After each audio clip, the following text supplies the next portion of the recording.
Okay.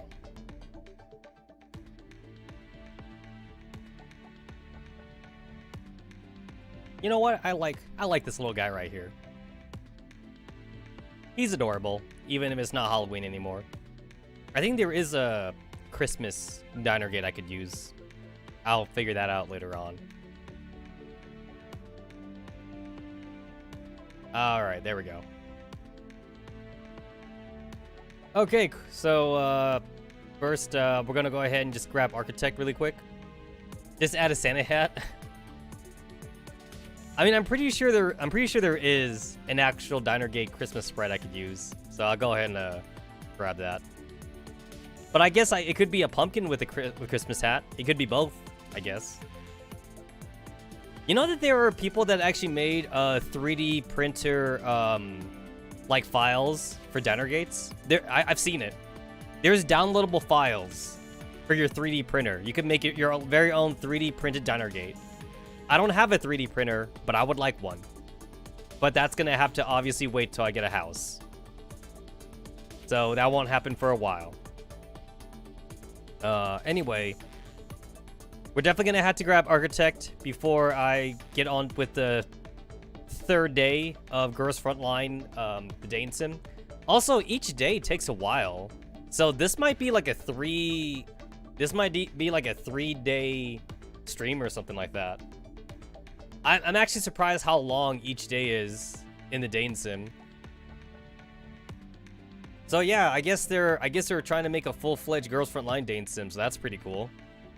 Since obviously we're not gonna have an official one. Too bad.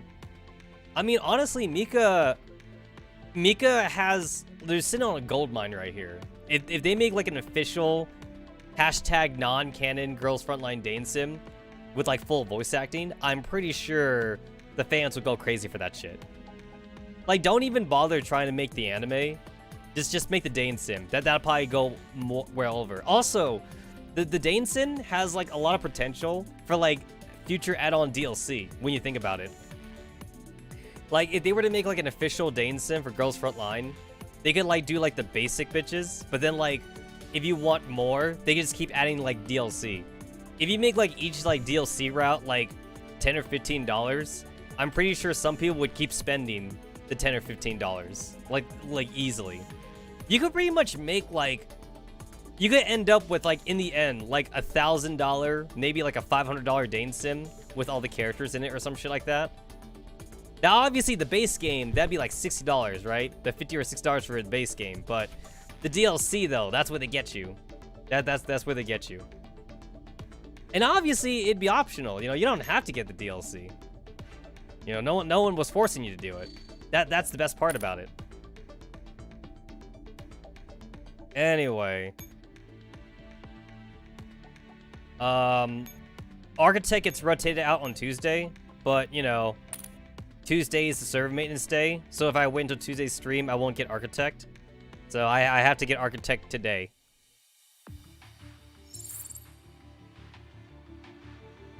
Alright, I have two. What are the chances I actually get Architect in these two? What are the chances?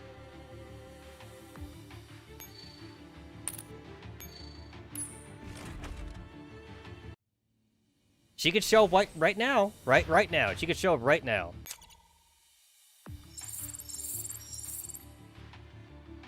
She did not.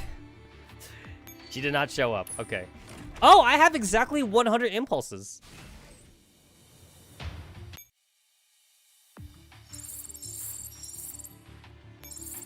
Look.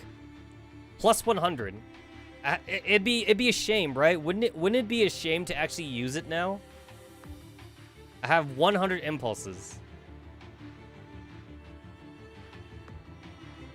Well, time to start using them. Oh no, this is like the first time I've ever using the extra impulse. First time. No, I'm at 99. You know how long it's gonna take me to get back into 3 digits? It's gonna take me a while. Alright, so we're gonna try and exhaust through all of the 1-star bitches first. Before I worry about trying to like use any of my my EMP bombing runs. I have 83. I have 83 EMPs. So, you know. I could have gone Architect a long time ago if I wanted to exhaust those EMPs, but it probably would not have been very efficient.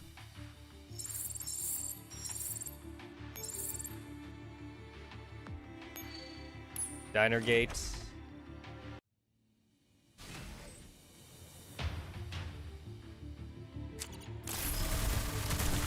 You know, seeing these diner gates like not die, like to like a stray shot is kind of weird.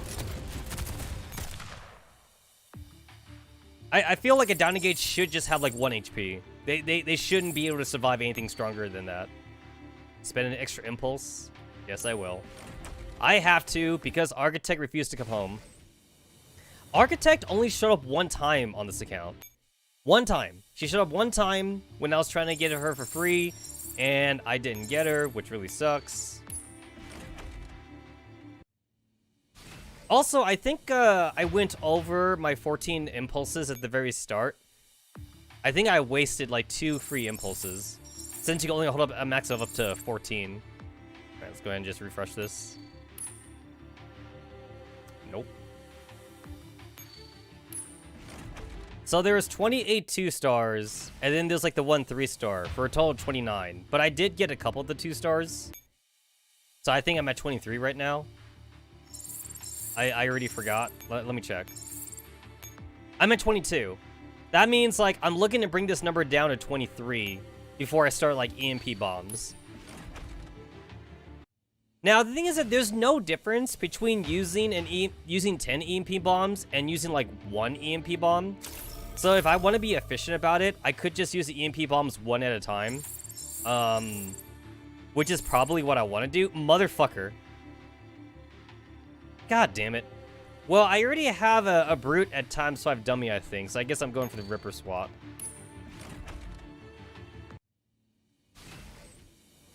You know, it's weird. I don't remember the game story ever saying anything about, like, the swap units, like actually being stronger than, like, the regular units are.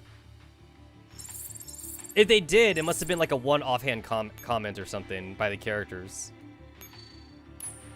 It's like, by the time that swap units came in, like, the KCCO and Paradias was already a problem. So, like, it didn't really matter how strong SF got.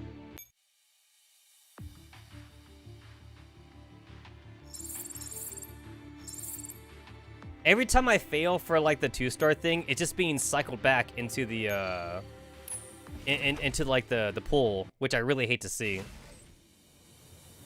Because, like, my pool's not getting any smaller anymore.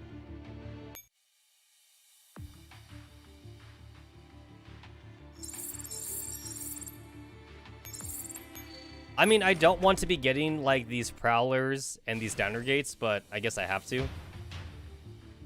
I mean, what are the chances I get Architect right now if I were to EMP bomb her? I still have, like, over, like, 40 units left in the pool. So I don't want to waste them. I'm at 41 right now. Well, now it's 40. Other than that, though, I'm actually really enjoying my time with the Girls Frontline Dane Sim. It's a lot more deeper than I thought it would be. I was kind of worried it was going to be like a self-insert, like, waifu simulator. But actually, it looks like the developers did actually, like, give an effort to try and make the characters still, like, act in character. You know, like, despite there not being, like, World War III anymore and shit. So wait, if I remember right, because I kind of don't remember the super background lore anymore for Girls Frontline, World War III was the cause of all the radiation, I think. That's when they started launching all the nuclear bombs, I think.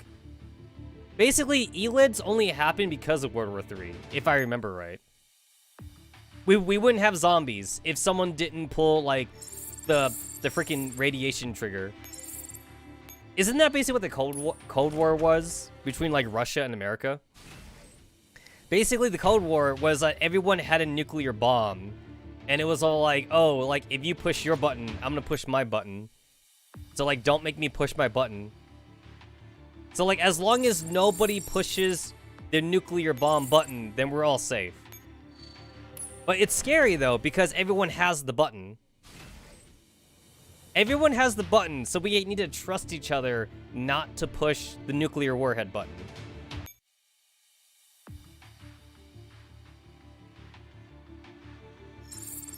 Did I get it? I got a medium Ripper. Cool. Oh, Manticore. Awesome. I would like to get my 5x dummy Manticore because I still don't have one. I have like a ×2 dummy Manticore. Although technically the Manticores don't get dummies, but like it's just like it gets stronger, I guess. Did I get it? I did not get it. It went back to the pool. I'm at 36. God damn it. I basically actually have more 2-star units in the pool now than I do 3-star units.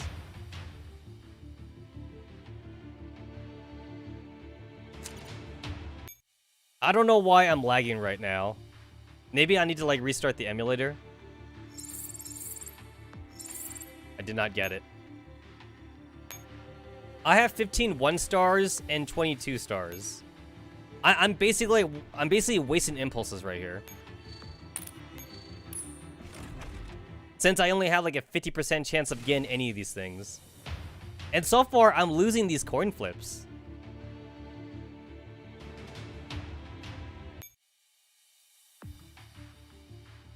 Oh my god, I think I need to like restart or something. I'm just not getting it. I already wasted like 20 impulses. Well, maybe not 20. I wasted like maybe 10 impulses. Does that start off at 100?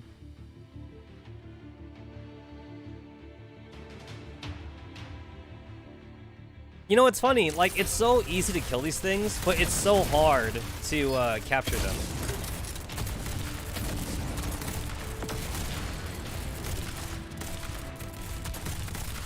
And I didn't get it. I didn't get it. Also, that looks like an extra large Manticore. That means it's going back in the fucking pool.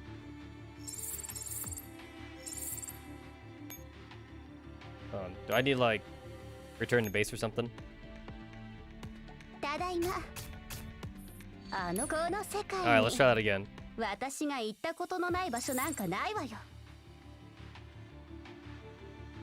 It's like, do I just want to start EMP bombing right now? If I get like a 1-star, I'm going to be really salty about it. I better get a 2-star at least.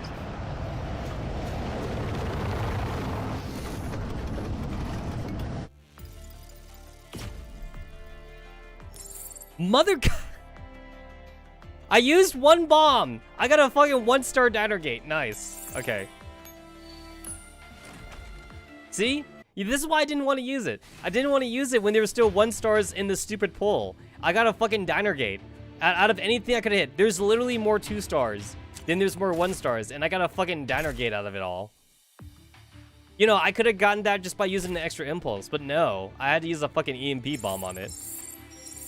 Cool. Oh, good. Thank God. I just need to start reducing this pull. Yeah, I don't want to do a times 10 impulse run. It's not like you get like an extra impulse for free. It's not like a normal gacha. Some gachas either give you like an extra pull for free, or they give you like a guaranteed like super rare, or guaranteed like 4-star or some shit like that. Here, there's no difference if you do a ×1 EMP bomb or a ×10. It's not like I get a guaranteed 2-star. If you do a ×10 run when there's like 100 in the pool, you might just get 10 1-stars.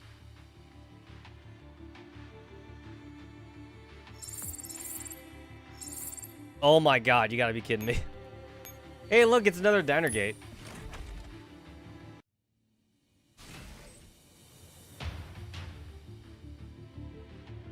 I feel like this is the only thing I lag on. Like, if I go into like a regular fight, I'm actually fine. For some reason, this particular thing lags. Maybe it has to like load in all the units. I'm not sure.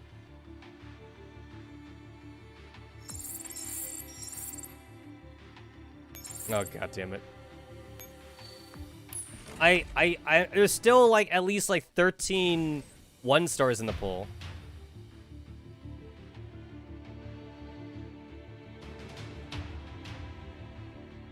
No, there's still no shark.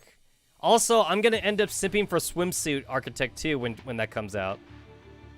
So the more extra impulses I can save, the better. Oh shit! Alright, here it is. Okay, alright. I'm at 31 out of 100. I might be able to get it for free here. 25%, let's fucking go. Come home, Architect! Don't make me use an EMP bomb. Come home! Come home! Everyone, I need you to send me your power. Raise your hands. For my spirit bomb. This is my spirit bomb run. Send me your power. Did it work? Did it work? Did it work? Did it work? Did it work? I don't think it worked. I don't think it worked. There's still a dude right here. I don't think it worked. It didn't work. There was still a bean. God damn it.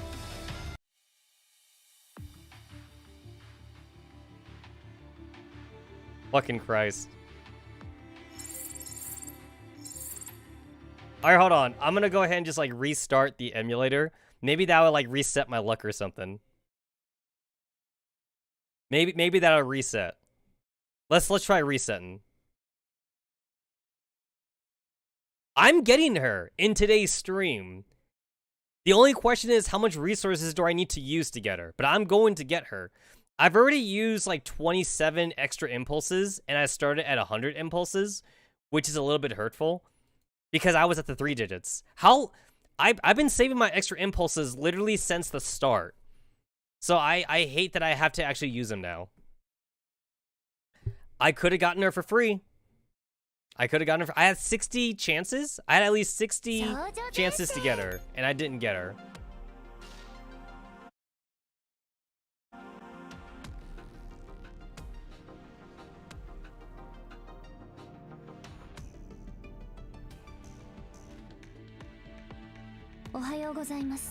Alright, ready?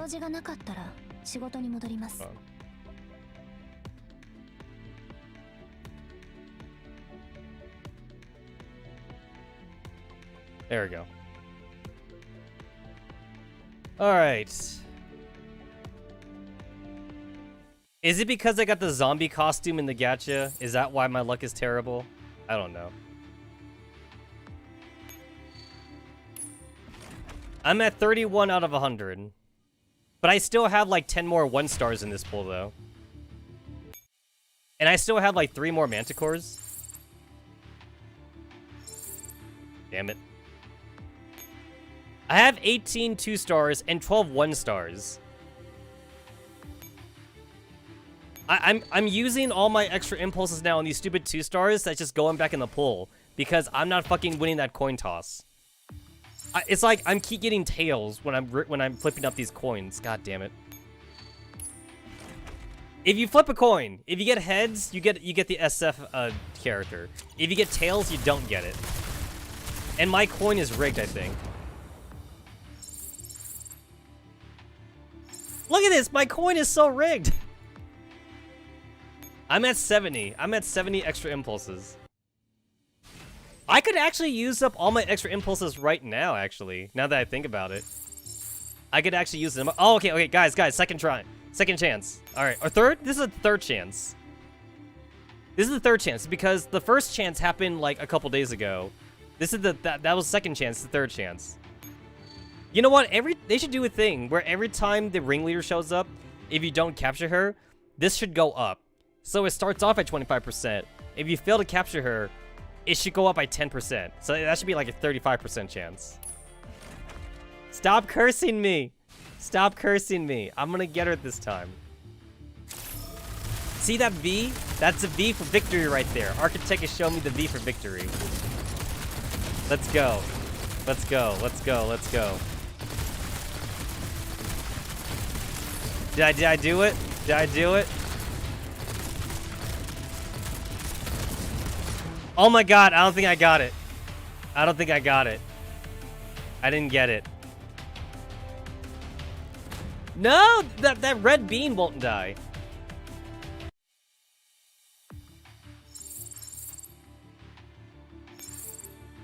Hey, look at Architect left me a advanced training key code though. That's cool. That's the third time. That's the third time she won't show up for me.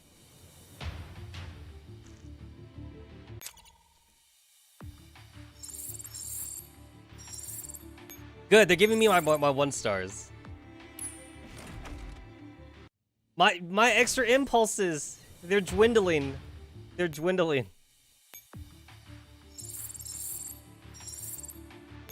How many? I have 9 1 stars and 18 2 stars.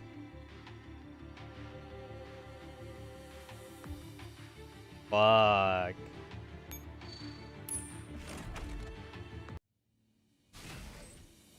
And I didn't even get all the manticores. My manticore is still not at ×5 dummy. Oh, cool, I got a brute. I mean, wait, what am I at? I have 2 manticores left to get. I only got 2 of the manticores.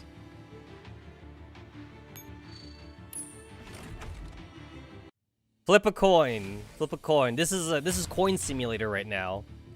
Heads or tails, guys? Heads or tails? Damn it. I am using up way too many extra impulses. This is making me so salty.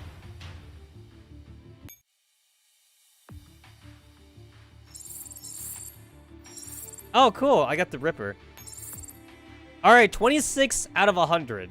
That means I have a 26 out of 100 chance to actually get Architect if I use 1 bomb. Let's go. This is also a gacha. This is like a true gacha right here. I either get her or I don't get her.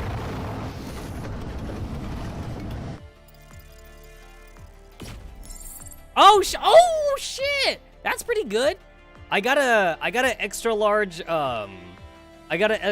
manticore. That's really good actually. That was like some precise bomb, and that thing was protecting Architect. Architect was actually right there. It protected her. I have a medium manticore. I have a medium manticore. There's an XL manticore, and then there's 2 other mediums. Yeah. Go ahead and just level this up.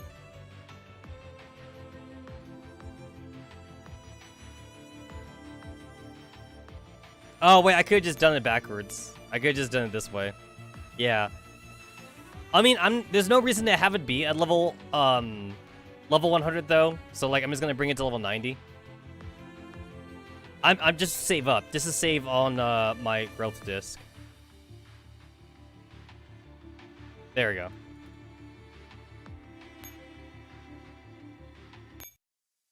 All right, I'll go ahead and max this out.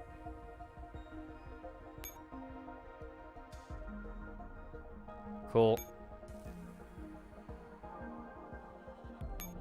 There we go, 5-star Manticore. I'll go ahead and dummy link that.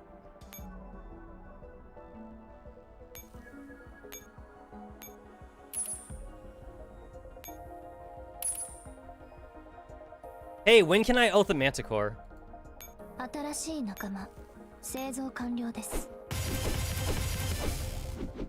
I wanna put that oath ring. I wanna slap that oath ring on the Manticore. Bruh, I need to find my tablet so I can start drawing fan art of like the non-human SF as like waifus. I need to find my tablet. I wanna draw fan art.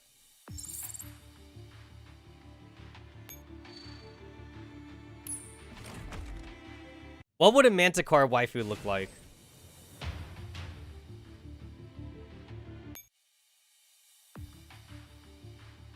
Did I get it? Oh shit, I got it. Cool. I got a medium. But it's still, I reduced the pull. 24 out of 100. I reduced it.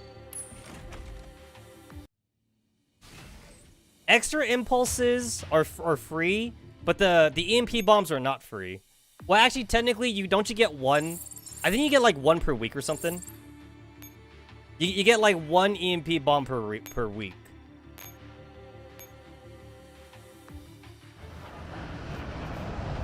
I'm not gonna skip this animation. It makes it feel nice if I actually get it. I got a large dragoon. Damn. I'm doing the one gacha at a time because like if I do the 10 and I get Architect, I'll actually be a little bit sad because it means I would have wasted EMPs. Damn. Oh, look, it's a Manticore. I'll try for that. I'll use an extra impulse for that.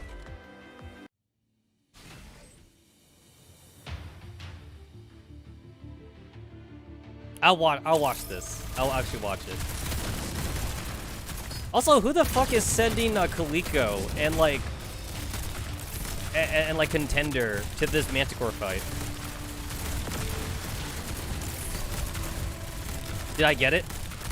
I didn't get it. I didn't get it. Skipping. We didn't get it.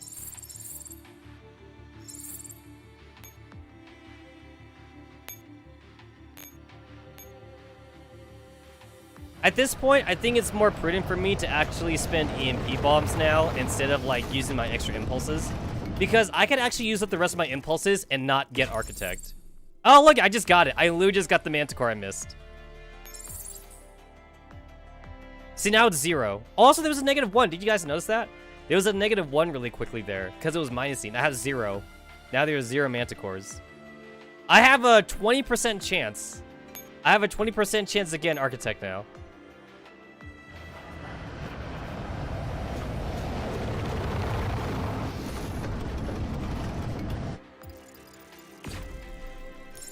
No!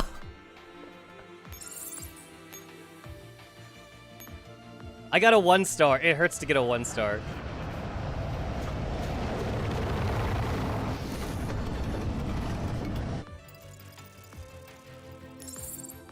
Alright.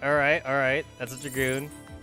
All I can see, it subtracts. You can see it subtracting. That's cool. Yeah, I think I shouldn't use my extra impulses anymore. It seems like a waste now to use the extra impulses. If I get it, though, it's nice. I didn't get it. Oh, Jaeger. Okay, cool. That'll help me reduce the pull. Yeah, I'm getting Architect today. She can't run away from me forever. Now, if I remember right, Alchemist is supposed to be the OP one, though. But the thing is that, like, I don't care about meta, though. Like, do you guys care about the Ringleader meta? I hear that Alchemist is OP, but I don't know if I want to go for Alchemist. Just because Alchemist is good doesn't mean she's waifu status.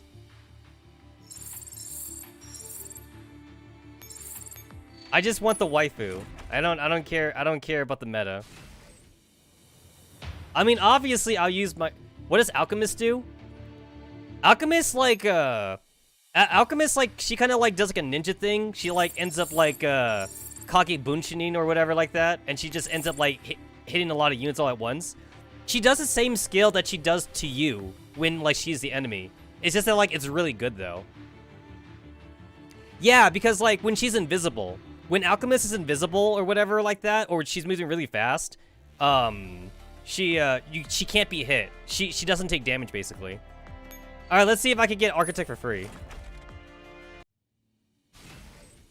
She moves really, really fast. She's Sonic. Alchemist is basically Sonic. She moves really fast. Alright, let's see if I get her. If I can get her when... Hey! M4 is thinking about ice cream, I think.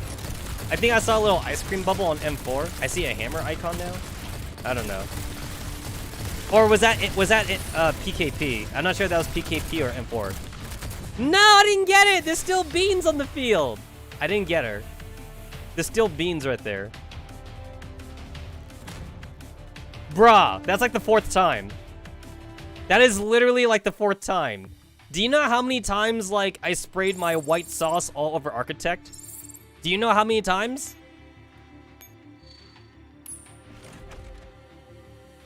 I know, right? It's weird that the beans aren't exploding. They're melee and attacking. You ever see a fucking melee attack bean?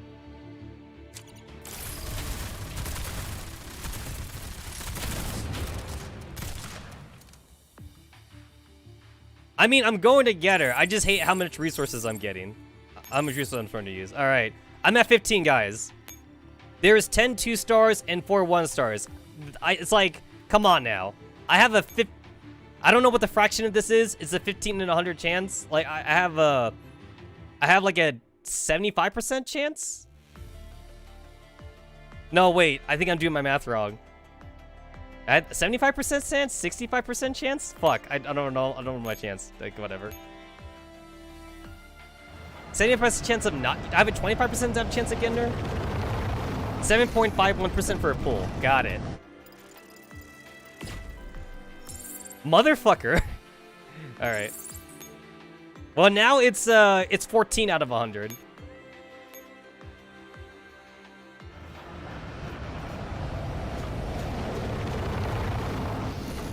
Again, I'm not doing times 10 EMP runs because, like, if I get her, it'll be a waste. Damn, I got the 1-star, bitch. That's why I'm doing one at a time. Because, like, it'd be a waste of EMP bombs for me to use the times 10. Still using TU-95s in 2070? You gotta be fucking kidding me.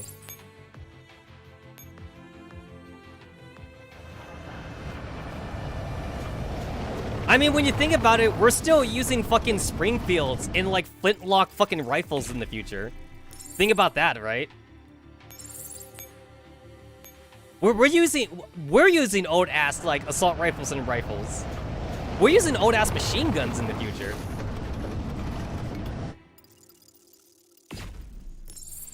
Motherfucker! Bruh, architect. Guys, I'm at 10 out of 100 now. So 10% chance, right? I got a 10% chance of getting her now? This is a 10% chance. There's 7 2-stars, 2 1-star, and the architect. Isn't this better than Fate Grand Order odds? This is better than Fate Grand Order odds.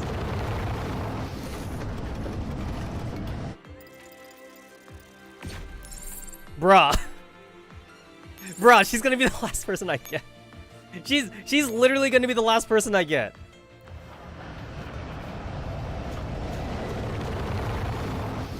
It's better than Azure Lane odds. Oh, I got an extra large. Oh shit, I got an extra large Ripper, or swap unit, swap guard. I'm at 8 out of 100, motherfucker. Dude, this is like trying to hunt for like. This is trying to, like, hunt for, like, fucking Osama bin Laden. Bruh. Okay, guys, okay. Here he goes. Extra impulse time. Extra impulse time. Let's go. Let's fucking go.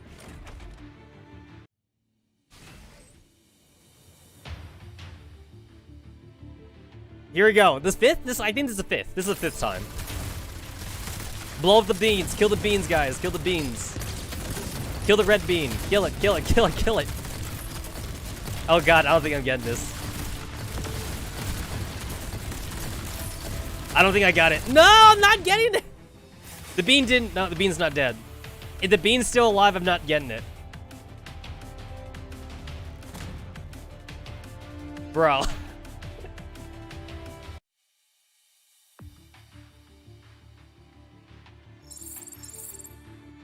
Hey, there's a Prowler right there. All right, let's get rid of that Prowler. Remove it from the pool.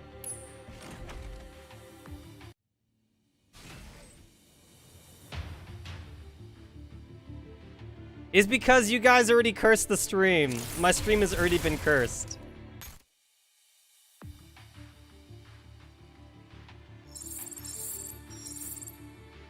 All right, I'm at 6. I'm at 6 out of 100.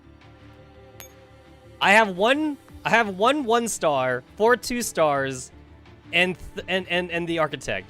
Let's fucking go. Look at it. The game won't even let me do times 10 now. It's just because, like, there's only the 6 anyway. 1. Boom. Let's go. I swear if I don't get her, I'm near 20%.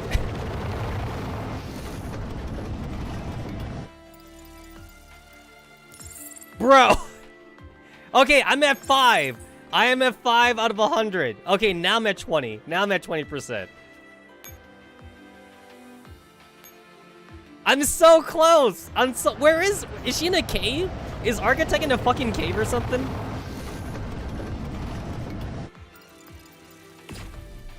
You gotta be fucking joking. I got the 1-star. I got the fucking 1-star out of that entire pool. Okay, come on. I have 25. I literally have the same chance. There's a 25% chance of getting a ringleader with the regular impulse. Now I'm at 25% chance.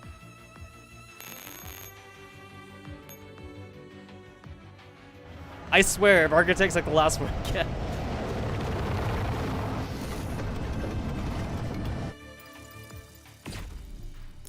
You gotta be kidding me. Alright, 3. Okay, it's literally 3. I'm at 3 out of 100. Let's go. I don't want to use the EMP bomb on her.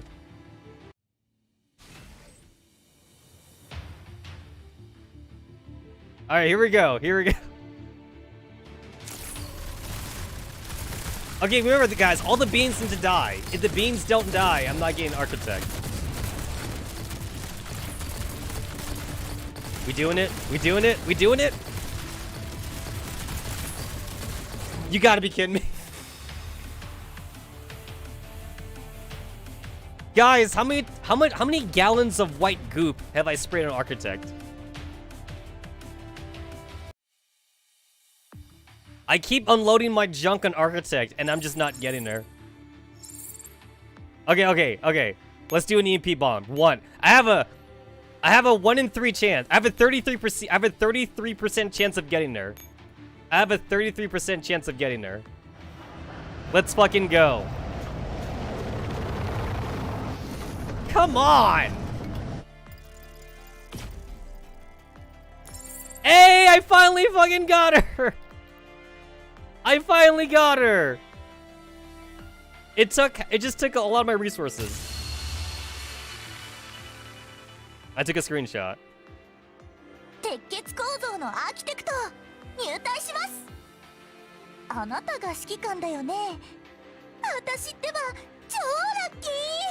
That took way too many resources. I can't believe how long that took. We gotta fucking tweet this shit. We gotta fucking tweet this. Twitter. Unable to— No, it didn't let me tweet. Twitter verification failed. What? There we go. Twitter verification failed my ass. Finally got her. Oh, what the fuck? What is this? What the fuck is this shit? Hold on. There we go. She ran— I think it was 6 times. I think she ran for me 6 times. It was like 6 or 7. There we go. Finally. The capture mission area can be reset. Oh my god, is that— Guys, this is literally the first time I got another ringleader on my main account other than Scarecrow. This is why this is popping up for me. This is the first time.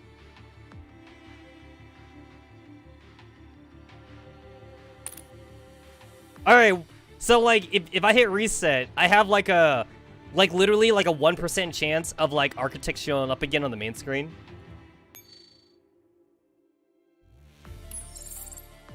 Well, she didn't show up. Okay, whatever. You don't get that much of a buff if you do get them. Perform 20 coalition 8. Hey guys, look, I got a 8 commission ticket back at least. At least they gave me a ticket back. Alright, let's go ahead and oath this motherfucker. I'm gonna stuff you so full of cake. She does say that, by the way. When you capture her, like in the story, she's like, all I need is water and cake. I believe that's what she says. Alright, so first off, let's level her up. 1 whole ticket? That's right, 1 whole ticket for all my troubles. I think I only use like 15 tickets. I use like 40 I use like almost 55 impulses though. I start with 100. I had 100 extra impulses and I used like 55, I think. There we go.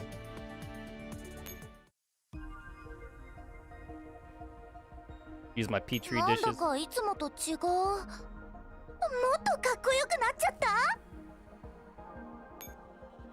Hey, 5-star.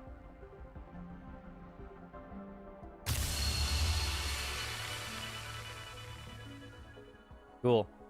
ほら見て、私強くなっただけじゃなくて超かっこよくなったよ。 Yay! I don't need to tweet this. And then you don't dummy link them. Yeah, you don't dummy link them. Yeah, okay.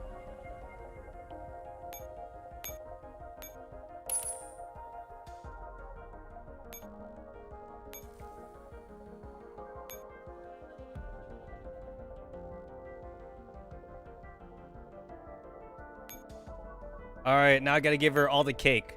Oh, I still have all this other shit too. I got the whiskey, I got the tea, I got the Valhalla thing, the Mulan tea. So these two were from, wait, this one was from the Gunslinger Girls.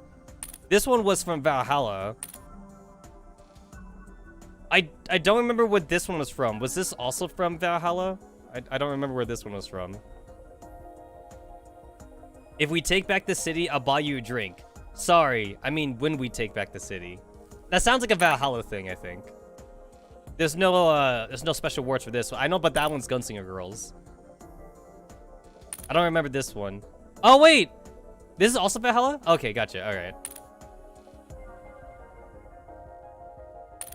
And then I also have, oh, I can't use that. Never mind. But I still have the target practice thingy for like the regular T-dolls. Oh, I can't do you because you're maxed out. So this one was from Division, the pills. Yeah, this one was from the Division, I think. And then this one was from Gunslinger Girls. I'm never going to use them. And the light beer was from Valhalla. It's like I can't use them because I know they're a limited resource. It's kind of ironic in a way. I'll never use them. Anyway, I have all the cakes. I wonder what a warehouse of 1,000 cakes would look like. Can you guys imagine like 1,000 cakes?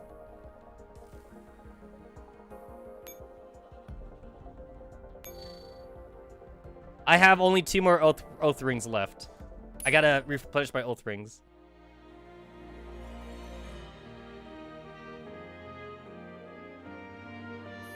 She's waiting for you to raise the curtains on a glorious new stage. You're about to lead her away from the past. The future is reflected in her eyes. 指揮官、このキラキラした輪っかは何？グリフィンの人形がこれをつけてるの見たことあるけど、珍しいものなの？なんかみんな大事そうに。そうなんだ。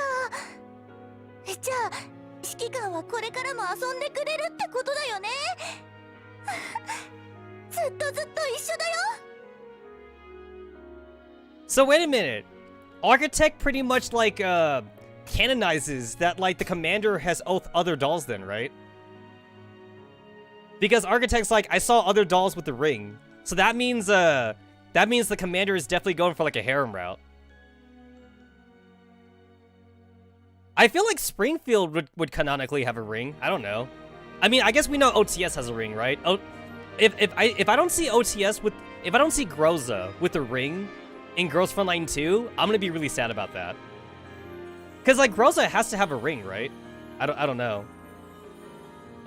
But yeah, it also Architect says she saw several T-dolls with a ring.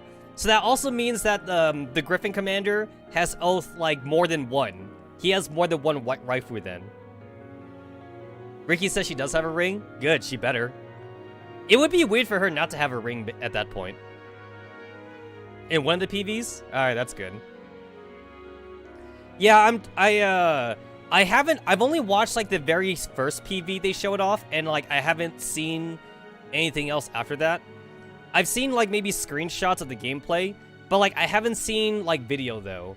And I know that like other Girls Frontline like players and streamers have like put it on YouTube and stuff, but like I never watch any of them because I'm just gonna wait for the whole entire game to show up.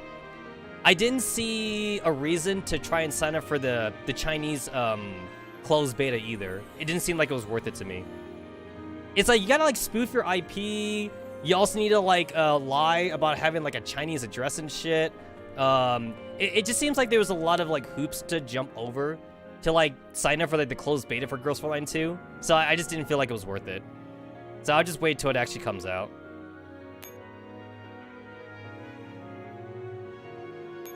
There we go. Now she's maxed out. Yay. I guess I should start increasing her skill levels. Also, heart. We gotta give her hearts. Hearts. Yeah, now she got hearts. Yeah, I gotta start leveling all this shit up now.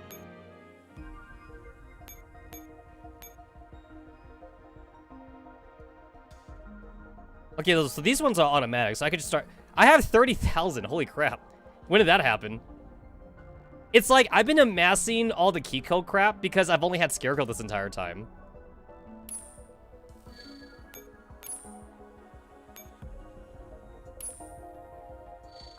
You know what? I feel like since the ringleaders have 4 skills, I feel like they might do something in the future where like M4 might get 4 skills also, just because she's the main character, right? It definitely feels like they might do that in the future. Like maybe like Digimine 5 if that's ever going to be a thing. Digimine 4 and 5. Like watch M4 like fuse with Eliza or some shit like that, right?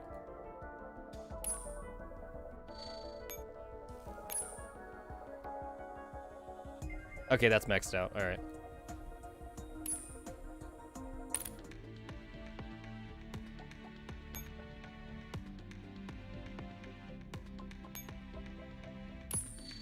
Awesome.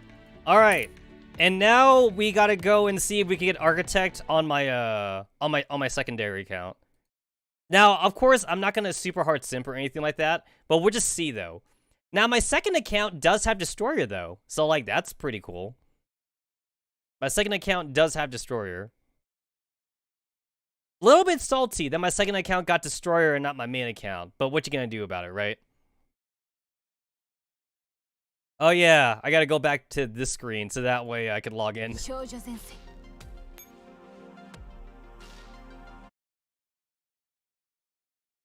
But yeah, other than Architect though, I want Agent. Agent is like the second one I really want.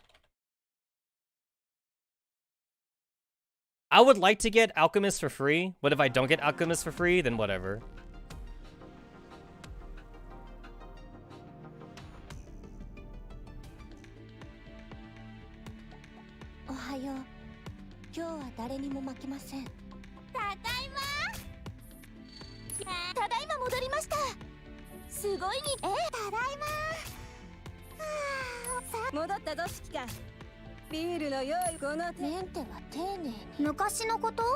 Oh shit, I didn't put Architect as my adjuvant. I need to put her as my adjuvant. I gotta do that. All right.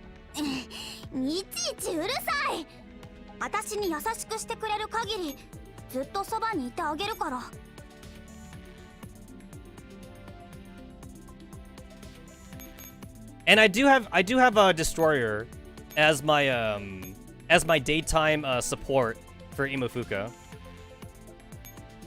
My nighttime is just whatever, but my daytime is Destroyer though.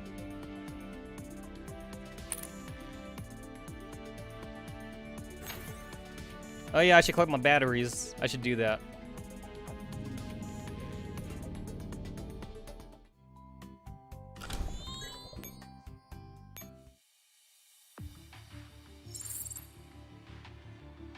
Alright, I have 8 impulses. Let's go. 55 out of 100, because I don't think I was that efficient with my impulses on this account. So I think I wasted some impulses. I probably wasted impulses. Actually, I think my second account might actually try and sim for Alchemist, only because my second account is a lot weaker than my main account. So maybe my second account will sim for Alchemist.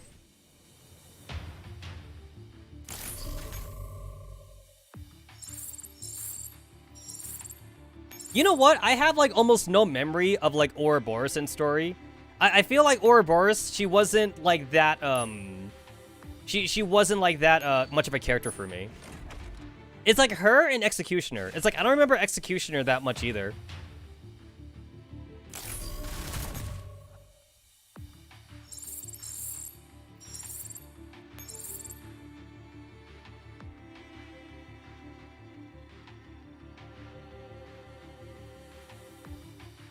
I don't remember who comes out next week. I already forgot.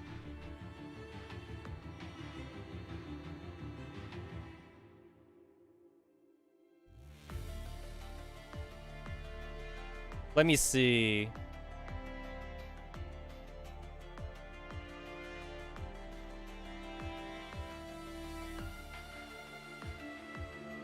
Let's look at that monthly roadmap.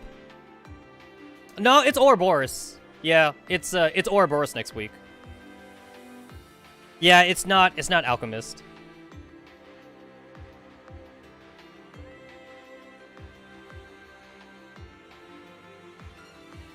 Yeah, there you go.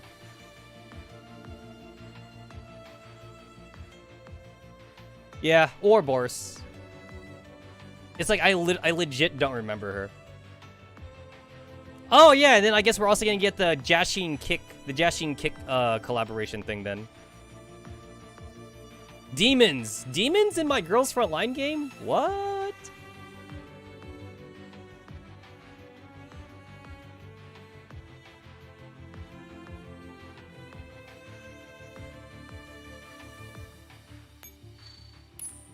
Two snakes in 1 week.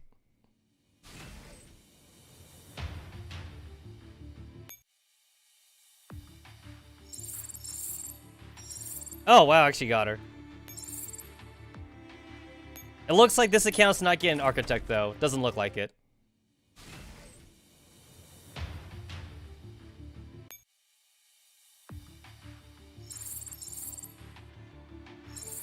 Do we know if there's gonna be, like, an easy mode and, like, a hard mode for, like, the Jashin Devil Kick collaboration or not? I mean, probably, right? There'll probably be, like, an easy mode and a hard mode for it. I mean, that seems to be what they're doing for most events now. Oh, last impulse. I guess we're not getting Architect.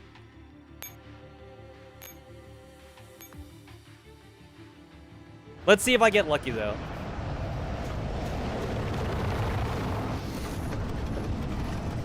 One out of 55 chance. Nope, didn't get it. Cool. All right. Well, all right. I tried. Didn't get her. Didn't get her. We tried.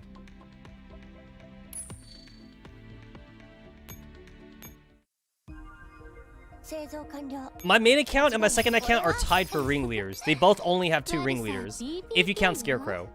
I'm not sure most of us are counting Scarecrow though, since Scarecrow is a freebie. I guess we're mostly not counting Scarecrow.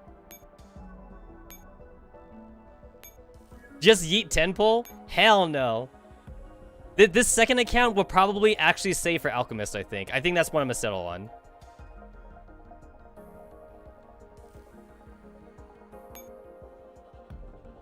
Oh, she's not at 150. Huh, okay, I'll give you some cake. Now you're at 150.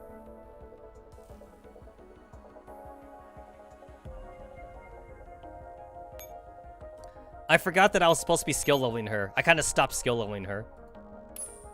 Totally forgot about that. I don't pay a lot of attention to this account. Not a whole lot.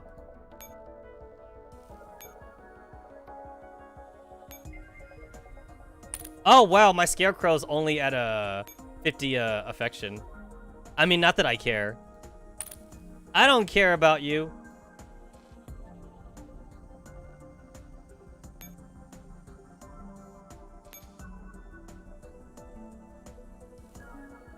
Oh, I should probably do this, try to get some affection out.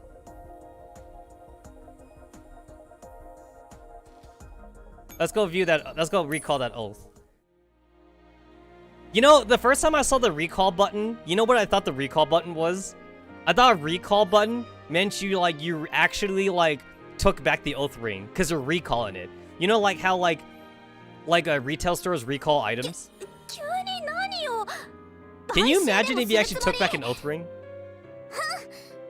その真摯な態度に免じて受け取ってあげるけど、今回だけだよ。今回だけ。Ah, Destroyer being such a tsundere.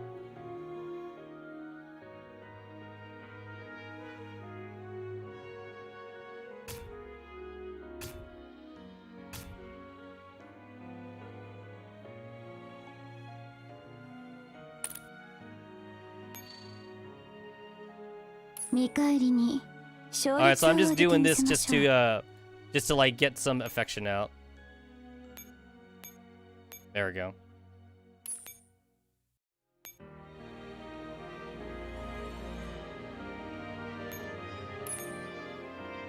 Soon, yep.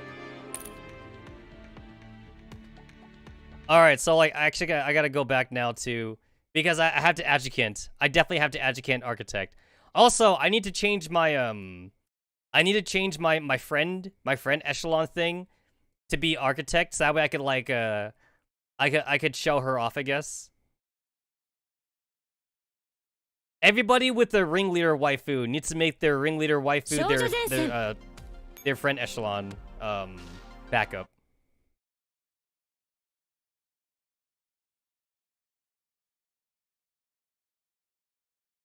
Alright, log in.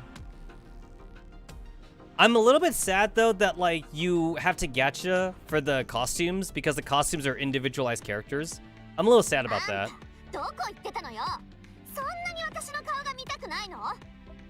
Alright, who am I replacing? Who gets replaced?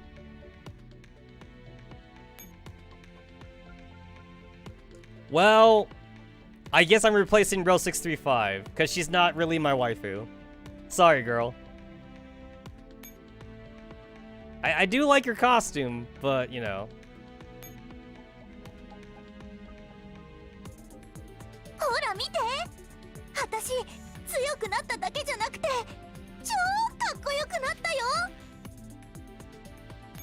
Ain't she adorable?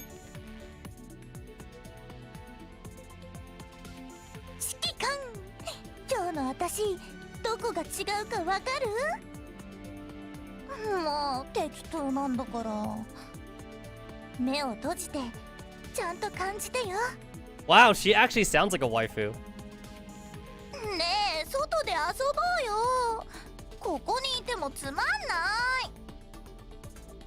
She's like a clingy waifu.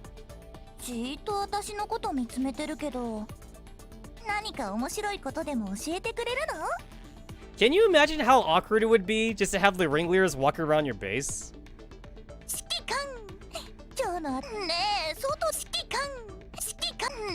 I think that's it. Yep. There it is.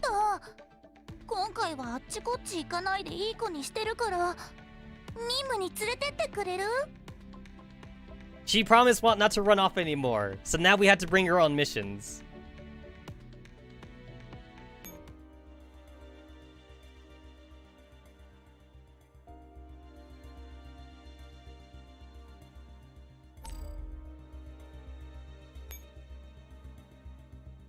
Which one was it? Assimilated Forces. Alright, so Architect and Destroyer are in the isolated testing ground. Scarecrow is in the specialization factory. And then Hunter, Executioner, and Intruder are in the special training ground. And I guess you have the Anti-Rain here because Anti-Rain needs to keep an eye on them, I guess. It's weird to see M16 as a leader because, like, by the time we even get the coalition forces, is like M16 wouldn't even be the leader anymore. M4 would be the leader now. Also, like, this is like also old M16. It's not like Sampha's Ferris M16, which is also kind of weird. I wonder actually how the screen would look when we actually get like Sampha's Ferris M16. It's like, would they change the picture of this, or would you see M16 here and M16 down here or something? Like, how would they do that?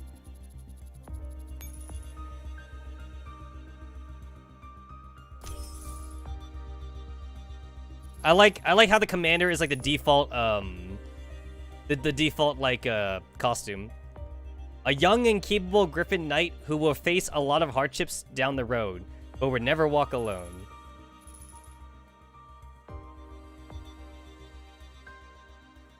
A logistics officer who prides herself on never getting the short end of the stick, but is basically doing the work of two people while getting paid for one.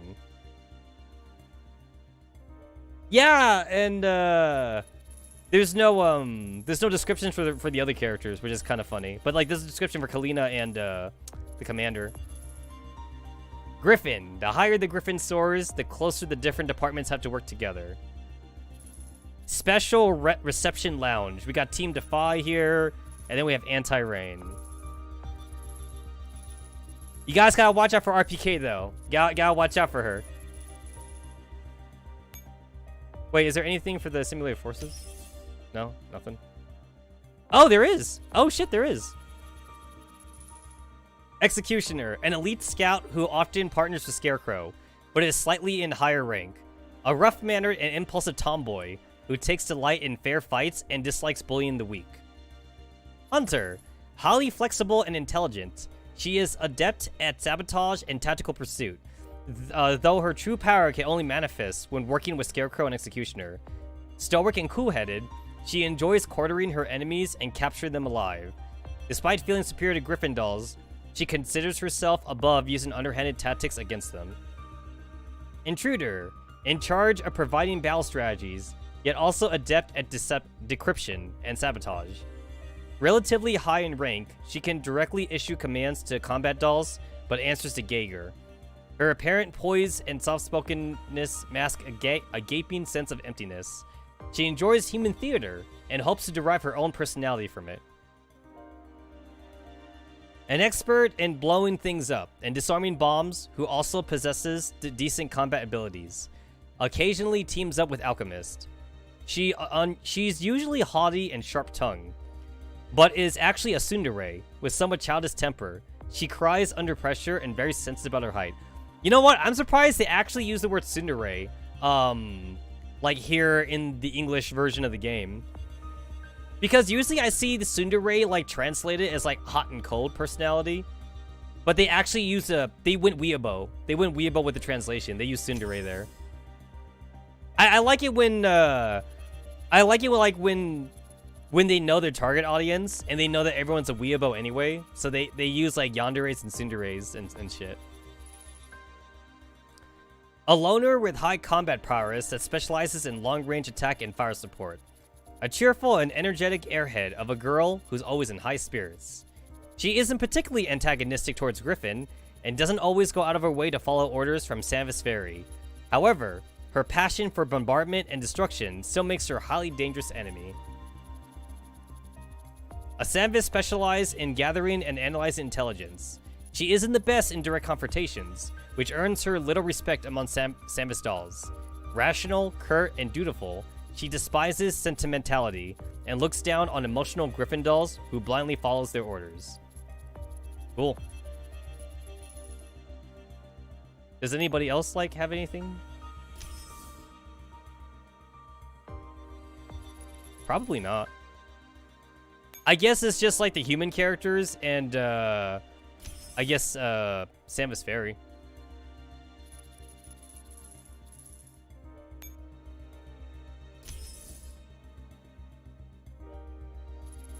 You know, I wonder, when they were making up all these teams, were they actually thinking about this? Or did they kind of like just randomly like put people places? I want to know if Mika like actually cared about this.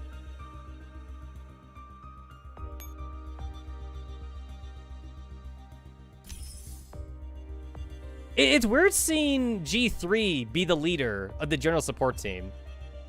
But then, like, it's all fairies, though. And, like, she was made leader of the fairies. If you look into her Digimon story, like, she's the only one nice to the fairies or some shit. Although, I guess that means she's also in charge of the Hawks, which is weird. I feel like Hawks wouldn't go under here. Hawks would, like, maybe go under the assimilated forces thing, I would think. But I guess not.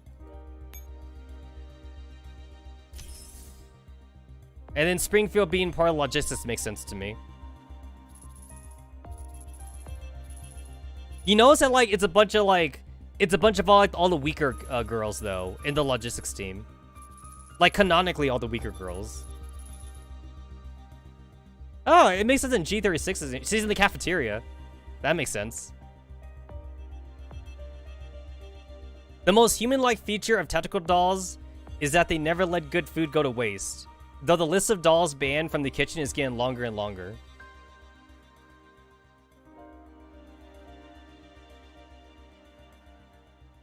That's true. However, according to Persica, though, the Hawks wouldn't be a thing without Architect, like, doing the blueprints for, like, the bombardment and shit. Like, at the very least for BGM, like, the whole, like, penetration thing, that's basically, like, BGM and Architect, like, working together, I guess.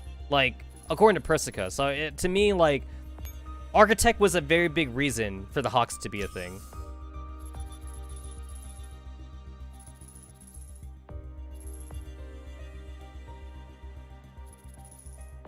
Oh, come to think of it.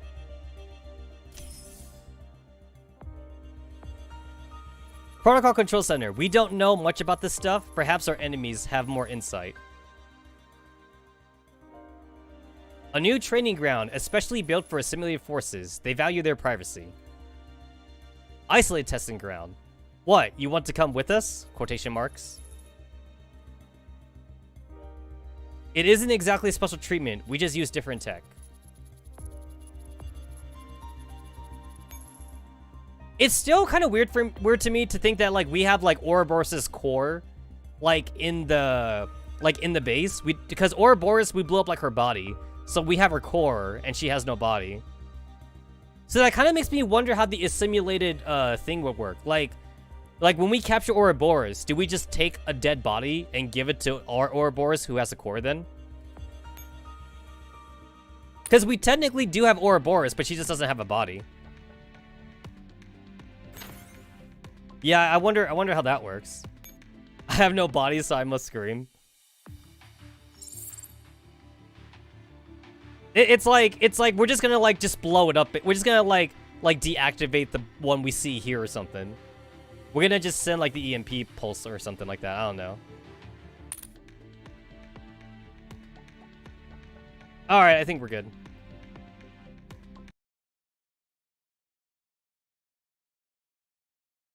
All right, let's go date the anti-rain team. By lore, we should have had Shark and Snake for free. We should have, yeah. We should have.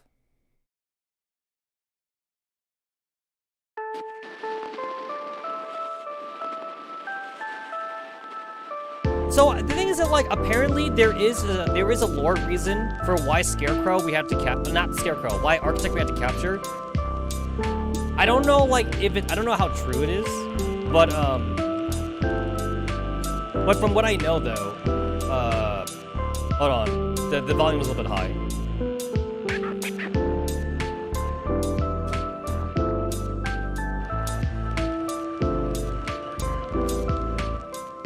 There we go. But anyway, from what I know about Architect, I've heard some people say that, like, it does get shown later on that Architect actually runs away from the base because she wants to also be captured like all the other assimilated forces. Like, basically, even though she already, like, gave herself up to Griffin, it's like she didn't want to be left out. So it's like, oh, wait, I want to be captured too. So, like, she literally ran away from the base, so that way we had to chase her down also. At least that's what I hear other people saying. Because Architect was the only one that, like, gave up willingly. But I guess, like, she wanted us to, like, blast her with the impulse cannon. I don't know.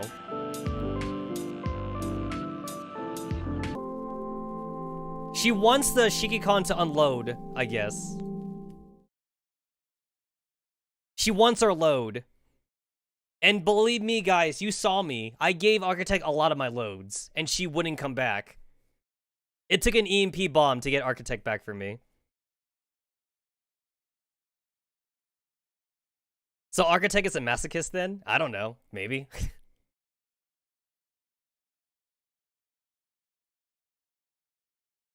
That does make that I won't run away line make some sense.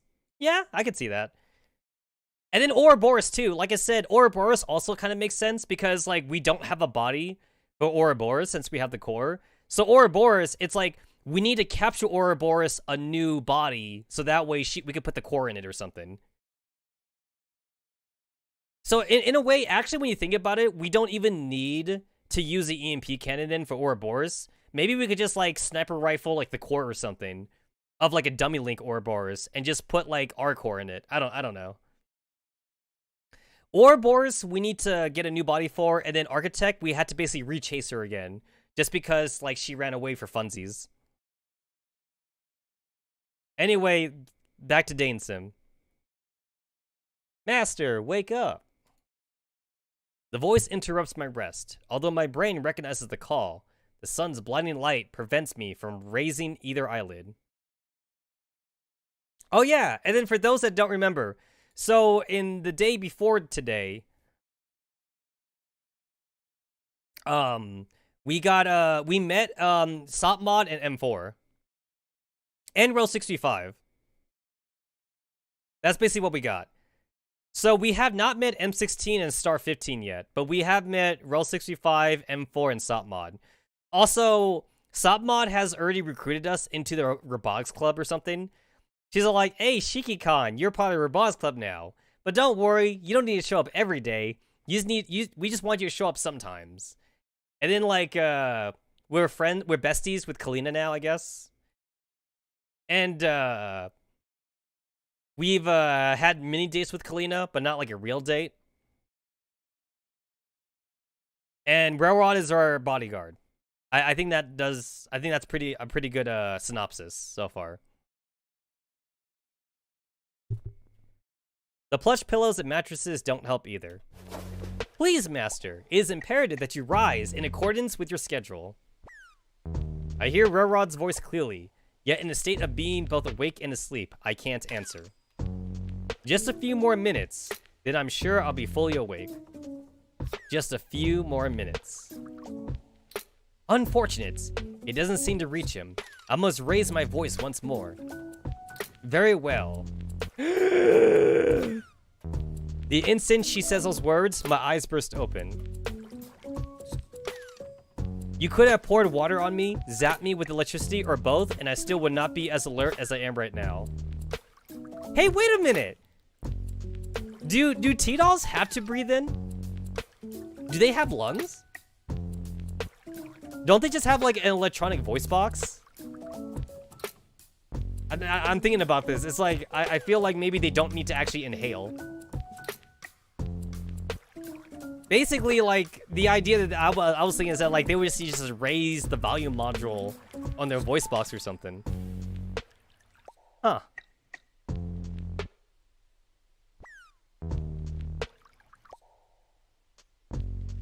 Come to think of it, can T-Dolls choke on food?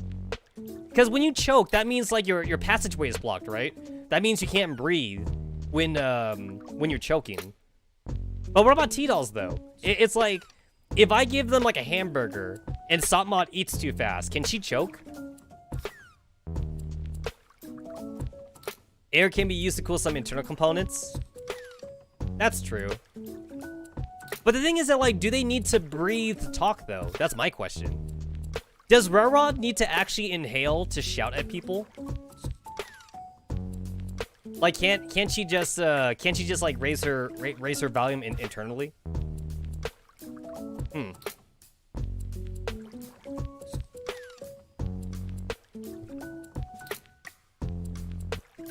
I fling myself out of bed, tossing my blanket aside. Master, you're awake. What leaves you panic? Did you have a nightmare? In a way, I guess you can say that. I'm sorry to hear that. Is there anything I can do to help you about your nightmares, Master? I look at the earnest Railrod and sigh. No, it's nothing for you to worry about, Railrod. I catch a glimpse of the tiniest bit of dismay on her face. From making my meals to making my bed, she helps in ways both big and small, but nightmares aren't really something she can help with. With a determination as strong as hers, it hurts. The more pristine a glass is, the more apparent its blemishes become. Well, I guess there is one way you can help. Well-Rod perks up, with notable interest showing in her eyes. I clear my voice in preparation to mimic the narrators of various fantasy films. When you go to sleep, join me in the parallel world. Then we'll fend off the beasts and battle together. Immediately, she smiles. Of course, Master. It is my duty as your apprentice to defend you, both day and night. You may count on me. Yawn, but that is for later. Turning towards the alarm clock, I can see that it's the same time as yesterday, 5:10 a.m. That can only mean one thing. What about today? Power cannot be achieved in one day, Master. It is a lifestyle. We shall continue just as we did yesterday.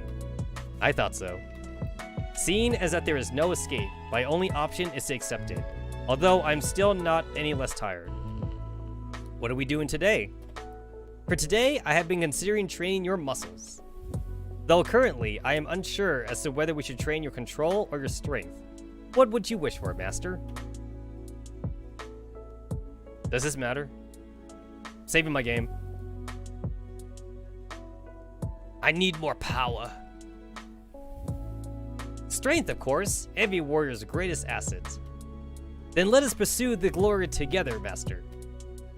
Let us return once more to the training grounds. There, we shall temper our strength like steel. Well-Rod and I both head up the stairs. Well-Rod's enthusiasm serves to wake my legs up slightly. The door flings open, revealing the fire-toned sky of morning once more. Clouds float to greet the sight, their patterns like a portrait full of hidden images. The amazing scenery invites a sense of wonder in me, but also what feels like a half-remembered nostalgia. Home is where the heart is, as they always said, and I wonder if my heart was always meant to be here. Wait here, I shall gather the materials. Well-Rod digs through a box and pulls out 2 pairs of light dumbbells. She hands me a pair, then picks up the other. Now, with all the strength in mind, body, and spirit, we shall begin. Well-Rod begins to lift both with ease, while maintaining steady breaths. These weights don't seem so bad. They seem no heavier than a gallon of milk. Time passes. Did I say a gallon of milk? I think the word barrel would be more fitting. How long have I been fighting gravity? A force that seems so desperate to undo any of all my progress. It burns my arms as if they were on fire. The flame peaks with each lift, and leaves charred arms and hands even when the weight returns to my sides. Whispers of temptation invade my senses. What I used to hear as birds chirping, I now hear as voices begging me to drop the weights tormenting my arms. The thought grows persuasive, and my grip weakens. I try to tighten my hold, but fatigue loosens my grasp further. Sweaty Well-Rod win? Eventually, I feel numb. The weight drops as my fingers go numb. Finally, peace at last. Master, are you finished already? We still have some time before your classes begin. Well-Rod looks no more tired than when she began. Sorry, Well-Rod, I'm all burned out. Hungry as well. Very well, Master. She releases her grip on her weights as she speaks. Damn, I thought the air of IOP would at least be stronger. The sound of a great impact assaults my ears. For a moment, I forgot all about the soreness of my body, the aches and exhaustion. I silently stare at the weights on the floor. Well-Rod's weights are no bigger than mine. I had assumed they were the same weights, but judging from the impact, I can't imagine how dense those things actually are. I lay in bed after a refreshing shower, not to sleep, but to recover from Well-Rod's training. Master, breakfast is ready. I guess not everybody can be Teddy Kyriger. Thank you, Well-Rod. I'll be there soon. It doesn't take long before I am properly dressed and downstairs. Prepared on the table is an exquisitely cooked meal. Normally, indulging in such decadence would not be ideal for one's health. Well-Rod, fortunately, has a talent for healthy cooking. This is amazing, Well-Rod. A satisfied smile welcomes me to keep eating. You flatter me with your praise, Master. This is more than just flattery. It's kind of hard to put in words. The taste of your food is an incredible experience. A brilliant blush spreads across Well-Rod's face. I wonder how blushing works for T-Dolls. Like, would they also have, like, I guess, like, blood vessels, like, going across their fake synthetic skin? And I guess my question is, like, I guess, like, it's not blood then, right? It's like, what, oil or something? Or, like, maybe some kind of coolant? So when humans blush, it's because blood vessels around the face, your face area, it's like getting pumped or something. It's like more blood's pumping through your face, so that's why your face turns red. But for a T-doll though, it's like, is their blood red? Or like, do they use like a dark oil or something? Or I wonder if it's like a pigmentation change. Like maybe they don't use the blood vessel thing. Maybe instead, like, they have like they use like some kind of like skin hologram cell that like just simply like copies what humans do. So maybe like for blushing, maybe when a T-doll feels like they're blushing, maybe like they have a hologram on their skin that like activates. I want to know. I want to know the blueprints for a T-doll. Thank you. Master, about your trip to school today. I believe it would be faster for me to drive you. Would you like that? Thank you, Rod. That would help me out a lot. Please meet me in the car when you are ready. I finish my breakfast, pack my bag, and head towards the car. Time passes in relative silence as Rod keeps her eyes on the road ahead. The awkwardness in the car is almost unbearable. I want to clear things up with Rod. If she's going to be my bodyguard, I should get comfortable around her, and hopefully, so she should with me. Ahem, Rod? Rod glances at me through the rearview mirror. Yes? Before you were assigned to me, what were you doing? I have only performed the basic jobs of a doll, nothing spectacular. That response is unusually vague. After all, Rod tends to turn anything ordinary into an extraordinary story. Where did you operate? Anywhere where work was needed. Her tone lightens, and she speaks more clearly than before. This topic appears infinitely more inviting to her than the other. From here to the ends of the earth, I have traveled. Everywhere and anywhere is where I serve. God damn it, she's giving a Shunimbo answer. How do you fucking translate that into, like, normal speak? Whether that be the highest high or the lowest low, the darkness of the abyss or the light of paradise, call my name and I'm already there. I wanted to know more about the specific details, but hearing her joy after a drought is satisfying enough. A few minutes later, the car comes to a halt. We have arrived. Enjoy your day at school, Master. Thank you, Rod, I will. I turn around while walking and wave to Rod. She gives me a little wave before leaving with the car. As I keep walking, I hear bits and pieces of a conversation ahead of me. Question mark? Yes, I know. The elections aren't that far away now. Yes, I'm nervous, but Star, I need you to be with me. Oh shit, Star 15. I turn my head, and before I can stop myself, I bump into M4, who had been standing there talking into her phone. Yeah! Now remember guys, this is pre-Digimon M4. So this is not like dark, monotone M4. This is high-pitched. This is the high-pitched pre-Digimon M4. This is when M4 still had like the emo voice. She jumps back in surprise and drops her phone, which bounces once and lands in the middle of the path. I rush to retrieve it, but before I can reach it, the heel of a white shoe lands right on the screen. The screen shatters, and the phone nearly breaks into two. Shocked, I looked up to see the culprits. Oh snap!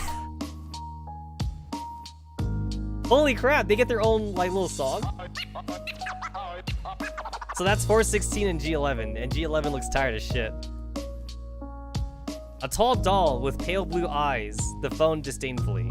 She smirks slightly and continues walking, dragging a sleepy-looking gray-haired doll behind her. Wait, did 416 do that on purpose? Holy crap, is 416 a bully? She smirks slightly and continues walking, so I think she did that on purpose. The two other dolls stood up and stopped in front of me. The brown-haired doll on the right is smartly dressed and looks more serious, while the orange-haired one next to it appears more carefree. Oh shit! That's 45! That's 45 and 40. Or 49, I mean. 40's dead. Wait, is 40 dead in this timeline? Wait, I want to know. I want to know if 40 is dead in this timeline. Oh no! What will we do now, sis? Cheeky K, what are you doing, that trash girl? I'm all you need.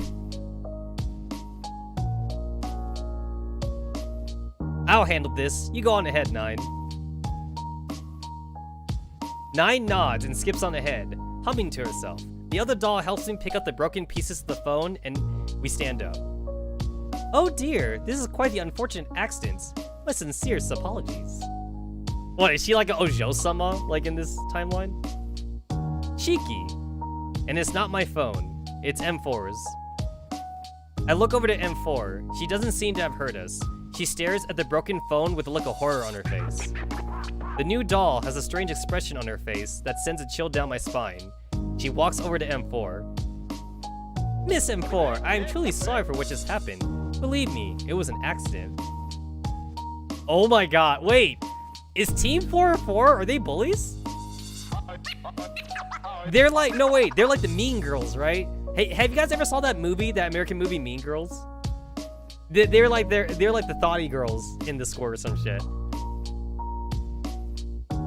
Something about her voice makes me think there's more to it, but I don't press the matter further.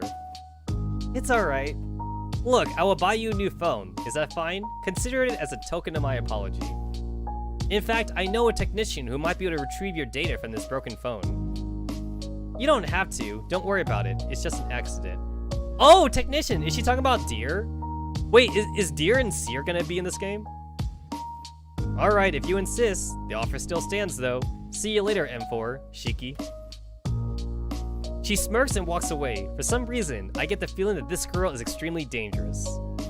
Do you guys think that 45 is like in the hacking club or some shit like that? Or like computers club? I feel myself relax slightly as the brown-haired doll vanishes from sight. I turn to M4 and notice that she hasn't moved an inch. Her expression remains the same as before, almost as if she has been frozen in time. M4, No! Ah, shit. Her sudden cry startles me. I rush over to her and try to calm her down as she starts panicking. That was Star's spare phone. I only borrowed it for a few days. I told her I would take good care of it. But I still managed to mess that up. Now how will I ever face Star again? M4, I'm sorry. It's my fault. I should have seen where I was going. No, Shiki, it's my fault. I should have been more aware of my surroundings. No! I'm always causing trouble for others. I can't do one thing right by myself. You see, guys, this is how you know this is pre-Digimon M4. This is emo. This is emo M4. This is M4 that has like no like self-confidence. Raise your fucking emo emojis.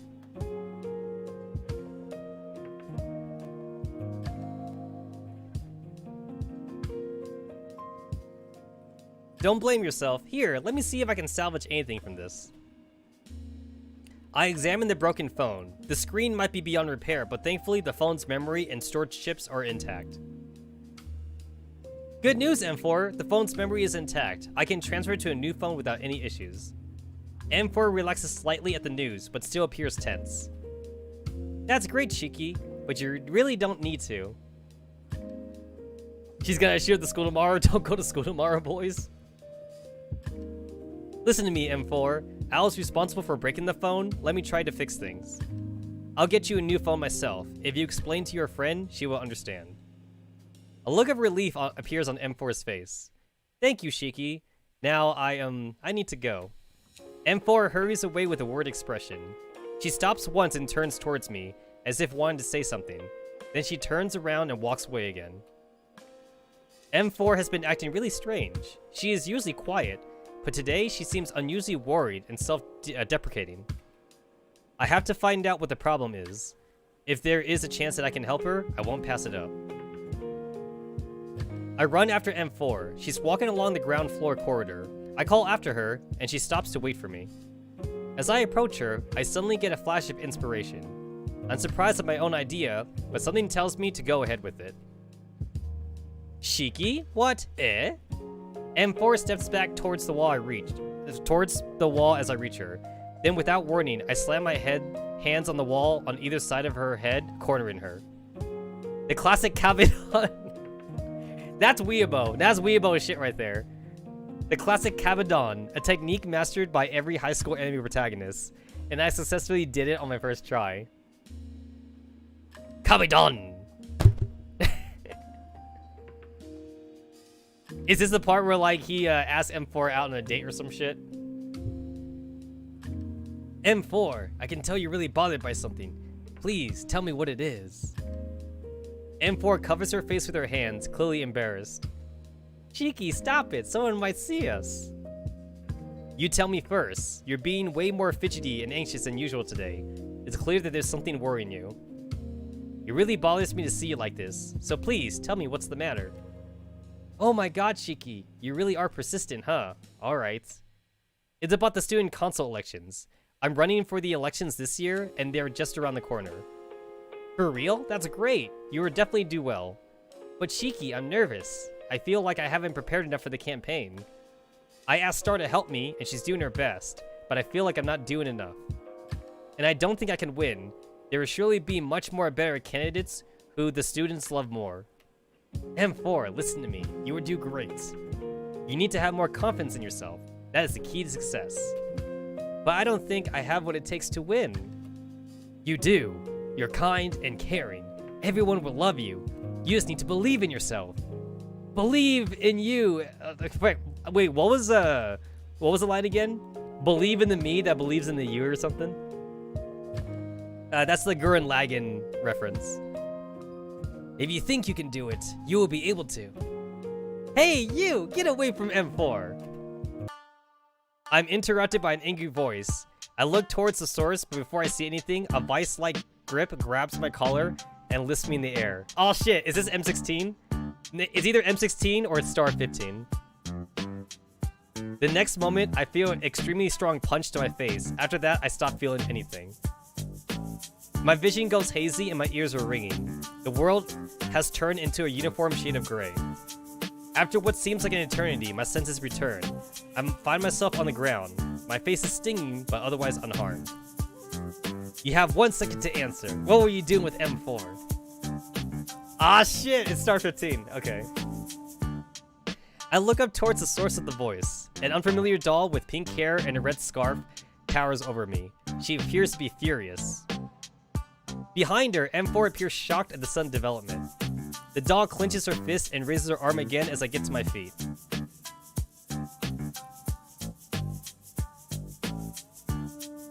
Bruh. The last option, man. I tell you, but that would be like talking to a brick wall.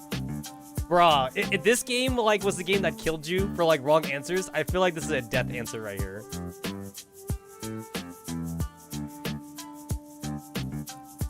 I guess, I don't know. I guess the first one. I was talking to her about the student council elections.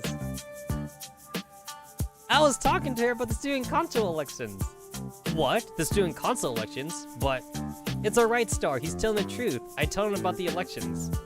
Then why were you two? It's not like that. Shiki was very persistent, but after telling him, I do feel more relieved. Fine, if you say so, M4. Star looks at me, her expression considerably softer. Shiki, I apologize for punching you without knowing what happened.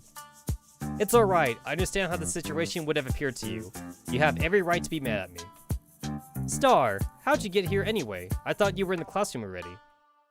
I was, but the call suddenly got disconnected, and before it did, I heard you scream, and then an unfamiliar voice. And I might be wrong, but I think I also heard that girl. That girl, you mean? Never mind. After I couldn't call you back, I got worried and ran to the ground floor immediately. There, I saw Shiki pinning you against the wall and got scared that he was assaulting you, so I had to rescue you. No, I mean, I misunderstood the situation, and you know what happened. Rescue? That's sweet. Star glares daggers at me. I wisely keep my mouth shut. Anyway, I'm glad to see you're fine. Let's go, the bell's about to ring. Yeah, let's go, Shiki. You should get going too. Right, see you guys later then. Bye. See you later, Shiki. See you. I walked towards my classroom. This morning was certainly interesting. I'm looking forward to the rest of the day. Miss Hellian's monotonous voice drones on as I stare into space, counting the minutes until the bell rings for lunch break. I look over to Kalina. She's busy scrolling through her phone as usual. I might as well talk to her for a bit. Hey Kalina, if you don't mind me asking, what are you doing on your phone? Kalina looks up at me, instinctively pushing her phone inside her desk. Aha, nothing really. Just browsing Griff-chan. It's more interesting than Miss Hellian's lectures anyway. Ah shit! Do you guys think that like MDR is like a Griff-chan like admin like in this universe? Griff-chan? Oh, you don't know? It's the most popular anonymous message board in the school. It used to be fun, but now it's mostly recycled memes, trash talking anyone successful, and idiots being idiots online. And there's fuck! I knew it! And there's MDR's usual bullpup propaganda and rumor mongering. Those are interesting. I knew that MDR had to be in here. Oh, she just posted a new one. Look. Oh wow, they actually like drew like a hand in a phone. Hey, you guys ever? Okay, wait. You guys ever notice like an anime? Any anime like based on like modern, somewhat modern times. You guys notice how like you can tell when the anime was made, whether or not like the characters have like a flip phone or like a smartphone or some shit. Like let's take City Hunter. City Hunter is like an old like 1980s anime. In that anime, they only have like landlines. There's no like mobile phones in that anime. But then like if you look at like Bamboo Blade, in Bamboo Blade, that anime they have smartphones, but they have flip phones though. They don't have smartphones in that one. So it's like you can kind of tell like what era like an anime came out by like looking at like if people have like smartphones or they have flip phones and shit. Cardcaptor Sakura too.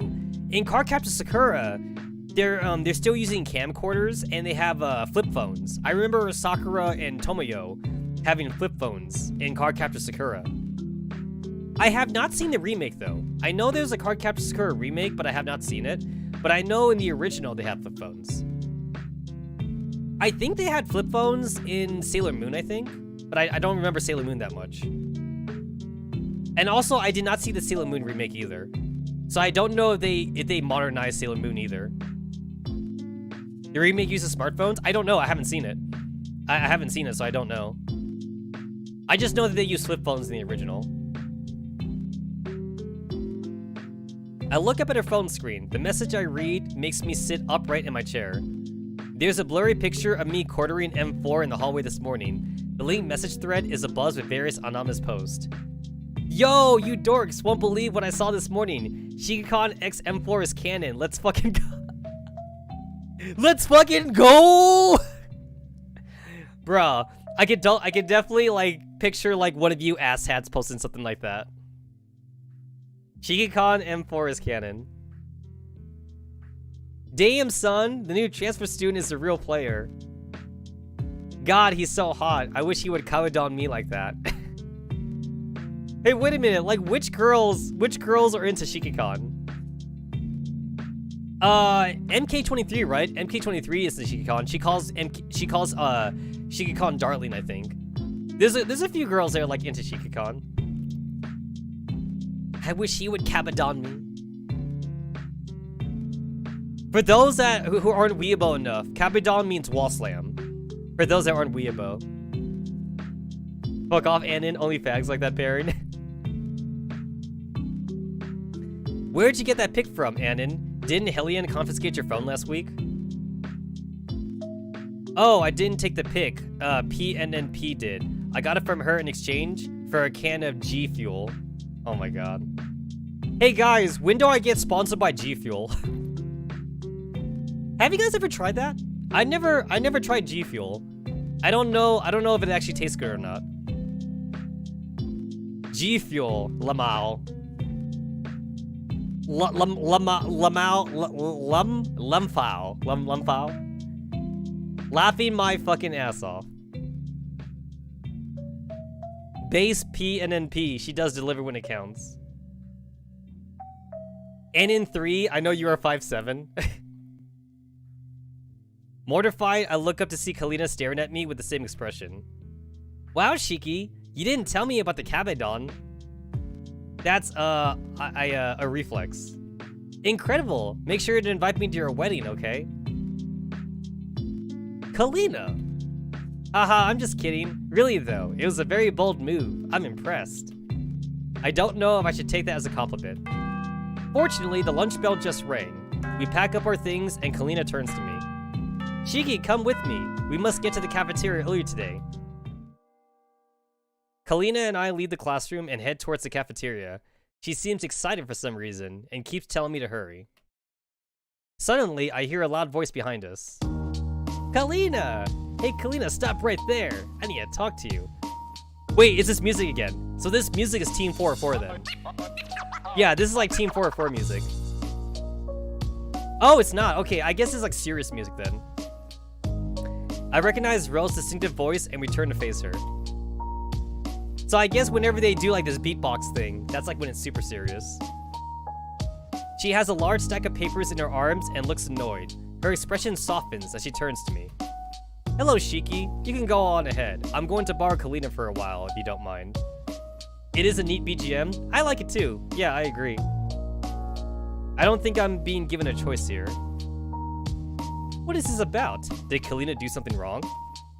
What? No, I just wanted her help with some display committee work today. Are you saying she has been up to no good?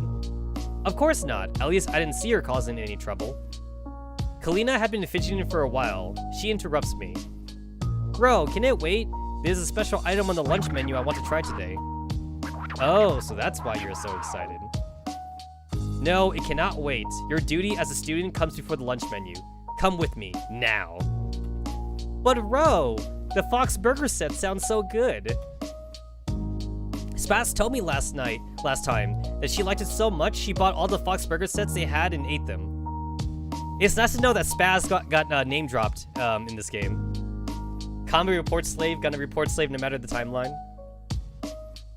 Hey, do you guys remember back in the day when like the only thing you could use batteries on was combat reports? I remember. That was legit the only thing you could use batteries on.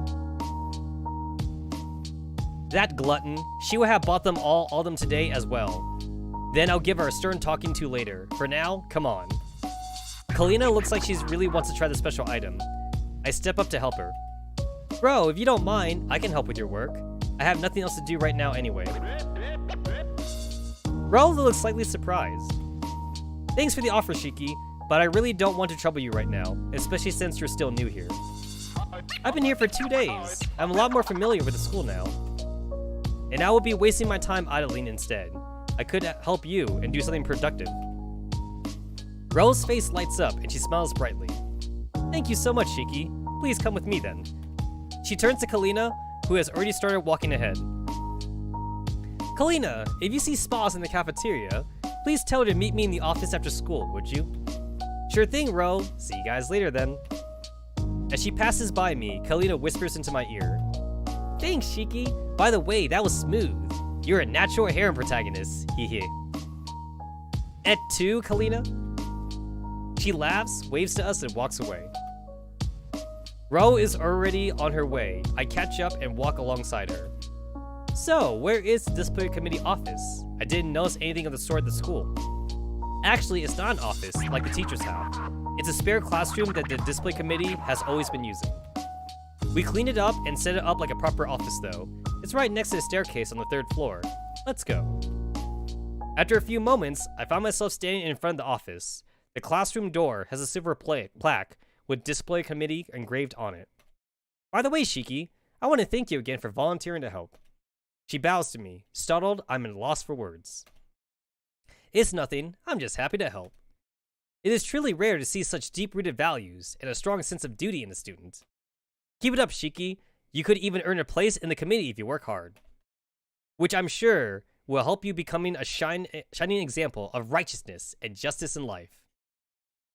What? Ro talks just like some kind of Tokukatsu hero. Why are all the dolls I meet so weird in their own way? Still, that's not necessarily a bad thing. And this, Shiki, is the excuse me? Ro opens the door, and we're greeted by an unexpected sight. Oh shit, new music.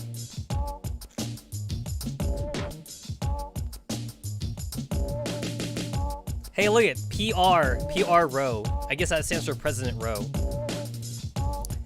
The classroom has been redesigned to resemble an office. The desk and chairs are neatly stacked away at the back. There is one large desk at the front with 5 chairs around it, presumably one for each committee member. There are shelves and cupboards at the back with files neatly stacked in them. In front of the shelves, there is a single computer. Overall, it looks very neat and clean. However, nobody else is in the classroom right now.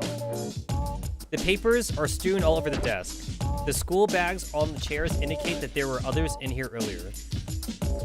Ro is furious at the sight for some reason. Ro, what's wrong? These good-for-nothing, lazy, useless girls. I told them so many times that we had to finish all of our paperwork before the end of lunch break. And they have not only left it unfinished, but turned this place into a disorganized mess too. I swear, once I get my hands on them. Who are you talking about, Ro? Oh, sorry for the outburst, Shiki. I meant my fellow discipline committee members. Makarov, Type 92, A52, and Sten. They were supposed to be working right now. Oh, shit. Okay, wait, we know the... Now we got some name drops here. All right, hold on.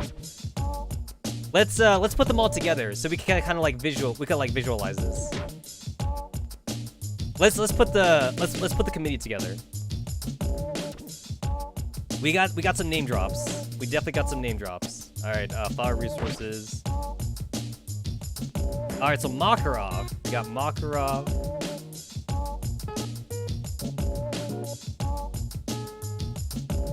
Okay, so we got at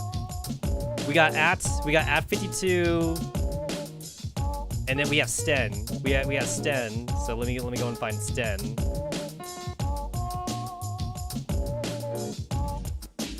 We got Sten. We got at 52. We have Type 92. Type 92. I don't remember what Type 92 looks like. What does Type 92 look like?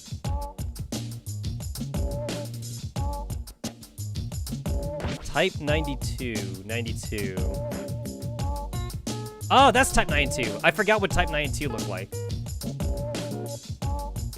Makarov, Type 92, at 52 and Sten.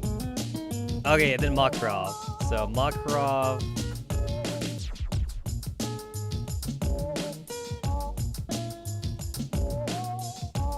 Let's see.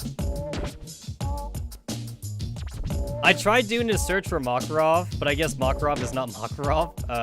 Let me see.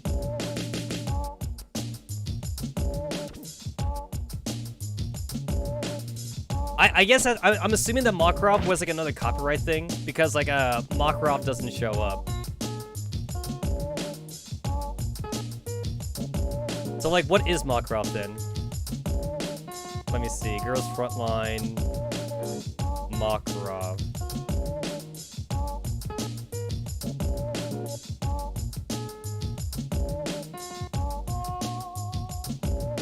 You think it's under PM? Let me see PM.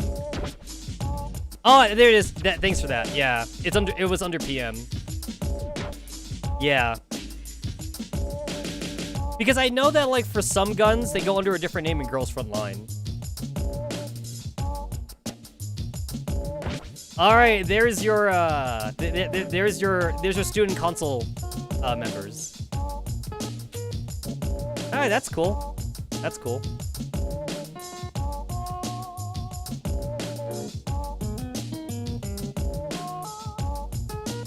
This seems like a random assortment though. Like I feel like there's no rhyme or reason for this team. So Rose 5 makes sense, obviously. I think Makarov also had a serious personality in game. I'm not so sure about Sten though. I know at 52, she had a very funny personality. Oh, you're right, it's Palette Team. Oh shit, you're right, Fuji. It's Palette Team. Yeah.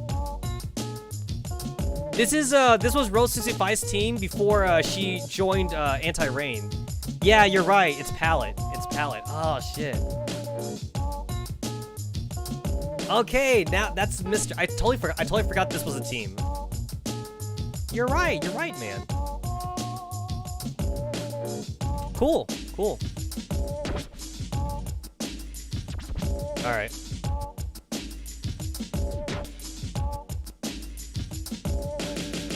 Alright, that solves that mystery.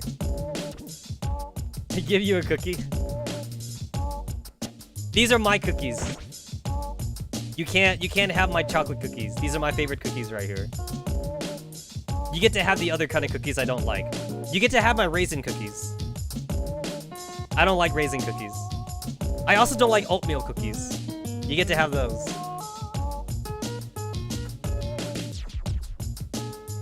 Now I have an even bigger workload to take care of. Ro seems dejected. I offer to help her. Ro, you can tell me what needs to be done. I'll help as much as I can. Cheeky. Alright, I normally wouldn't ask this much of you, but as you can see, I need all the help I can right now. She tries to bow to me, but I stop her. Hey, that's fine. Tell me so that we can begin right away without wasting time. Right, first of all, I need these papers in one place instead of all over the office. We collect all the papers and keep them in 2 large stacks. Ro picks up 1 stack up. These papers need to be sorted by date and arranged neatly into files. Then the school database needs to be updated with the new information in them. First, we need to sort this humongous pile of paperwork. Let's get started. We begin sorting the papers. It is quite a tedious job, and I soon understand Ro's anger at the prospect of having to do all this on her own. A few minutes pass. I can't help but wonder about the rest of the display committee members. I ask Ro about it. Ro? Who are the rest of the display committee? And why did they leave you with this much work to do by yourself? Running away from responsibility is not something a model student should be doing. Ro sighs. It's a long story, so bear with me.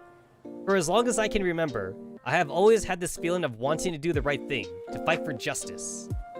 I don't know if these are my own feelings, or if they have been programmed into me when I was manufactured. Anyway, after I enrolled at Griffin High, I established the display committee since it was the best way for me to achieve my goals. I would have asked SOP, M4, Star, and M16 to join me. I knew that even if no one else agreed, SOP would still say yes. However, Miss Perska objected.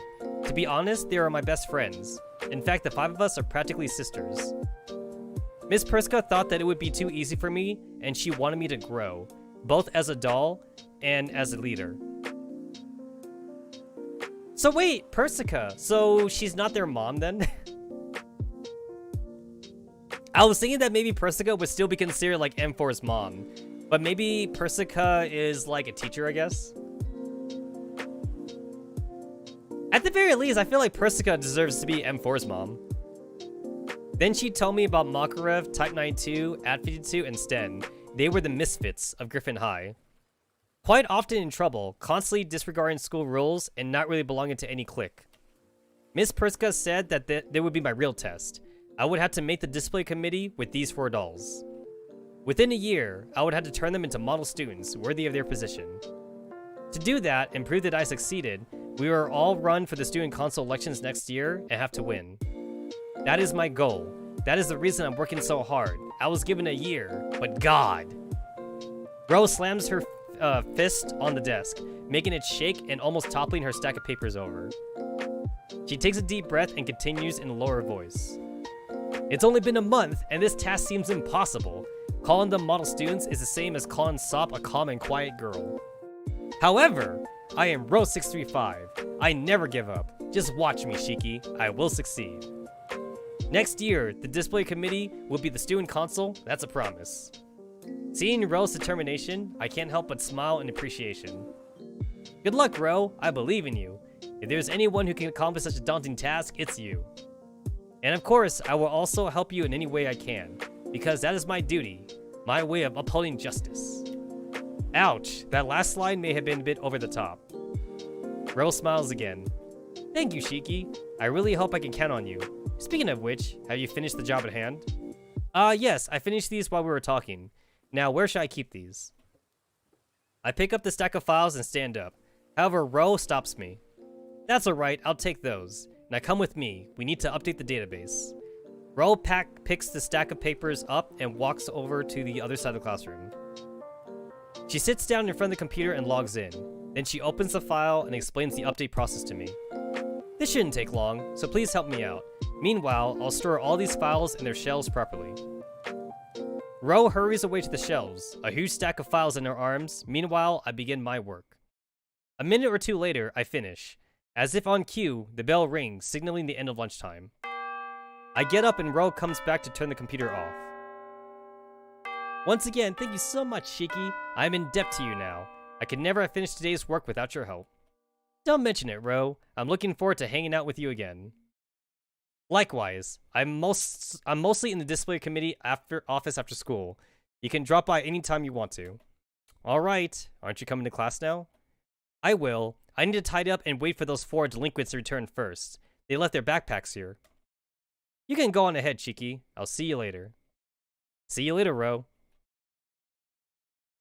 Not long after leaving the display committee office, I feel a tap on my shoulder. I stop and turn to find Kalina staring at me. Her brow is furrowed, and she's thinking about something. Kalina, what is it? Kalina grabs my wrist. Come with me, Shiki. What? Wait! I barely manage to grab my bag before Kalina drags me out of the lunchroom. She's surprisingly strong. Slow down, Kalina. Kalina's pace slows slightly, enough for me to gather my balance and fall into a step behind her. As we walk down the corridors, we pass by some other dolls. Other than some whispers and a few weird looks, none of them bother us. I frown. Isn't this the way to the school gates? What's gotten into you, Kalina? Where are we going? Kalina glances over her shoulder at me. Her eyes glimmer with mischief. Shiki, do you think that history is a boring class? Well, she's not wrong, but I don't see how that's relevant at the moment. Kalina's grip on my wrist tightens. So, your first friend here in Griffin, Shiki? I'm taking it on myself to show you something more interesting than history. Come on now. Come on, I know some good spots around town that shouldn't be too crowded at this time. Wait, you're seriously thinking about skipping class? Kalina grins widens. Don't worry, Shiki, it'll be fun. Besides, that's what our free absences are for. Kalina continues walking, all the while humming a tune to herself. I sigh. Just what have I gotten myself into? Hold up, guys. I'm going to do a very high school thing to do. I need to answer a text message on my phone. Yeah, I need to answer a text.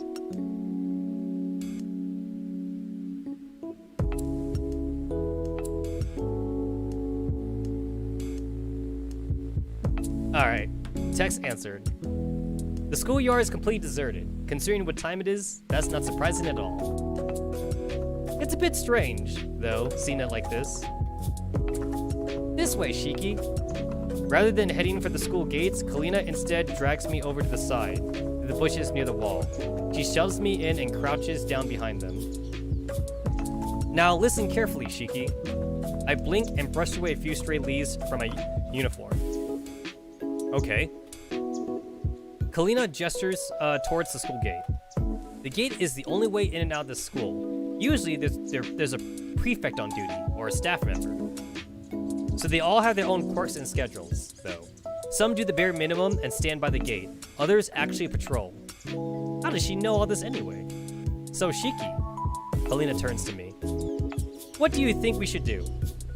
If only Kalina put this much effort into her studies instead. Ah shit, time to save the game. Hold up guys, gotta answer my phone again.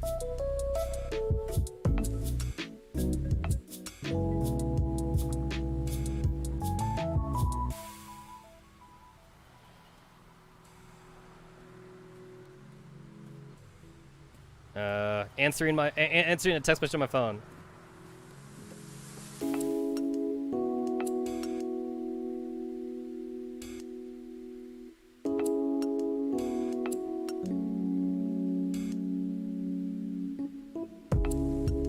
Stealth is optional.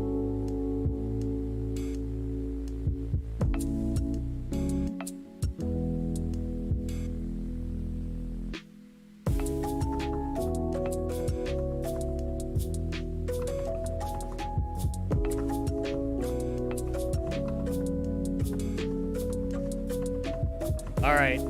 Phone answer. I sound like such a fucking high schooler right now. Hold up, guys. Let me take a fucking selfie. Let's see. Let's just head back to class. We could try the sneaky approach. Stealth is optional, right? I don't know. You have to tell me. Let's see.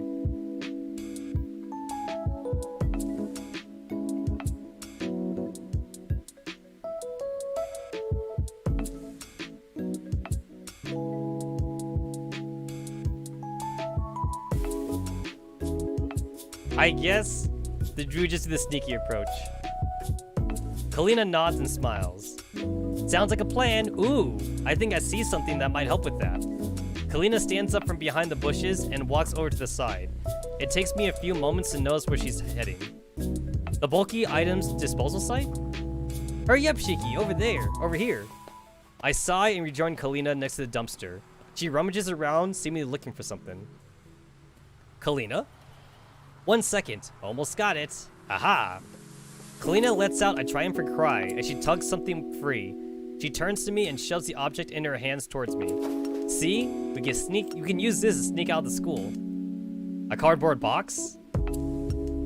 Ah, yes, a cardboard box. A weapon to surpass Metal Gear. Dun dun dun dun dun. Dun dun dun dun dun. You know what? I actually have a friend who set their phone's ringtone to be like that exclamation point thingy in Metal Gear Solid when you get like spotted or something. You guys know what I'm talking about, right? The ring, you know? Yeah.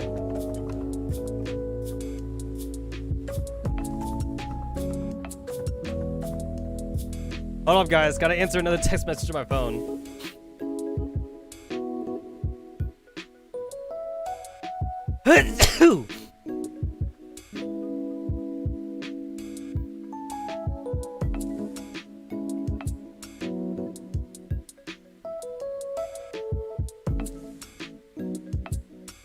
Answering my phone right now, guys.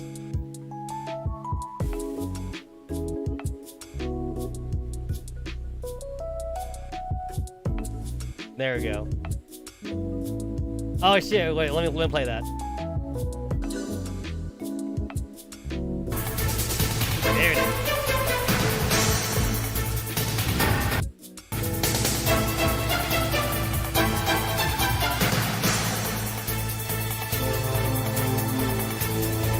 Okay, that's all I played. Alright. Dot dot dot dot dot dot dot dot dot. Alright. Don't blame me. Blame Katsune who posted the link. Does she think this is some sort of stealth video game or something? Before I can say anything, someone clears their throat behind us. You do realize I invented that trick, right? Oh shit, guys! Exclamation point! We got spotted. Exclamation point! A chill runs up my spine, and I spin around. The unknown speaker is much closer than I expected. Oh shit! Look, it's M16! Ah, that's cool! It's M16. Hold on. There we go. Alright.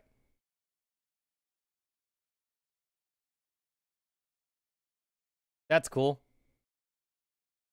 Dude, M16 looks great, though. Also, wait, isn't it kind of fitting that M16 has a bag, though? Because, like, remember how she always had, like, the plasma cannon on her? In this timeline, she has a bag instead of a plasma cannon. Also, it would be kind of cool if, like, M16 is actually, like, a senior, and then, like, when she graduates, she actually gives her bag to M4 or some shit, right? Like, I feel like that would make sense. She would give the bag to M4, and then, like, M4 would be like, no, I can't take the bag, it's yours. And M16's like, no, it belongs to you. What if that bag is a plasma cannon too? Oh my god. Oh my god. Also, M16 does look older, though. She looks like a senior, yeah. Because M4 said she was a first year. Like, M4 and Sopmod are all first years, so I guess maybe M16 is a senior. Because M16 is also older than the other girls in the original game as well. Also, isn't it weird to see M16, like, wearing, like, a girly outfit? It's kind of weird seeing her wear like a pink skirt like that. There's no need to be so surprised. I don't bite. The newcomer reaches out and takes the cardboard box from my hands. I can feel the strength of a T-doll in her grip, yet her actions remain gentle.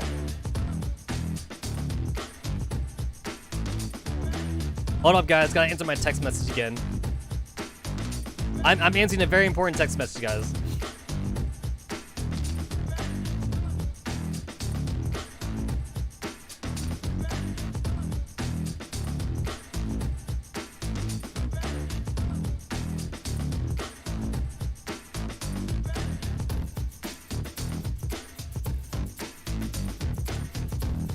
The fiery streaks of orange run through her messy dark hair.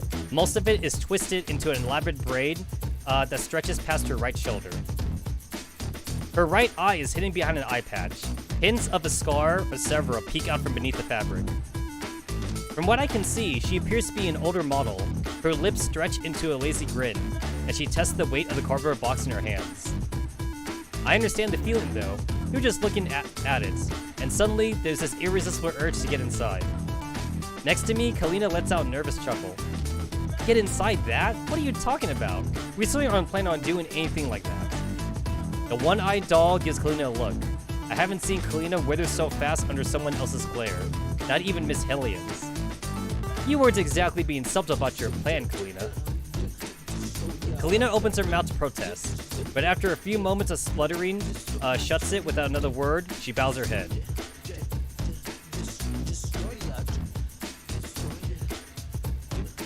I'm sorry. Nah, don't worry about it. The prefect yawns and stretches. Her movements slow and deliberate. She turns and begins walking away from us at the gates. I understand. We all have those days. Besides, that's what your free absences are for. Wait, what? And if it's not obvious already, I'm winking at you. Guys, she's winking, but she's using her eye patch eye to wink. I blink several times as I try to process everything. Kalina acts first and grabs me by the arm once more, all but dragging me out of the school gates. I eventually find my footing and keep pace with Kalina. We don't stop moving until we're several blocks away from the school. So the stories were true. She really can see through anything with that eye patch, including lies. Stories? What stories? Who was that anyway? Kalina snaps her fingers and turns to me. Oh, I forgot you two haven't been improperly introduced. That was M16. She helps out with the student council and generally everywhere. She's usually pretty busy doing something or helping someone out. Her eye patch is what she's known for. No one really knows how she got it, and she hasn't been really forthcoming with the details either. Hey guys, do you think that 416 also hates M16 in this timeline? So remember, 416 and M16 used to be friends, right? They used to be friends until, like, M16 abandoned 416, and then, like, 416 was all like, I'm gonna get revenge on M16 and shit. I wonder if they have the same exact history in this timeline. Some say it was an archery range accident. Others say it was a fight on a subway train. A few believe that's a result of a deal with higher powers. Kalina. I'm serious, Shiki. You were there. She saw through everything. I sigh. Perhaps I should have just gone to class. After escaping from M16, Kalina and I head downhill towards the center of the city. On the way, she suddenly stops and pulls me aside. Shiki, take off your blazer and wear it inside out. What? Wait, what? Why would I do that? To avoid suspicion, of course. Did you not notice that the school logo is printed on the front side? If we are spotted outside this time in our school uniforms, we might get into trouble. Thankfully, the other side of the blazer is a uniform black that won't draw attention. So come on, quick. I do what she says and we continue walking. However, I can't help but notice that Kalina's appearance is the same as in school. What about you, Kalina? What if someone notices and recognizes you? Don't worry, I'll be fine. It's not the first time I'm playing truant. I've escaped from close situations before. I think it's better if I don't ask what those situations were. Suddenly, something catches my eye. I look to my right and see a cardboard box on the pavement on the other side of the street, just outside an alley. Did M16 follow us out here? No, that can't be. Besides, it's much smaller than the one she used.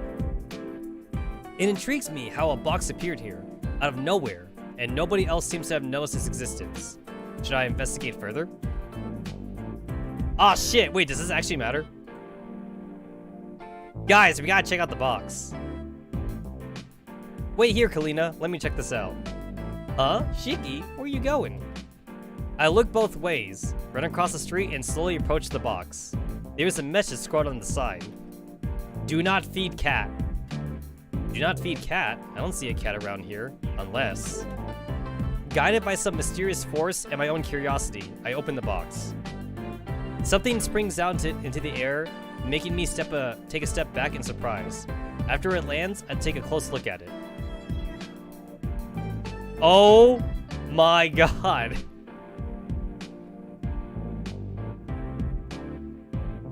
IDW Dunya! Also, like, this is like a fucking... It's like they didn't even try with this picture. It's a girl. No, this can't be a human. She has cat ears and a tail.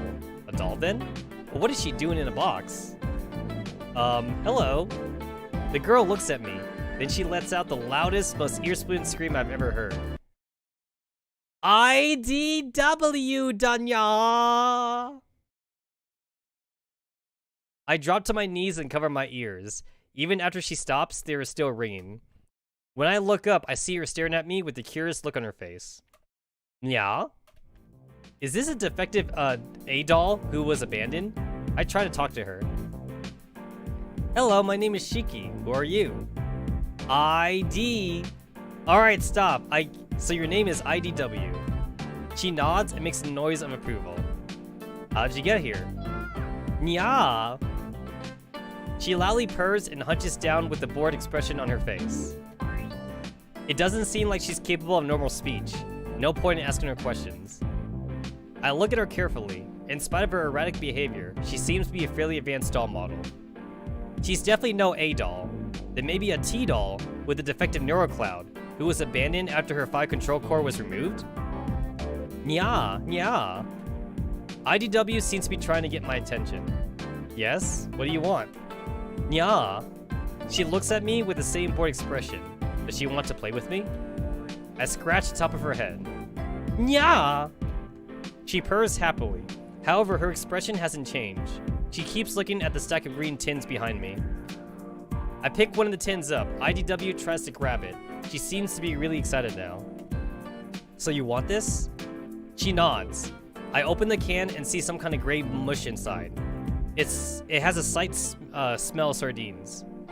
I hold the can out to IDW. She grabs it and starts scooping its contents out with her hands and eating it. Suddenly, the wording on the box makes sense to me. Oh no, what have I done? After eating, IDW purrs again, looks at me and smiles as if to thank me. Then, to my surprise, she gets out of her box, picks it up and runs away, disappearing into the alley. Well, she seemed like a nice doll. What could possibly happen by feeding her? The message was probably a cruel joke by someone who abandoned her there.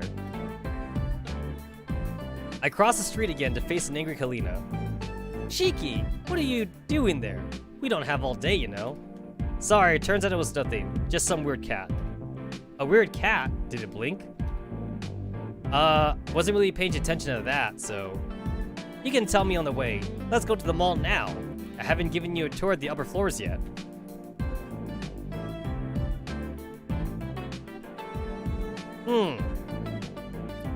I feel like that matters somehow.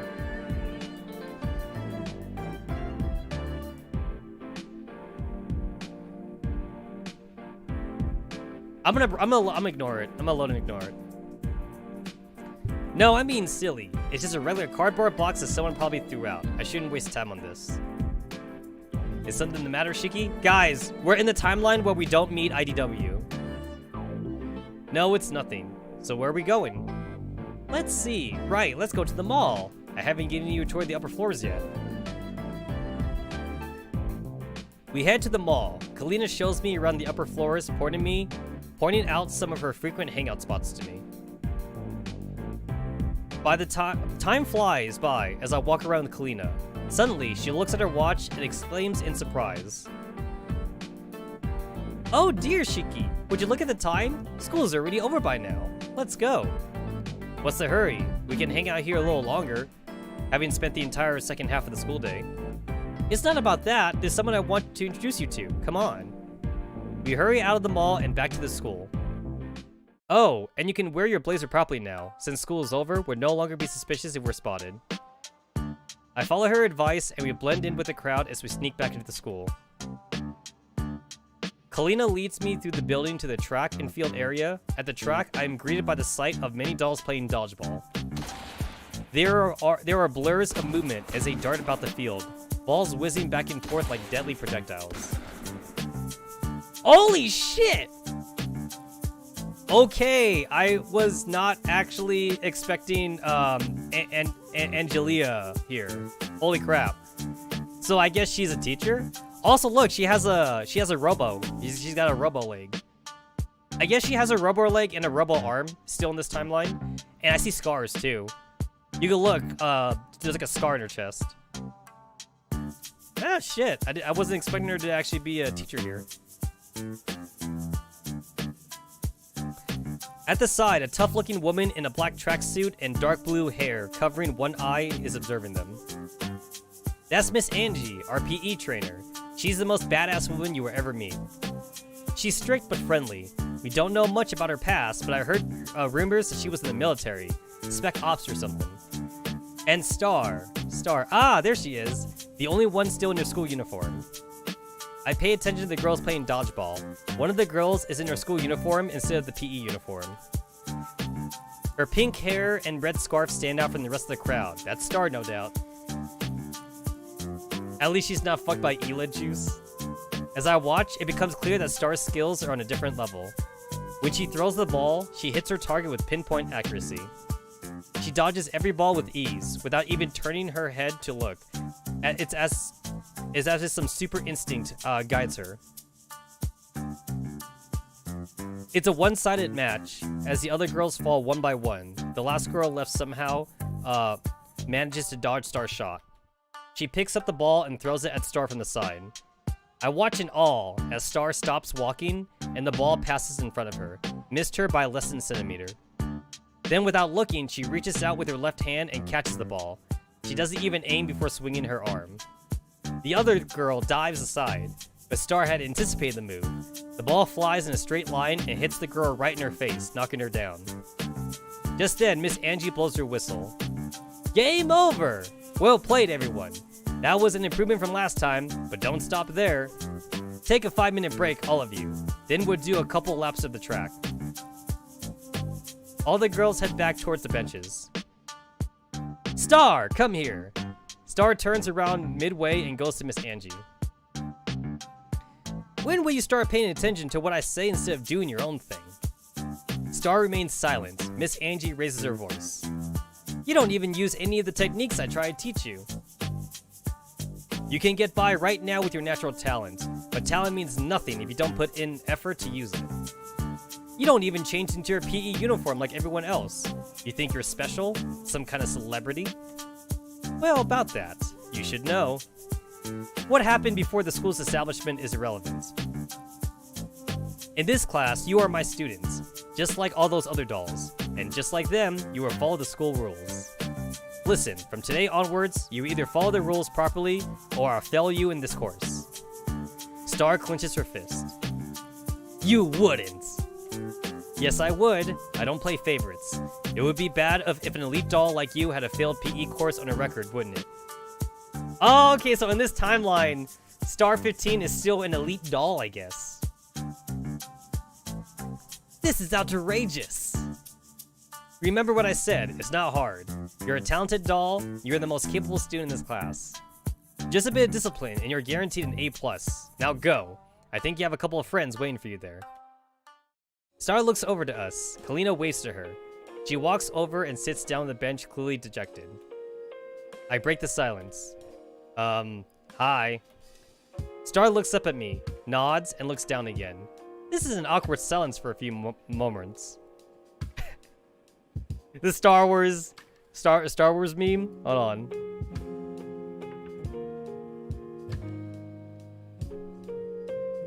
This is outrageous. It's unfair. Yes, I know that one.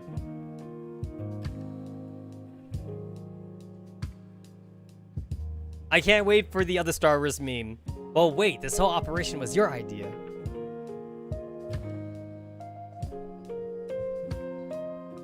I'll go and get drinks. See you in a bit, Shiki. Kalina hurries away, leaving me alone with Star. I silently thank her in my mind. So, about what happened in the morning, Forget it, we're cool now, aren't we? Yeah, we're cool. Actually, I just wanted to properly introduce myself. Hello, I'm Shiki-kan, a new transfer student at Griffin High. Nice to meet you. I'm Star 15. You can just call me Star. Nice to meet you. So, Star, I was watching your game, and you were doing really well. The others didn't even stand a chance. You're doing just fine. I don't get what Miss Angie is expecting from you. Star doesn't reply. She seems to be in deep thought about something. Hey, really, don't worry too much about it. Save it, Shiki. I know my performance wasn't up to mark today. Yeah, well, we all have those days. Look, I appreciate the thought, but you don't need to console me. I'm perfectly fine. I'll be at my best next time. Oh, I get it. So Star, if I go like the Star route in this game, it's like she's one of those girls who like never tells you if she's doing fine or not.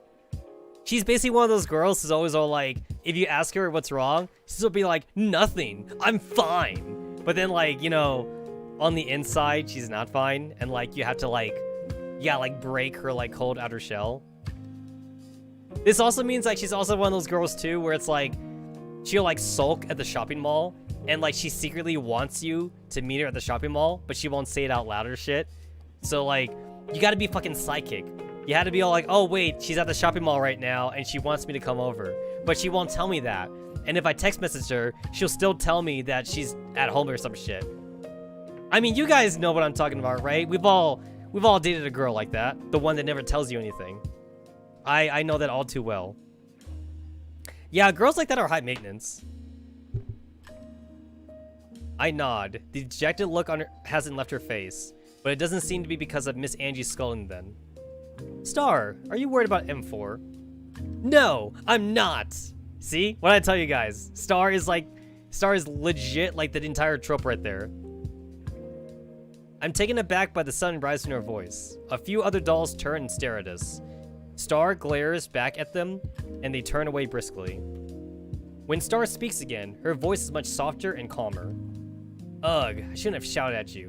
Fine. It's my teammates in the sports team. That's who I'm worried about. They are so much weaker than me. They won't be able to keep up. That's what's bothering me. Now, if you'll excuse me, our 5 minutes are up. Angie. Just then, Miss Angie blows her whistle and calls for the team. Speak of the devil. Later, Shiki. Star rejoins her teammates on the field. I turn around and leave as well, chuckling to myself. Star is possibly the worst liar I have ever met. However, it's cute how much she cares about M4, but tries to hide it. Anyone would be lucky to have a friend like Star. I meet Kalina again at the school gates and tell her what happened. Her only response is a weak smile. Yeah, Star is like that. I'm feeling a bit tired after everything today, Shiki. I'll head home first. Bye. Alright, bye. Kalina? Tired? I wonder if she's alright. As I get in my car and Rora drives me home. I lie down on the sofa and close my eyes. Today was one hell of a hectic day. The intense training with Railroad in the morning, then meeting so many new girls today, and running around more than usual. Strangely enough, I don't feel as tired as I did yesterday. Is this the result of Railroad's training? My phone rings, and I open my eyes. I sit up and look at the screen. Father. I still think that, like, our dad is Javier. I pick up the phone. Hello, Father. Oh my god, I'm right! I fucking called it. Did I not fucking call it? So wait a minute, Javier is our fucking dad? That sucks. We all know how much of a scumbag Javier is. I wish Kyriger was our dad. Oh, damn, okay. Hello, Shiki. How are you? I'm fine. Rarod is taking good care of me, and I'm making a lot of new friends at school. Indeed. I don't doubt Rarod at all. She's a very capable tea-doll. Tell me about your new friends. I tell him about everyone I have met so far. I see. That's good. That's very good. And you don't doubt these dolls at all, do you? No, they are genuine in everything they do. More so than humans, I dare say. You aren't just saying that to please me, are you? Son, you displease me sometimes. No, father. I think I could truly consider them as my friends. ... Father? No, it's nothing. I'm happy that you're leading a normal school life, like any student should. Is it wrong for me to think that Javier speaks like Palpatine? Thank you, Father. Are you coming here anytime soon? Unfortunately, I cannot. I'll have to meet a client in Berlin. I'm leaving this Friday, but don't worry. I'll visit you as soon as I can. Hey, wait, Berlin! That sounds familiar. Wait, aren't we like doing a mission in like Berlin right now or something? Berlin actually sounds very familiar. I understand. Have a safe trip. Thanks, Shiki. Good night. Good night, Father. I put my phone away and notice Rarod standing in the doorway. Master, dinner is ready. However, if you're busy, I can. It's fine. I was talking to Father. I'm coming. Fuji says, "Ah, yes, the RPK-16 moment." Ah, damn. Okay. After dinner, I head back to my room. I should go to bed, but I don't feel like going to sleep anytime soon. I pick up my tablet, constantly reminding myself that I need to be up early tomorrow for Rarod's training. It takes me another hour before I get tired enough to go to sleep. Riki says Berlin was Isomer. Ah, gotcha. Okay. As I turn off the lights and lay down in my bed, I close my eyes with a smile. I really like my life here, and I'm looking forward to another day at Griffin High already. Alright, that was the third day. This was day number 3 in the game.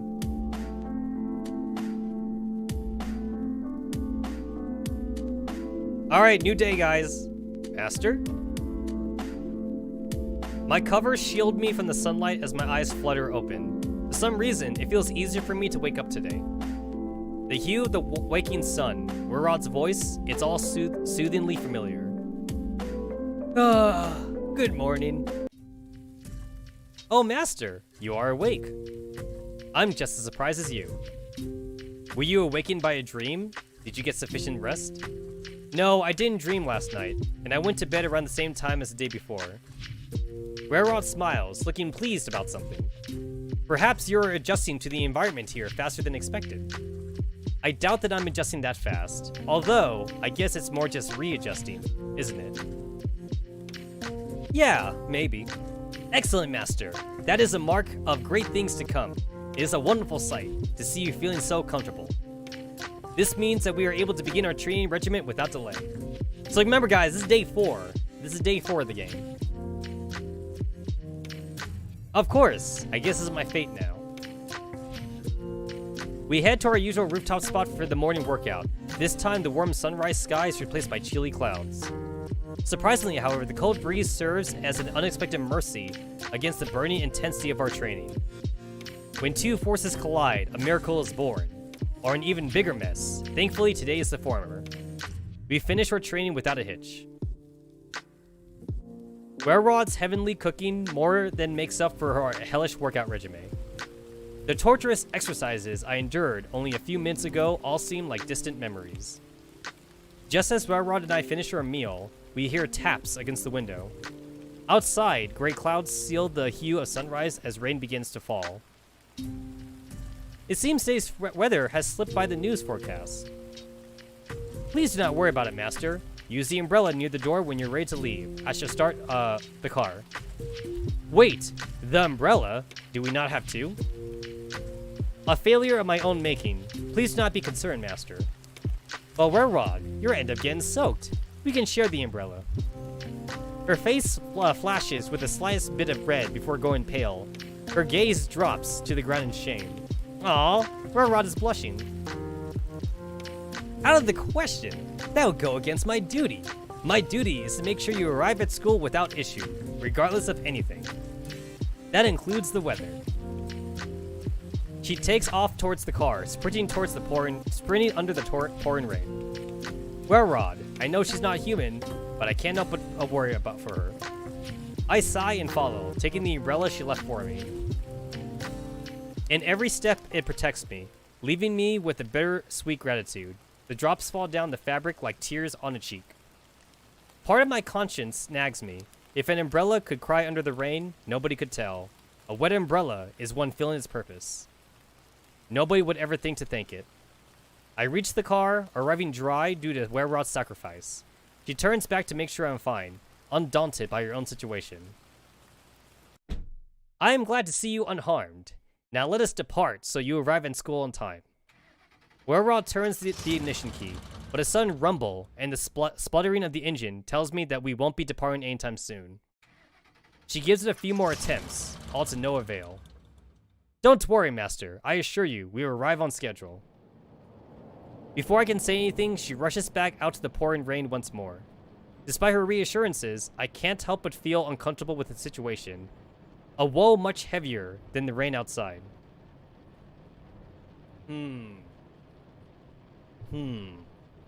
So, I guess the first option is to get Were-Rod friendship points.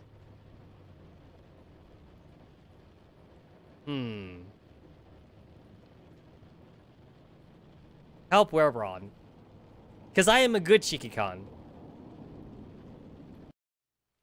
Regardless of what Were-Rod said, I take the umbrella to join her. A few raindrops land on me, but I ignored them, as she says, "'Tis but a scratch." She opened up the front hood of the car, searching for the problem. She's incredibly focused, so much that she does not notice me approaching at first. It is not up until the sudden absence of rain that she does look up. Master, what are you doing out here? The rain. Don't worry, I'm pretty sure that my classmates will all be in a similar state. Thank you, Master, but you need not trouble yourself to help me. You say that, but it doesn't really feel like I'm helping in any way. What do you mean, Master? Well, how do I explain? This engine, it's the driving force of this car, literally. The wheels don't do anything on their own, but they're here as support. Yet the wheels aren't troubled by it. In fact, they feel lost on their own. Were-Rod's eyes light up, having come to a realization. Were-Rod, I don't know what I'd do without your help, so I ask as a favor for not only you, but myself as well, that you let me support you. It's the least I can do. Bruh, that's pretty smooth, you gotta admit. Were-Rod's face shifts to a small smile. A sight as rare as any treasure, and just as valuable. I understand, Master. Very well. With your support, I shall finish this with haste. True to her word, she finishes the repairs, and we head back into the car. Were-Rod? Yes, Master. Thank you. Her eyes widen as she were a child, having just seen magic. Just fuck already. There's no need to thank me. This is my duty. I beg to disagree. She faces ahead and puts her foot on the pedal. I'm happy to see her dedication, but I'm happier to see a smile reappear on her face. Human or doll, if you can smile, if you can cry, you deserve to hear. Thank you. I make sure Were-Rod hears those words before I get out of the car. On my way, I catch up with familiar redhead. Hey, what took you so long? We'll be late if you don't hurry. Ran into some car troubles, but you're right. I wouldn't want to deal with any school troubles either. Kalina smiles. Good thing for us, Miss Springfield's class is first today.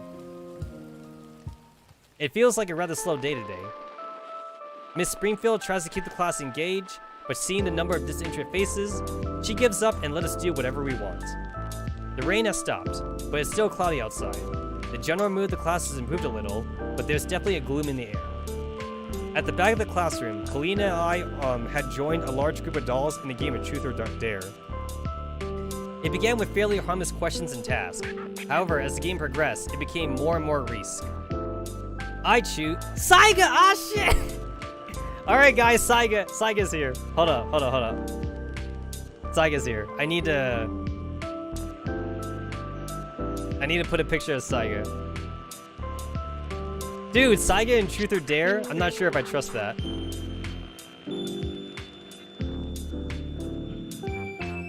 There we go. We got Saiga right here.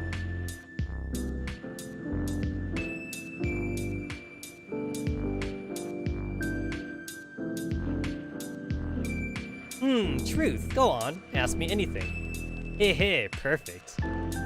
Who was your first crush at Griffin High? My first, it was a collective sigh of relief all around.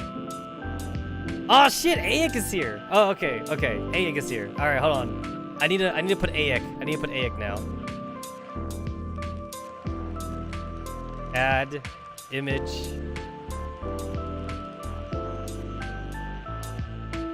AEK. Alright, AEK. Alright.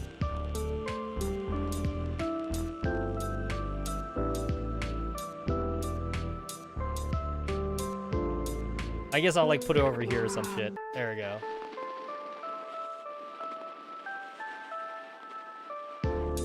That's a surprise. I expected your question to be more, you know. What? Are you implying that I'm some kind of skirt-chasing degenerate who only thinks of lewd thoughts all the time? I mean, Saiga is supposed to be like the thirsty one, right? Saiga is usually the thirsty one. At least that's what I normally see.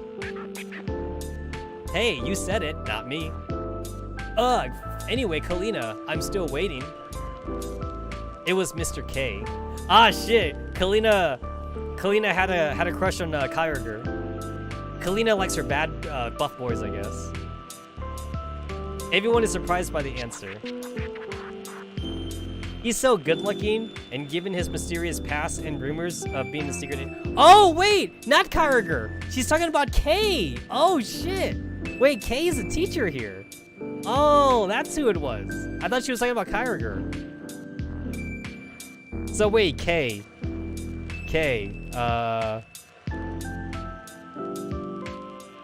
Let's see, Kay. Huh. Let me see. Like, if I type in NPC. Jason? What the fuck? Wait, his name is Jason in the game files. Huh. So she had a crush on Kay. Alright, but anyway, his name is Jason in the game files though. That's weird. So she likes the germ fuckboy.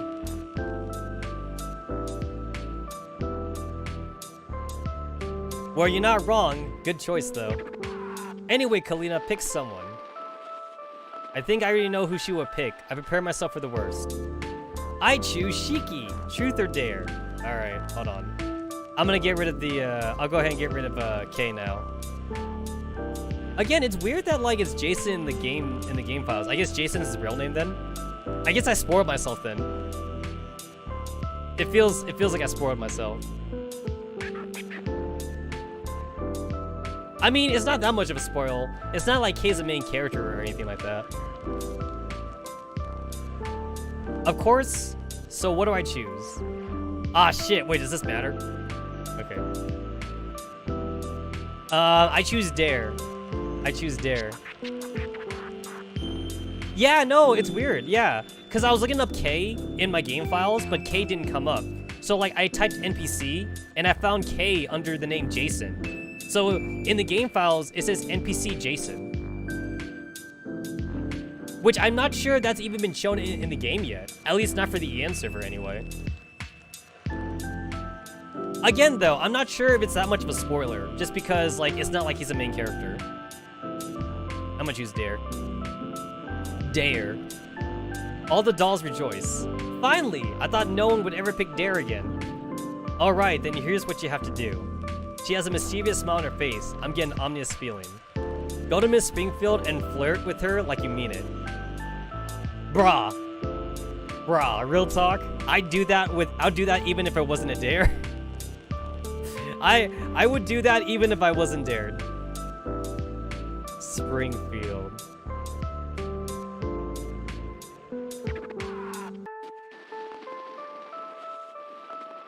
Hold on.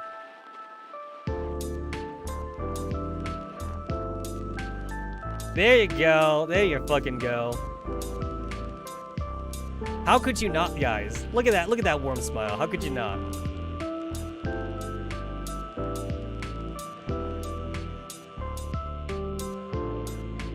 Springfield Sensei. She's like over here. She's like over here at the very edge. I knew it. Kalina, that's impossible. Miss Springfield is our teacher. That makes it even better. Now go. Oh shit. Do you guys remember in Persona 5 when like you're going on like the social link events with Kawakimi, and she was all like, I can't, I'm your teacher, and you could choose that makes it even better. It makes it even better. Now go. You'll be fine. I believe in the me that believes in the Yushiki. Oh shit, guys, they did it. They did the Gurren Lagann. They did the Gurren Lagann reference. Believe in the me that believes in you. I don't really have a choice, do I? I get up and walk all the way over to Miss Springfield. Okay, hold on. Let me go ahead and get rid of all the pictures I put up.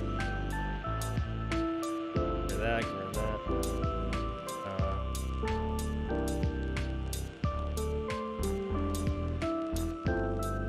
There we go. Yeah, Shiki, what is it? Ah, shit. I mean, dude, brah. Shiki wearing civilian clothing is pretty nice.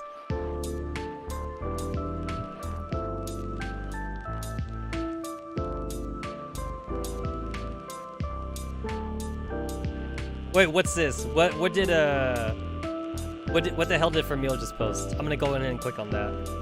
Let's see.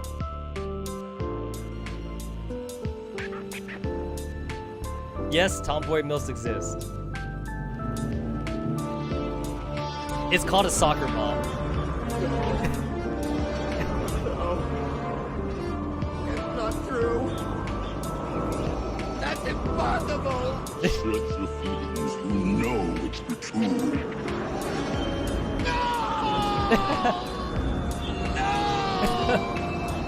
Okay, alright, that was pretty funny. Okay. Okay, what would I say? What would I say in this situation? You look really beautiful today. Is it really that hot in here, or is it just you? It's nothing. Alright, trying to save my game. I would pick the second one. Is it really that hot in here, or is it just you? Miss Springfield bursts into laughter. Haha, Shiki. That was the most cliche pickup line I've heard in ages. Please practice some better lines and try again. I'll wait. What? Oh, great. I got burned. She gives me a bright smile. Utterly dejected, I return. Mission failed. We'll get it next time. Guys, mission failed. We'll get them next time, boys. We'll get them next time. The lunch bell rings, and we all head out of class. Hold on, guys. We can't be satisfied with just that, right? We gotta load this bad boy up. You look really beautiful today. You look really beautiful today. I couldn't help but say it. Oh, well, thank you, Shiki. I appreciate it. Ah, shit, guys, look at... Guys, mission a success. She's blushing. We got it, boys. We got it. Well, you do look beautiful every day. It's just that there's something different about you today. That's kind of a lie. I didn't notice anything different, but if I'm lucky, it will work. Wow, you do have a sharp eye. You're the first person to notice that I changed my hairstyle today. Ah, shit, son. Guys, remember, just bullshit. Just bullshit your way through a date. That's a real life advice from Tetsamaru. It worked. I can't believe it. Yes, that's it. It's a subtle change, but it suits you perfectly. So, is there a problem? Ah, shit, guys, look, she's even blushing even more. She starts stammering and turns her face away. Is she blushing? No way. Yes, Miss Springfield, I do have a problem. What is it? I wait till she faces me, then I look her straight in the eye and say... Ah! No way, no way. Okay, wait. Okay, the second one is mission failed. Alright. The second one is definitely mission failed, that you're not in bed with me. I simply cannot stop thinking about you. I simply cannot stop thinking about you. She gets extremely flustered and turns her face away again. Now, Shiki, you're making me blush. Stop it. Surely you can do better than an old T-doll like me. Oh, snap, son. Oh, snap. Actually, I'm a perfectionist. I don't chase after anything less than perfection. Oh, shit. Oh, shit, son. Boy. Dude, that's fucking smooth. That's smooth right there, man. You gotta admit, Shiki-Con, he got game. He got game, my man. Which is why I'm talking to you right now instead of anyone else. Miss Springfield has a sheepish smile on her face. Looking at her, my heart involuntarily skips a beat. Ah, shit, guys. That's a bad smile right there. That's a bad smile. Oh, shit, Ara. Guys, we got the Ara. Ara, you really do have a way with words, Shiki. You know that? Guys, we got Ard. She raises her voice a bit. Why don't you meet me in my office after school? We can, discuss more than without anyone else around. Wait, I'm sorry, what? I can hear gasps and cheers from the back of the class. I'm slowly becoming more increasingly confused and conflicted when Miss Springfield beckons me closer. She leans forward and whispers in my ear. Now you can go back and tell your friends you won the dare. Ah, she knows, guys. She knows. The dare? Wait, so she knew all along? You knew? Of course, you're a sweet boy. You would never flirt directly with a teacher like this unless it was a dare. I decided to play along, and surprisingly, I found I was actually enjoying myself. You have no problems picking up a girl, Shiki, if that's what you want. Thank goodness I was scared for a moment. I'm sorry for saying such inappropriate things. Don't worry about it. We both know it's just part of the game. Now go. As I turn around to go, she says once again, I'll be waiting, Shiki. Don't be late. I can't help but laugh, knowing that it's part of her act. At the back of the class, everyone starts cheering for me. God damn! I can't believe you seduced Miss Springfield like that. Good job, Mr. Harem Protagonist. Good job, Shiki. You're definitely going places. Yeah, I think it's better not to tell them any of the truth to any of them. The lunch bell rings, and we all head out of class.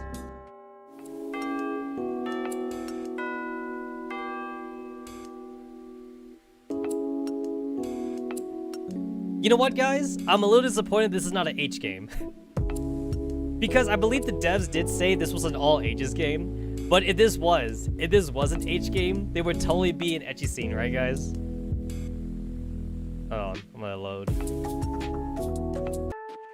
Okay, I'm gonna try truth. I'm gonna see what truth is. Truth. But everyone chose truth in the last 5 rounds, Shiki. Please choose dare. Yeah, it's getting boring. Pick dare. Shiki, you wouldn't be a sport, would you? It seems I have no choice then. Dare. What? Oh, that's bullshit! Guys, your choices didn't matter here. That's bullshit. If you pick truth, they make you pick dare anyway. That's some bullshit right there. Alright, I'll pick this one. That you're not in bed with me right now. You're not in bed with me right now. Miss Springfield's face suddenly becomes serious. You're crossing the line there, Shiki. That just makes you look desperate and a jerk. Oh, you still need more practice. Try again after you improve, okay? She gives me a bright smile, I apologize to her, and return to the back. You did go way too far with that last line. Thank God Miss Springfield is nice enough not to take you seriously. Okay, guys. So yeah, obviously, I knew that was a bad choice. Yeah. How about this one? It's nothing. It's nothing. Okay, feel free to tell me if you need something though. I head back to everyone, but they all seem disappointed with me, but don't say anything. Oh, wow. Okay, so you get nothing out of that. Okay.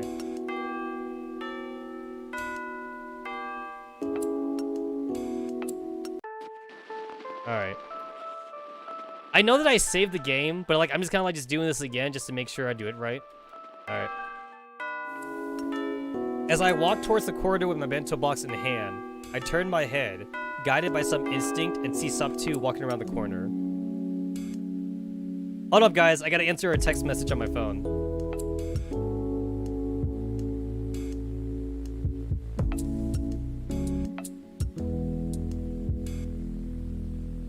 Gotta answer my phone, boys. Alright.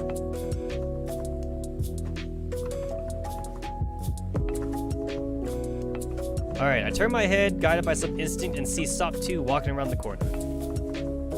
She's walking slowly with a tired look on her face.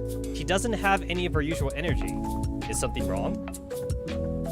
I decided to go and talk to her. She is my friend, and if she's having any problems, I should try to help her. Kalina, you go ahead. I'll catch up later. Alright, see you. I head straight down the corridor. As Sop 2 turns the corner, I follow and call out to her. Sop 2! Sop 2 immediately stops and turns around to face me. Her face immediately breaks into a big smile. Shiki, what are you doing here? Aren't you going to the cafeteria to have lunch? I see you have your bento box too. Her usual hyperactive energy and enthusiasm are missing. I continue.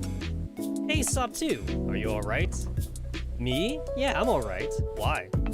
You don't seem as energetic as usual. If there's any problem, please feel free to talk to me. I'm getting worried seeing you like this. Sop 2's eyes widen, then she grins. Come on, I told you I'm fine.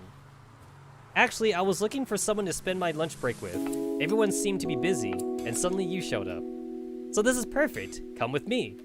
Huh? Let's go to the rooftop. I want to take a break from all the noise and activity of the school building for a while.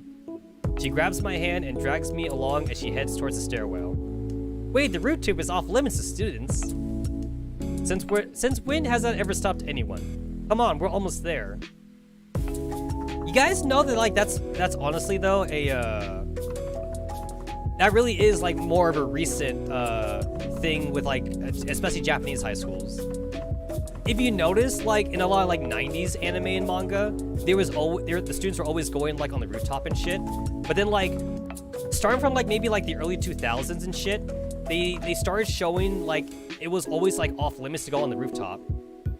And you guys know why, right? It's because fucking suicides. Like, the suicide rate in Japan is, like, fucking ridiculous.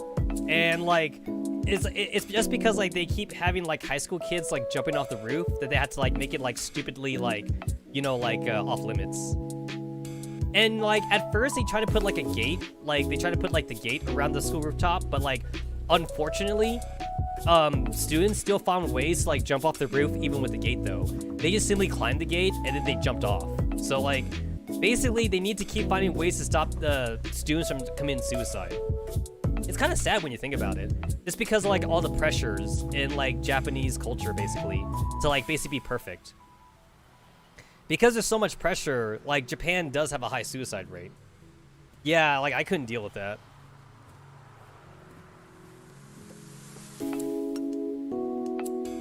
She bounds up the stairwell, making sure that we weren't spotted. I run up the stairs after her, following her to the roof. Sop 2 is right, the rooftop is a surprisingly serene place. The noises from the school sound muted and far away. There isn't much here. There are a couple of benches, a water tank in one corner, and fences around the edges of the roof. A cool breeze blows in my face as Sop 2 leads me to a bench and we sit down. To tell you the truth, I've been in the Robotics Club room all day today. Today in the morning, I had an idea, a sudden flash of inspiration for a new project. I headed straight to the club room the moment I came to school, and I have been working on it ever since. Whoa, that's intense! So, what is this new project you're working on? I'll show you later, Shiki. I wanted to take a break and step out of the club room, but it was lunchtime. Students running around about and shouting everywhere. I really wanted a more peaceful atmosphere for a break. I went to M4 first, but she and the others were all busy with preparation for the student council election and couldn't hang out with me. I was bored, being alone all day, and really wanted to spend time with someone else, but no one seemed to be around. So I was surprised, but very happy when you found me by yourself. Oh, I understand now. You should take a break and continue later. Your well-being is more important. That's why we're here now. We sit in silence for a moment, then I ask something that has been on my mind for a while. Sop 2, I've been wondering, how exactly did you become the head of Boss Club? Oh, that's a long but fun story, so hold on, Shiki. She begins narrating her story as I listen to her attentively. Ever since I can remember, I love building things. I would collect spare parts and create toys with them. I even used to do it in class when I was bored. The teachers certainly weren't pleased about it though. Then one day, I was talking about it to Miss Persica when she suggested that I had a natural aptitude for robotics. M4 had also mentioned Miss Persica yesterday. I should ask Sop 2 about her later. She gave me a series of challenges to do, most of which were creating robots according to the specifications she gave. Some of them were difficult, but I managed to complete all of them. Miss Persica was quite surprised. Even she hadn't been able to complete some of them. Then she talked to Principal Kyriger and said I could start a robotics club, where I could nurture my talent further. She also suggested that I focus more on math and science courses at school. Amazingly, those are the ones I enjoyed the most. Sop 2 paused to catch her breath and I said, "Wait, you created the robotics club?" "Yes! Although Miss Persica helped me a lot by setting up all the books, computers, and crafting materials." I am once again surprised by Sop 2's talent. At first, it was just me in the empty club room. No one seemed interested in joining. I asked Ro, but she wasn't interested and she was too busy with the display committee work as well. Then I began actively looking for more members. I put up posters all over the nose boards and decided to talk to people myself. I found M4 alone in the classroom one day, reading a book all by herself. I convinced her to come and join the robotics club. She was very shy and timid at first, but as we talked and spent more time together, we became good friends. Within a few weeks, there was a significant number of people in the club. Many of the people I had asked to visit didn't stay around for long, but the few that did really were passionate about robotics.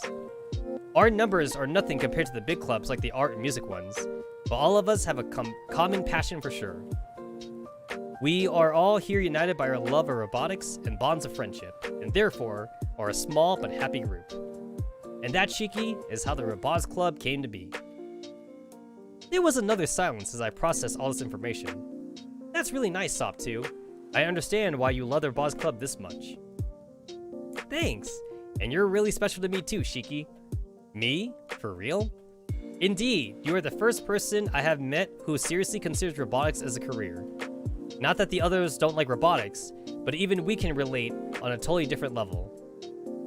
Thank you, Sop 2. I really enjoy being with you too. Sop 2 has a big smile on her face. Sop 2, speaking of M4, aren't you doing anything for the election? Not yet. The preparations are still in their initial phases. Rose said she and M4 could handle it. M4 did promise me that she would let me help with their election campaign, so I'm looking forward to that.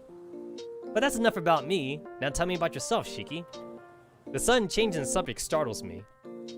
Huh? Me? Why? Because I'm curious about you. You never told me how exactly you got interested in robotics. Please tell me, Shiki. I really want to know.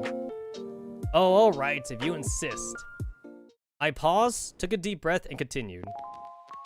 As you may already know, my father is the head of the IOP Industries, the largest doll production company in Japan. So naturally, I was exposed to robotics since I could remember. As I talk, I open my bento box. Inspired by Kalina, I had cooked my lunch for myself today, refusing to let Railrod help.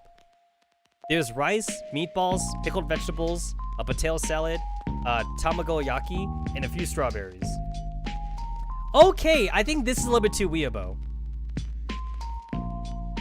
They could have just actually literally translated tamagoyaki, but here they just they left that as weeaboo, and I didn't think that was necessary.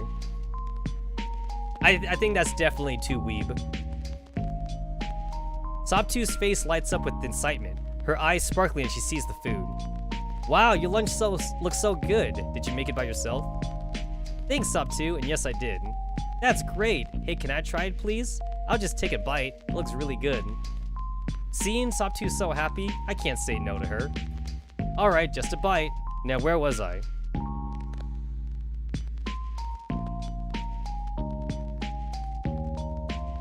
Thanks, you were talking about your childhood. That's right, during my childhood, father often took me to some IOP buildings. He taught me the basic concept of robotics. Being young, I was astonished and curious. I learned quickly and developed an interest in robotics back then, even though I didn't realize it. Noticing my interest, father bought me an android doll named Benny, who was my friend for quite a while. Whoa, you had a T-doll friend before coming to school? Does she study here? No, Benny wasn't a T-doll. He was a prototype closer to an A-doll. although his model was quite advanced for that time. Guys, Shiki had a male T-doll. I do want to say, guys, remember, we have actually seen a male T-doll in-game. His name is Deer. Because if you have Deer as your adjuvant, Deer does say that, like, he's in a different location, and that, like, what you're looking at is a T-doll that he made in himself. So technically, we have seen a male T-doll in the game, and that's adjuvant Deer. But if that's cheating, though, then we have not. We have not seen a male T-doll in the game at all, I think. Unless you guys want to count the KCCO dolls. But then they're more like mechs, though. They're not really dolls. My memories of Benny aren't very clear, but I remember having a lot of fun with him. In fact, he was my closest friend for many years. Eventually, his model became obsolete and started requiring a lot of maintenance. At that point, Father decided it was better to save his databank to preserve his memory, and... Sorry, I really don't remember much else from that time. Because of the influence of machines from a young age, I decided to pursue robotics as a career.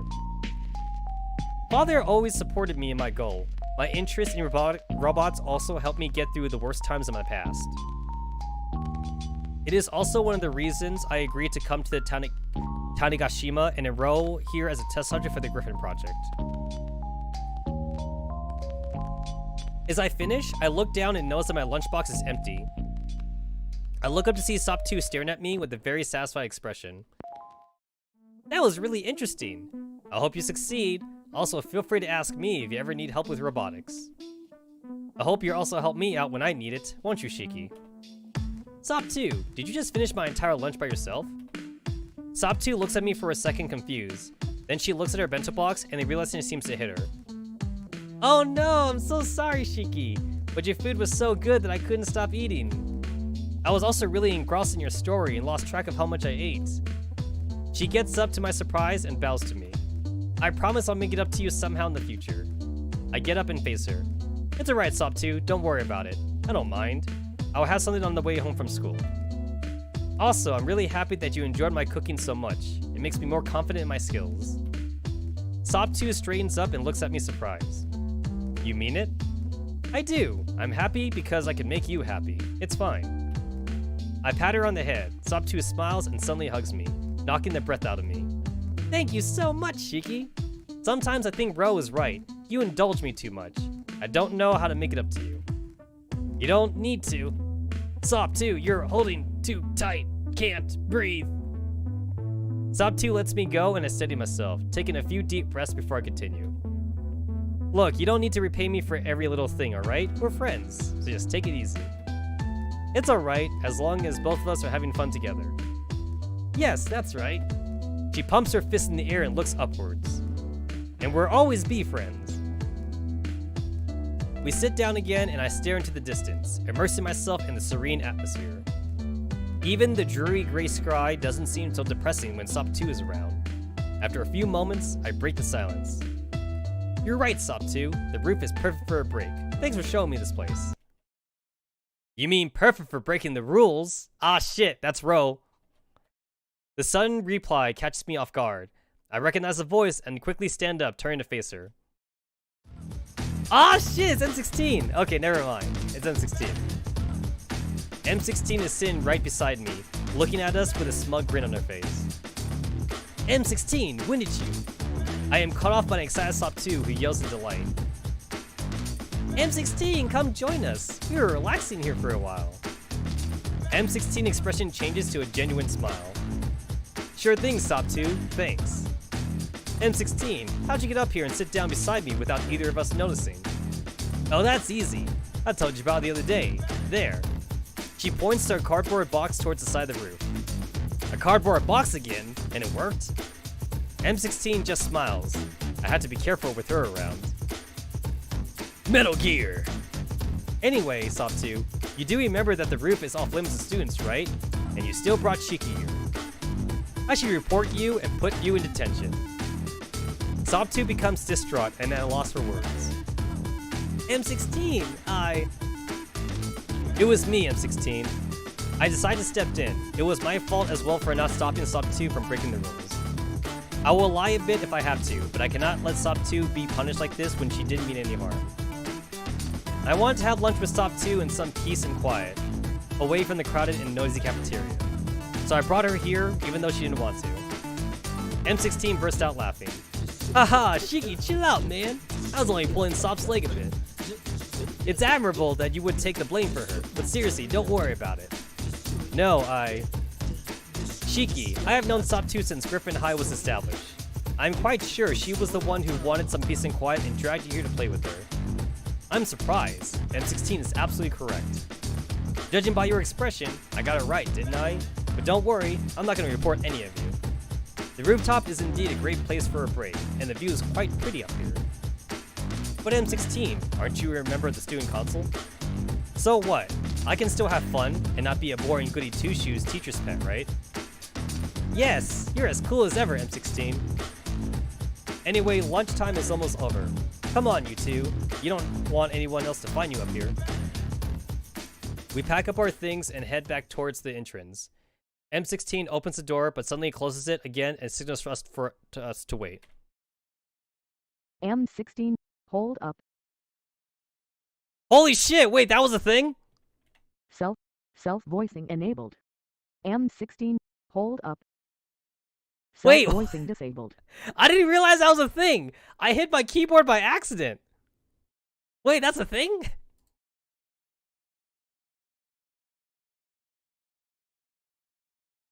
V, toggles assist self-voicing. What? That's actually a thing? Oh god. To be fair, they are robots. They are robots. Self-voicing enabled. M16, hold up. Hold on, wait. Let me do this for a little bit. M16, RO is patrolling this corridor. We'll wait until she leaves, or you two will definitely land in detention. Well, that definitely sounds horrible. Ro is patrolling this corridor. We'll wait. This corridor. We'll wait until she leaves, or you two will definitely land in detention. What? Did I read it again? M16, even worse, you'll have to listen to an hour-long speech on duty and righteousness. Wait, is it picking up my voice? I don't know. Even worse. You have to listen to an hour-long speech on duty and righteousness. Okay, never mind. Okay. I'm going to turn off the robot voice, though, because it sounds horrible. I didn't even know that was a thing. I can't help but let out a chuckle, and Sop 2 can barely stop herself from bursting into laughter. Piffed. Oh my god, I don't know if I should be angry that you're making fun of Ro or laugh because you're right.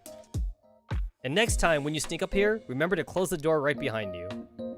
You're lucky that I was the one who discovered the open door first. The others wouldn't have let you off so easily. I'll keep that in mind. Thanks, M16. No problem.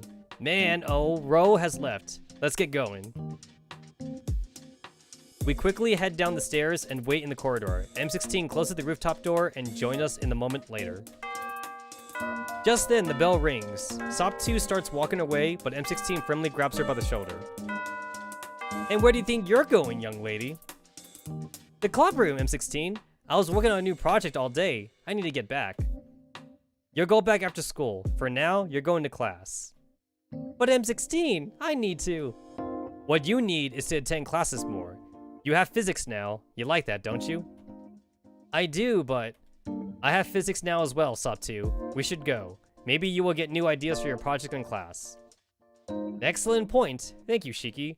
Go, Sop 2. He's waiting for you. Sop 2 reluctantly agrees to come with me. It was nice talking to you, Shiki. See you later. Don't let Sop 2 run away to the club room. Bye, M16. Haha, I won't. See you later, M16. Let's go, Sop 2. I head towards my classroom, keeping an eye on Sop 2, as M16 walks away down the other corridor. Sop 2 seems to be quite proud of her new project. I should ask Sop 2 about it later. Sounds interesting.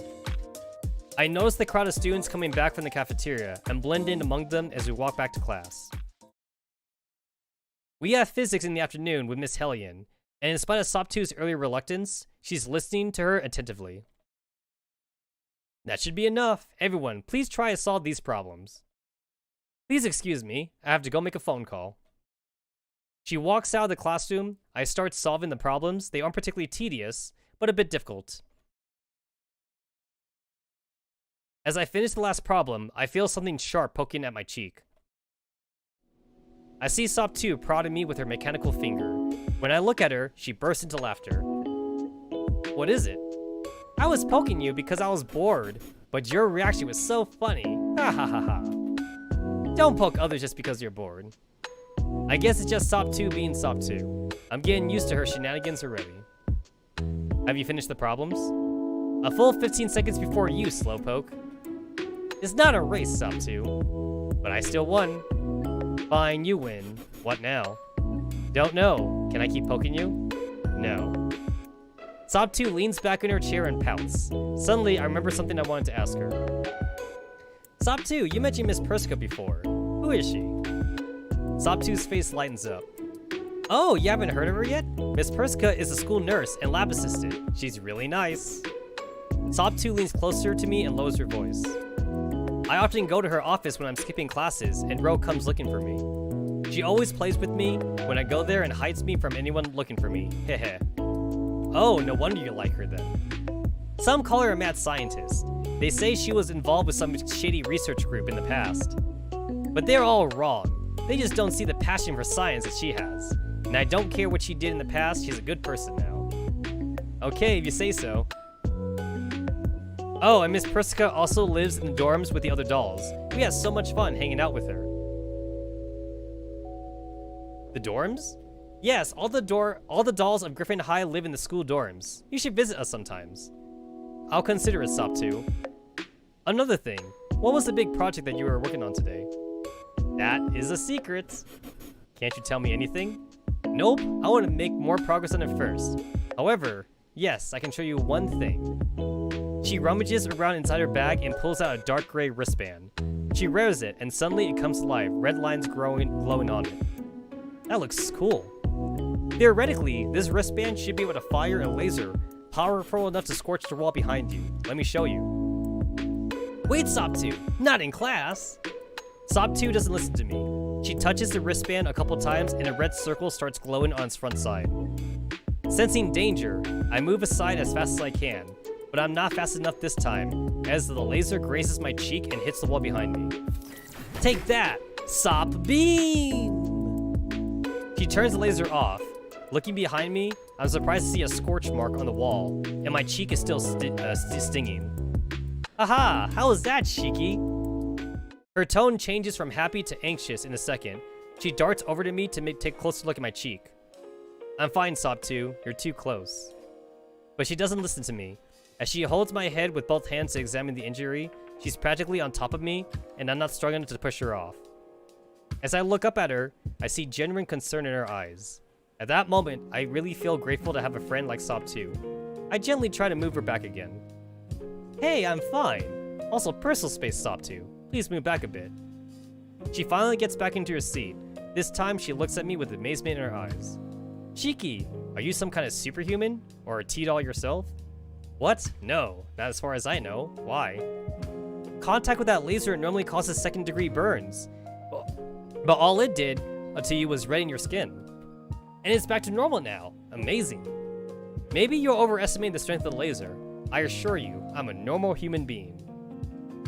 I'll have to test this more, but you're incredible. You might be struggling to survive my experiments. Hehe. What? Don't perform experiments on me. Just kidding. You're my friend. I would never hurt you or let anyone else hurt you. Thank you, Sop2. Just then, Miss Hellion enters the class again. She looks around at everyone and then calls me. Shiki, can I have a word with you after class? Sure, Miss Hellion. Helianthus. Ah, forget it. No one uses my full name anyway. The rest of you, hurry up and finish. The bell's about to ring. Miss Hellion wants a word with me? Did she somehow find out that I went to the roof? No. I shouldn't overthink this. I'm sure it's something else. As soon as the bell rings, everyone else rushes out of the classroom, eager to leave. I'm the only one left. I walk up to Miss Hellion. Shiki, I have a small favor to ask of you. Sure, Miss Hellion. What is it? Shiki, can you please check in on Club 404? They have yet to submit the required paperwork for their club. Ah, shit, guys! This is a Club 404 episode now. Club 404? That is what they call themselves. You can find them in Computer Lab 404. Let me guess, is it like, or do they like hack shit all day or something? Because that's what 45 is. 45 is like the EW, like main character. Sure, I'll do it, Miss Hellion. Thank you, and don't stay too late. It's cloudy and about to rain again. She leaves the classroom. I'm not too enthusiastic about it, but I couldn't really turn down a request like that now. Computer Lab 404. As I step out into the corridor, the chatter of various dolls fills my ears. Thunder rumbles in the distance, barely audible over the footsteps and conversation. IWS, do you want to go for a walk with me? It looks like it's about to rain. Dark skies today, but still not as dark as WAD 2000's attempted cooking. No one beats me at roasting, and send. Ah, shit! Wait, is that MDR? That sounds like MDR to me. Bruh, WAD 2000. Can we talk about WAD 2000's cooking? Nah, let's not. The 4th floor corridor is empty. I glance out the window as I walk. The dreary gray clouds obscure the sun completely, and the trees shake violently in the wind. Now that I think of it, Helen's request doesn't seem so bad. Which computer lab did Hellion say they were in again? Wait, is this a bait? Notice how it goes 1, 2, 3, 4, but it doesn't do 5, it does 4, 16. That feels like a fucking bait.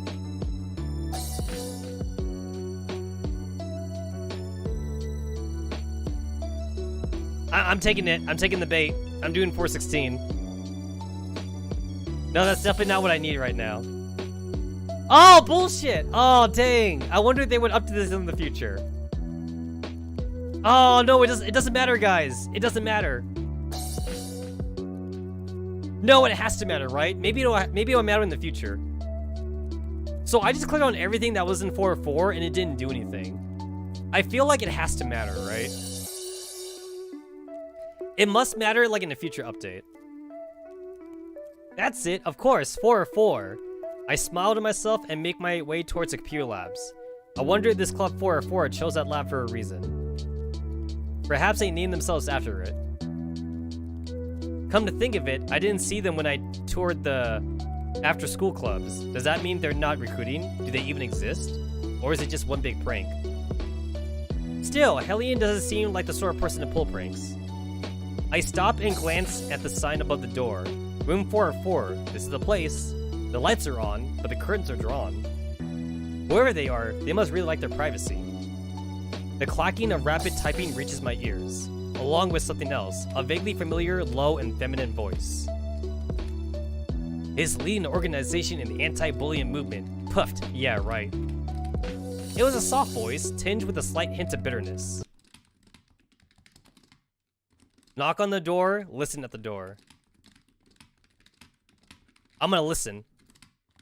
I glance down both ends of the corridor. No one else is here. This feels wrong, but my curiosity gets the better of me as I put my ear to the door.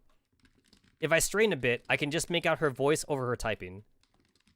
They're actually giving Sanvis an award. Ah, shit, guys, Sanvis.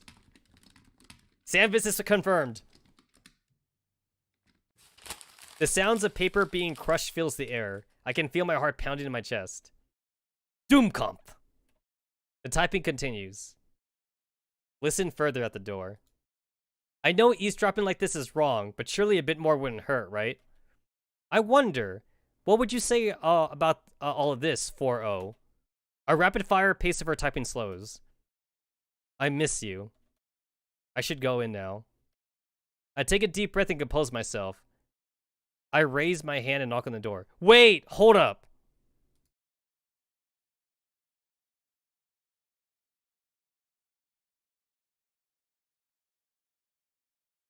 Oh, not 4. Oh, I thought she was saying 4 or 4. She's saying 40. I wonder what you would say about all this 40. I miss you. Oh god, no. Wait. Is 40? Is she dead in this timeline too? But wait, but how? That's not fair.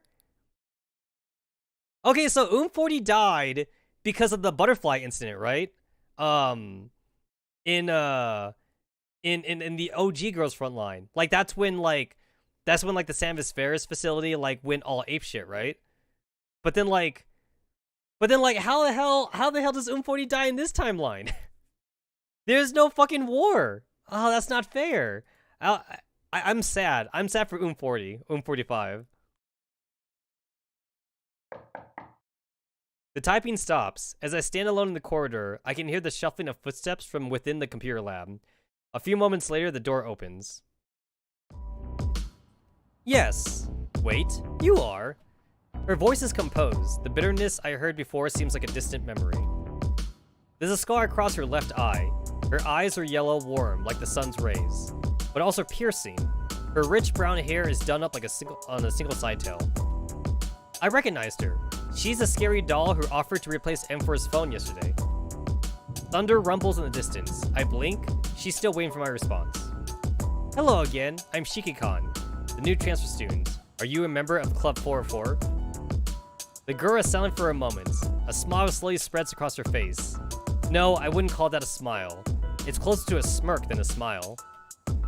She leans her slender frame against the door and crosses her arms across her chest. And what if I am? I was asked by Hellion to check in on your club. Something about paperwork? Is that so? Come on in then. She straightens up and steps around the door, holding it open. I accept the invitation and step inside. I can feel her eyes on me, watching each step I take. Welcome, Shiki.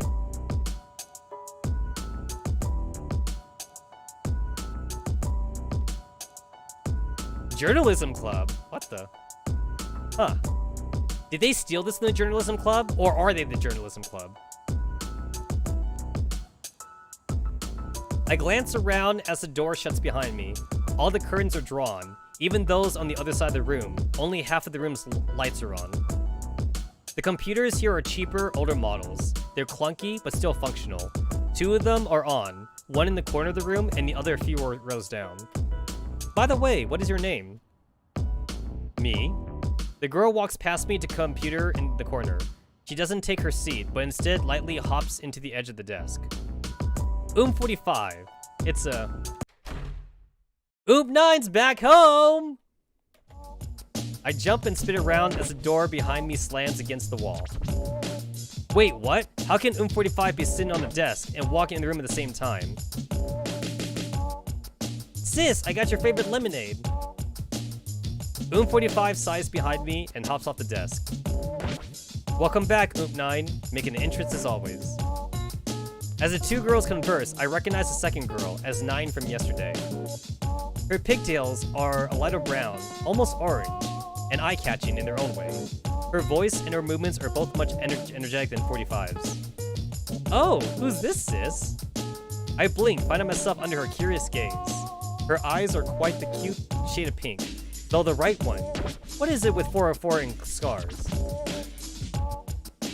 Your secret online friend? You never said he was a boyfriend. Behave, 9. This is Shiki-kan. He was asked by Hellion to check in on us. Something about paperwork, wasn't it? Right. It's nice to meet you, 9. 9 grins widely at me and waves. She turns back to 45. Paperwork? Oh, you mean that stupid form we always gotta fill in up an email? Whose turn was to do that anyways? The 2 girls show a look. Yeah, it's funny how they did his name. His first name is Shiki, and his last name is Khan. It's funny how they did that in this game. I guess because they didn't want to let you choose your own name in this, so like the developers decided to go with Shiki-kan to make it meme, to do a meme with it. That means he's Shiki-kan Javier. Oh god, you're right. Since Javier's our fucking dad. I'm still sad. I'm still sad that Javier's our dad.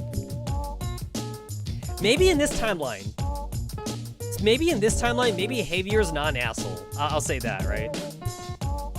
Maybe Javier and Kyogre still have a rivalry going on, though, assuming they know each other in this timeline. G11. Oom45 sighs again and turns her back to her screen. Want me to message 416, sis? Oom45 shakes her head. Her fingers dance across the keyboard. No need, I'll get on it. Just had to pull up last month's form, change the date, and subtract a few values. Oom9 sets down a small bento box and a can of lemonade on Oom45's desk. She smiles at me and winks. I'm pretty sure it's forbidden to eat in the computer labs, but you can count on my sis, Shiki. She'll get it right out. Feel free to hang around if you want. I gotta say, Javier's naming sense for his children is fucked up. You know what? Javier is fucked up though, so maybe he keeps his fucked up sense of humor in the new timeline. Gotcha. Oh shit! Wait, does this matter? Okay, guys, who's the waifu? Oom9 or Oom45? Obviously, we pick Oom9 because we all know I have a disdain for Oom45. Oom9 is waifu. Oom45 is not waifu. So obviously we pick Oom9. I make my choice and turn to Oom9. Well, do you mind if I sit with you? Feel free. You can watch me work too. I don't mind. Alright then. I follow Oom9 as she skips over to her desk. As I pull out the chair next to her, there's a screech as the faded plastic is dragged over the floor. Oom9 winces and gives me a look. Don't worry, Shiki. That's normal, I think. I set my things down and settle into the chair. Oom9 hums a little tune to herself, occasionally tapping a few keys or clicking her mouse a few times. Guys, if there's an Oom45 ending, we know that we don't go for it. We know that we never go the Oom45 ending. Right, time to get this lifestyle article done. What do you have for me, MDR? Her upbeat attitude reminds me a fair bit of Sop 2. She's nowhere near as quiet as M4, but they both have the caring attitude about them. I should get to know her a bit better while I'm here. What do you do here? What happened to your eye? Who's 40? Ah, shit. Hey, would it be in bad taste to ask who's 40? Watch, you have to do Oom45 ending just to get Oom9's ending? Oh my god.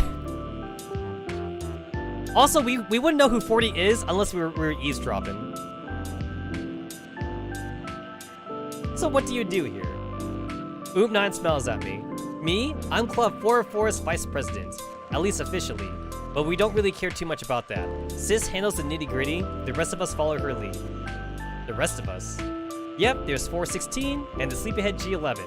The four of us are Club 404. We're like one big happy family. Hey guys, in this timeline, she still has a family obsession. Chipper Singer says it happened with some day in Sims that you have to do one character's route for another one to work. Yeah, I know what you mean. I get you. Yeah, especially too, like if you're trying to go for like a sister ending or something like that. Like they let you have one sister, but they don't let you do like the other sister on the first try. That genuine smile of hers fills my heart with warmth. I see. And what's this you're working on now? Oh, that's the online newsletter. Club 404 handles it, though I do just a lifestyle section. We kind of make do with what we have, but you can count on Sis to get it out in time. What you have? Oom9 spreads her hands, as if to embrace a computer lab. I can feel myself wincing a bit inside at the sorry state. A light in front flickers for a bit and goes out. It's not much, but it's home. I guess I'm doing what happened to your eye. Oom9 cocks her head and points to the scar over her right eye.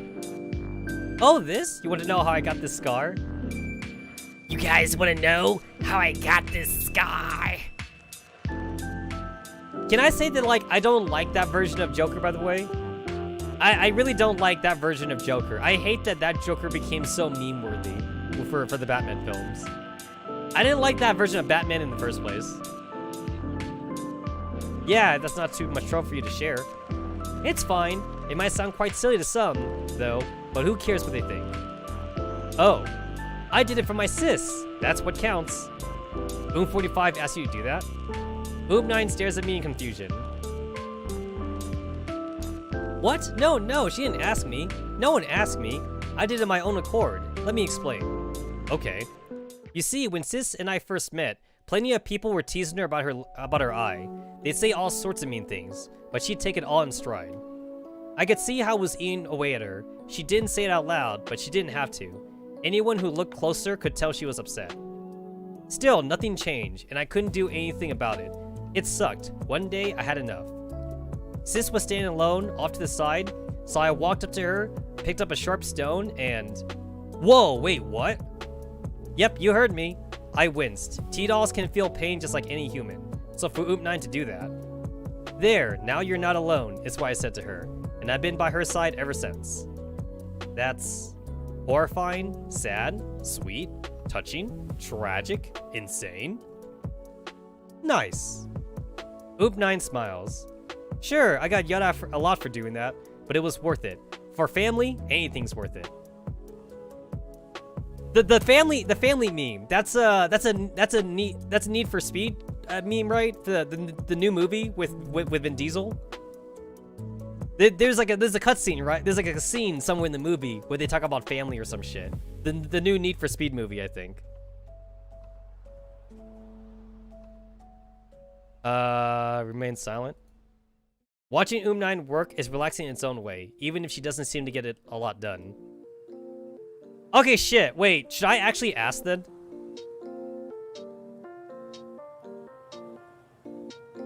I should ask.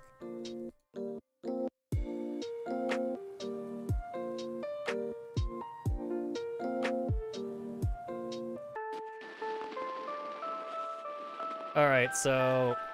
I don't know if, like, Oom45 is gonna yell at me or not, so, like, I'll go ahead and, like, just save the game here. This might not be the wisest of ideas. Oom45 has no clue I was spying on her earlier, and Oop9 seems to care a lot about Oom45. Do I really want to bring this up to Oop9? Oh shit, wait, is this good or bad? The fact that the game's asking me if I want to bring it up. Yes? Huh? Oop9 turns to me, a strange look on her face. Oh shit, this is the serious music. I have no clue. Why do you ask? Well, I've heard Oom45 mention. Stop right there, Shiki-kan. Oop9 swipes a nearby pen from her desk. She jabs at my arm with it as though it were a knife. Her voice is a low hiss, loud enough to hear, soft enough not to be overheard. Listen well, listen closely. You don't do that to family, ever. Oop9 jabs me again. I wince and keep my mouth shut. I do kind of deserve this. Families shouldn't have to keep secrets from each other. But more importantly, families shouldn't be spying on one another. Ah shit, wait, there's the meme. There's the meme I was talking about. You don't turn your back on family. There it is. There it is. There's the family meme.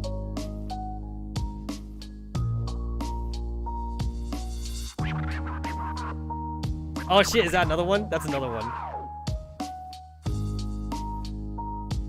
I don't have friends. I have family. I like that.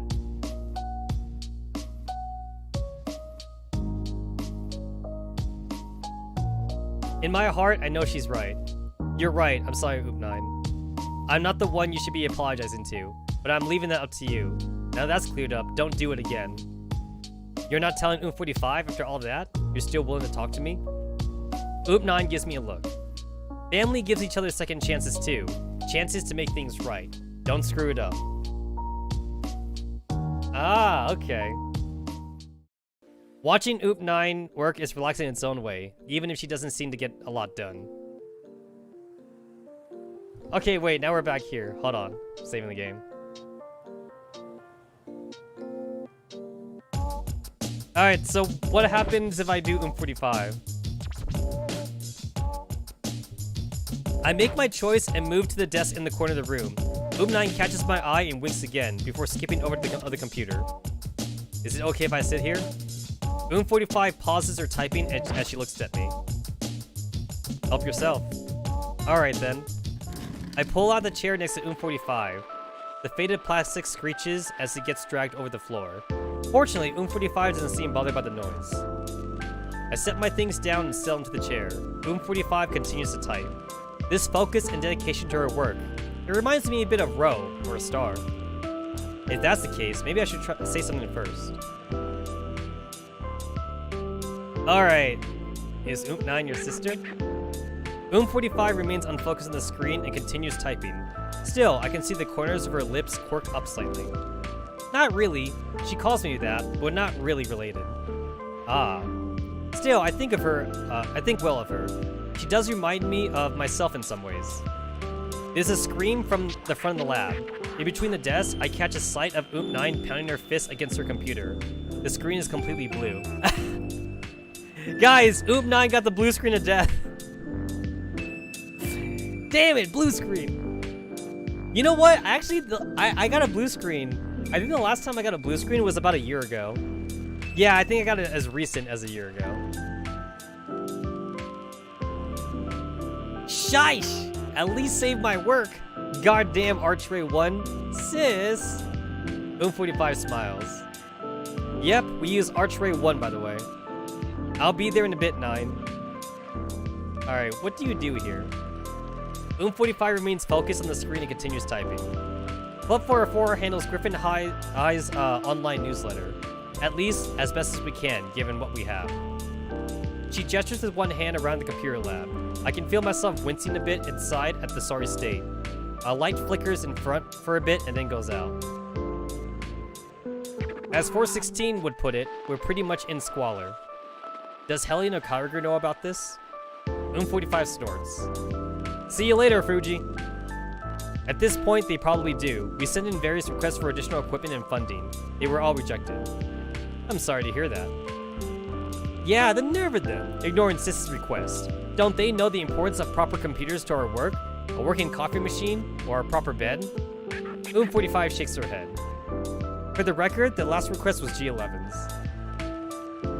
Alright guys, time for me to piss off 45. I gotta ask about 40. This might not be the wisest of ideas. 45 has no clue I was spotting her earlier. Do I really want to ask her this?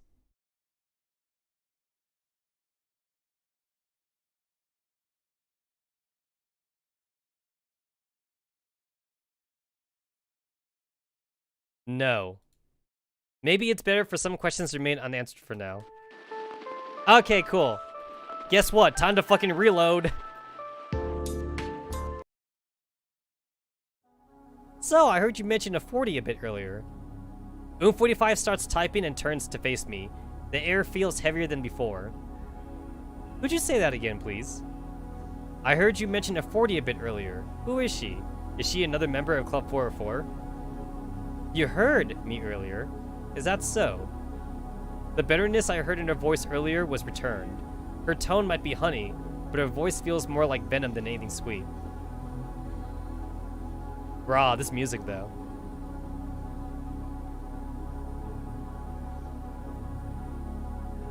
Listen closely, Shiki-Kan. Who she is none of your business, and I would ask politely. I would politely ask you to keep it that way. The look she gives me makes me shiver. It reminds me of something I once overheard.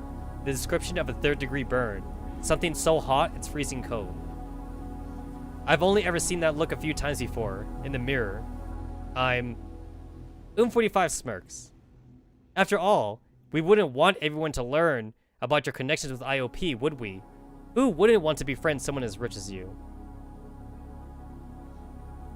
Oh, snap! This is new! A series of images flash before my eyes. I stand in a dark, endless classroom of my middle school, the windows glowing blood red with the rays of setting sun. Only you, fake, greed, alone, disposable. Holy shit! How the... It's amazing that, like, the Shiki-Kan even has, like, a good personality. I'm surprised that Shiki-Kan doesn't have, like, a fucking piece of shit personality now. This is how he fucking grew up? God damn.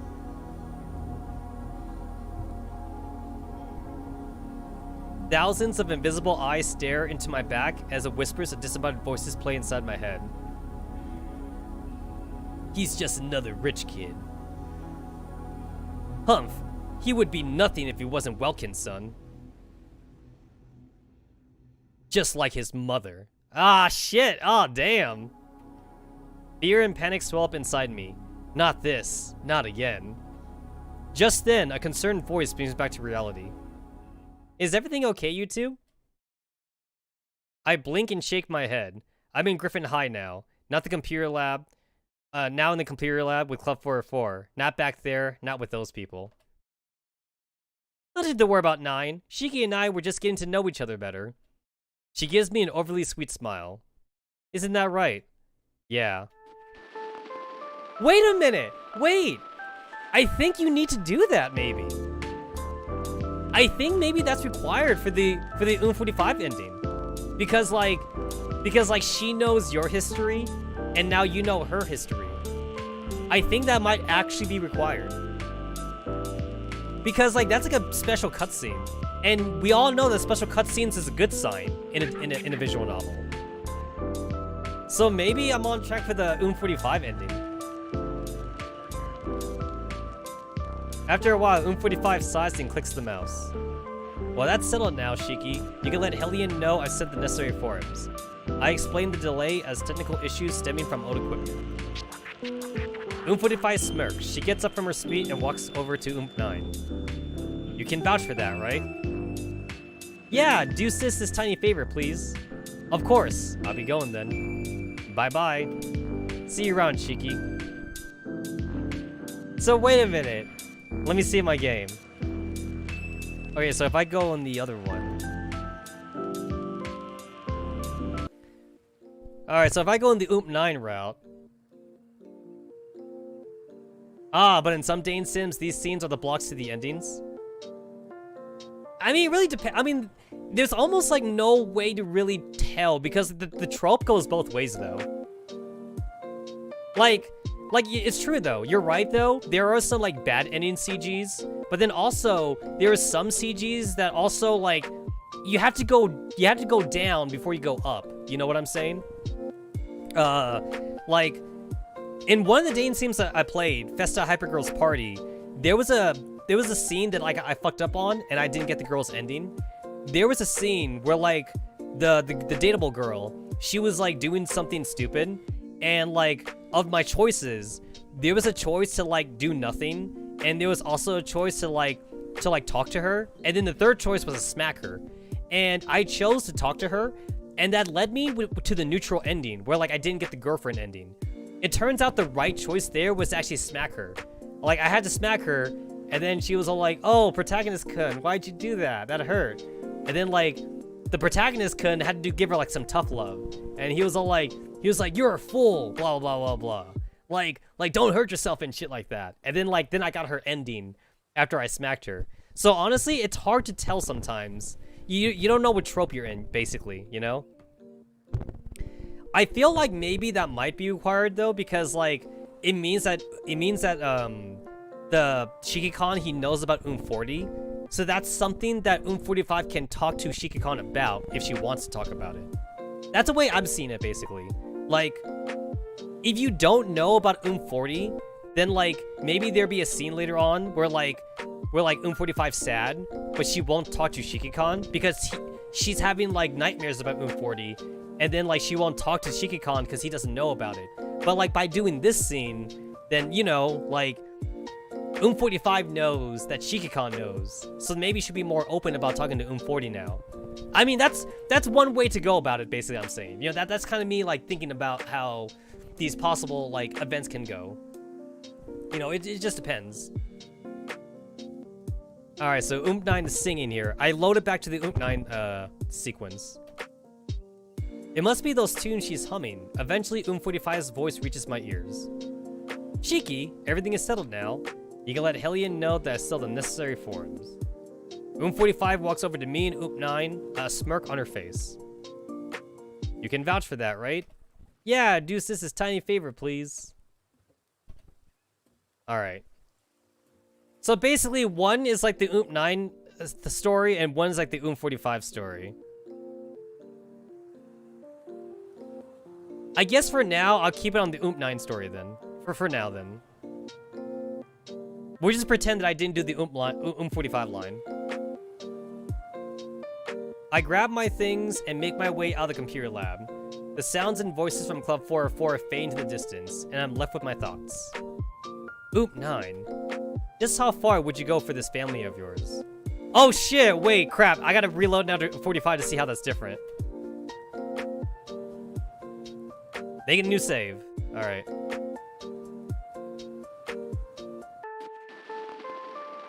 Oom 45. No matter how I look at it, that smile of hers never reaches her eyes. On my way, you know what? Oom 45 intrigues me. Maybe I'll go through the Oom 45 line here. I am intrigued by Oom 45. On my way out, I come across Miss Hellion muttering angrily to herself. Those cheeky little... Oh, hello, Shiki. Thanks for the help. I received the documents I needed. The pleasure is mine, Miss Hellion. Now hurry along. Can't you hear the thunder? It will start raining at any moment now. But what about you, Miss Hellion? Exclamation point. She clearly wasn't expecting the question, and judging from her reaction, she wasn't prepared for a downpour. I'll be fine. You don't need to worry about me. Now go. I must finish my work first. She disappears into her office. I run all the way to the school gate where Rerod is waiting for me. We get back home in the nick of time. Right as I enter the front door, I can hear the first drops of rain hit the floor behind me.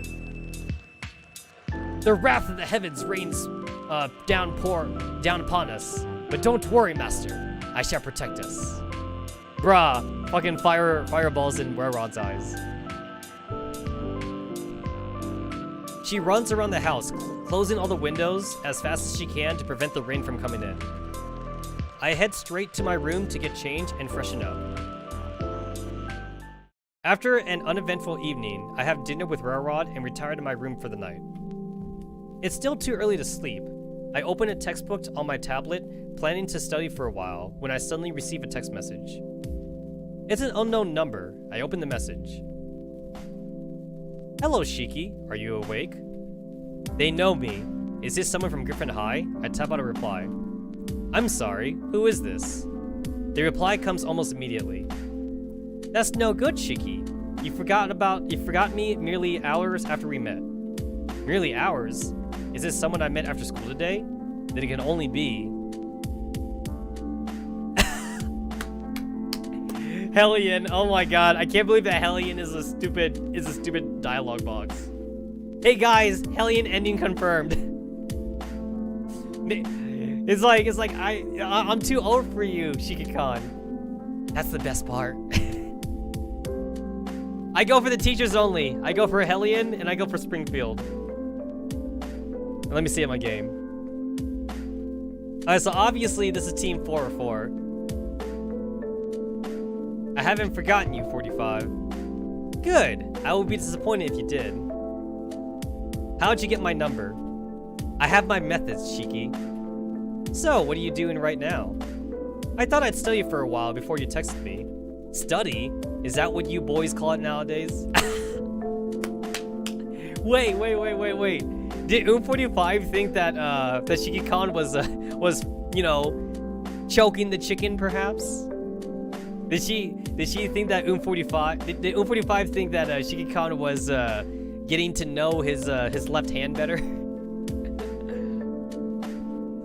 45, please. I even have my textbook ready.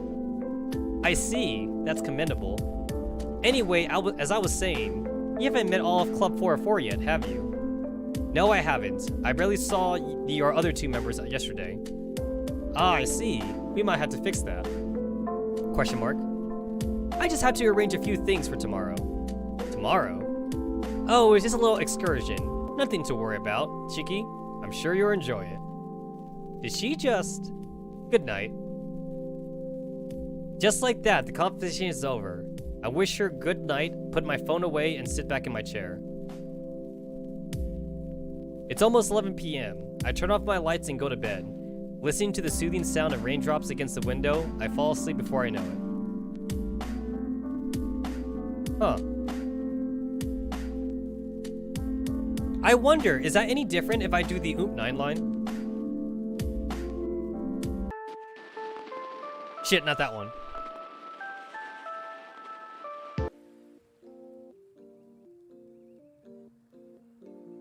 Alright, this one's the Oop 9 line. Alright. Yeah, okay.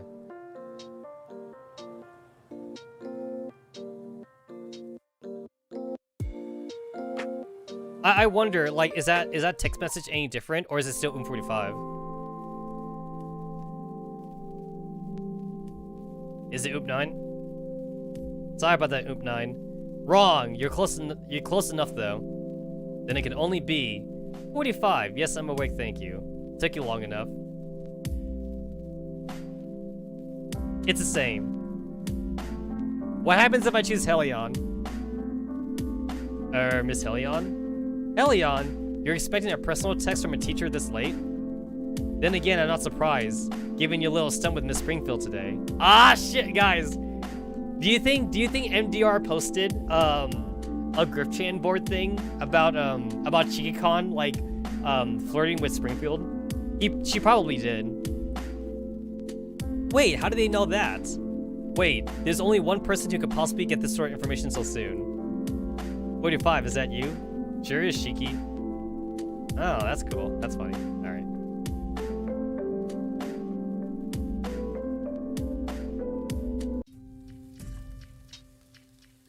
All right, this is day 5. I lost count. I think this is day 5. We finished breakfast quickly. Railroad insists on driving me to school, but I refuse her. Not today, Railroad. Go and take some rest. I can walk to school in time. Even you need at least a few hours to recover completely from neurocloud maintenance. Oh shit! So, like, she just had neurocloud maintenance. That's cool. But Master, it's my duty. It's fine, Railroad. Think of this as recharging your HP to 100%, to be able to fight at full strength. Railroad's eyes light up. Very well, Master. Farewell for now. Our paths will cross again when the last rays of sunlight departs this realm. See you later, Railroad. I've barely taken a few steps out of my house when Kalina calls me. I pick up my phone. Good morning, Shiki. Her voice sounds hoarse and lacks her usual energy. Did something happen? Morning, Kalina. Are you alright? About that. I hear her cough over the phone before she continues.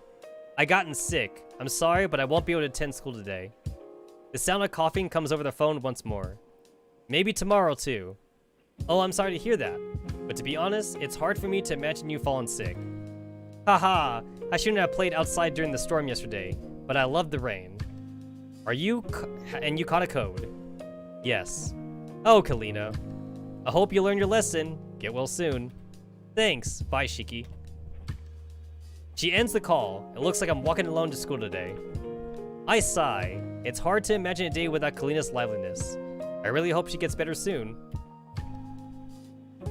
Before long, I made it to school, albeit without Kalina accompanying me as usual. As I round a corner, I nearly crash into someone approaching me the other way, carrying a huge stack of files. Backing up just in time, I realize this person is Ro. It's barely past 8 AM, and she's already working. Good morning, Ro. Good morning, Shiki. Excuse me for a moment. I need to deliver these to Miss Springfield. I'll be right back. A moment later, she returns, an expression of relief on her face. Phew, I managed to finish those before classes today. Shiki, once again, thank you for helping out the other day. Your contribution was extremely valuable, and hey, it's alright. It was kind of fun for me, to be honest. Ro sighs. It's not as much fun for me, trying to get so much work done without the others. By the way, why are you at school this early in the day? I usually come to school around this time. I like the peace and quiet, and it's nice to have a free hour on hand just in case. That's great! Students hardly seem to care about the importance of punctuality these days. Keep it up, Shiki. Thanks, but it's really not a big deal. You know, I would gladly give you a position in the display committee. All you need to do is ask. No thanks, I think I'll pass for now. There is a moment of silence. I decide to ask about something that has been on my mind for a while. Bro, don't you ever relax? You seem to be working hard all the time without any breaks, like a machine. Ro blinks. She stares at me for a few moments with an expression of utter incredulity. Bruh! Like a machine. Would that be an insult? That would be an insult for a T-doll, wouldn't it? It'd be like telling a T-doll, you know what? You remind me of this vending machine I have back home. Can you imagine if you called G36 like a Roomba or something? G36, you're so good at cleaning, just like the Roomba I have at home. Dude, that'd be like an epic burn.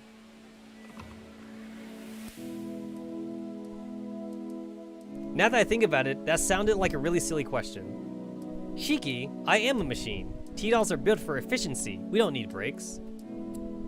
You can be more though. If you were just made to work all the time, why were you made a T-doll instead of a mass production android? Why did you join Griffin High as a student? Ro is silent for a moment. I don't know. I've always felt this way. Maybe this is how I've been programmed. All my human aspects are meant to help other humans feel more at ease around me. Besides, isn't this what humans do in Japan? Work long hours every day like machines to earn a living? People even work themselves to death. As a T-doll, I don't have to worry about that. Maybe by working like this, I'm saving a life instead. We both remained silent for a few moments, lost in thought. Sorry, that got too heavy too fast. I'm just saying, you should relax a bit more. Like hang out with your friends more often. Ro nods. I'll keep that in mind. If you need anything, you can always come and talk to me though. No, I don't want to talk to you because I need to, but because I want to. As friends, can't we do that? ... It takes a while for Ro to reply to my question. Yes, I guess we could. I'll be in the disciplinary committee office every day after school, so you know where to find me. That is, unless Sop forces me to attend Rabah's club. Ha ha ha. Oh, that reminds me. Ro, how come you and Sop 2 are such good friends? The two of you seem to be polar opposites. You're the ideal, hardworking student, while Sop 2 is a troublemaker, unbound by any rules. Ro smiles a bit. Honestly, I don't know myself. It's true that Sop 2 causes me the most trouble out of every student in the school.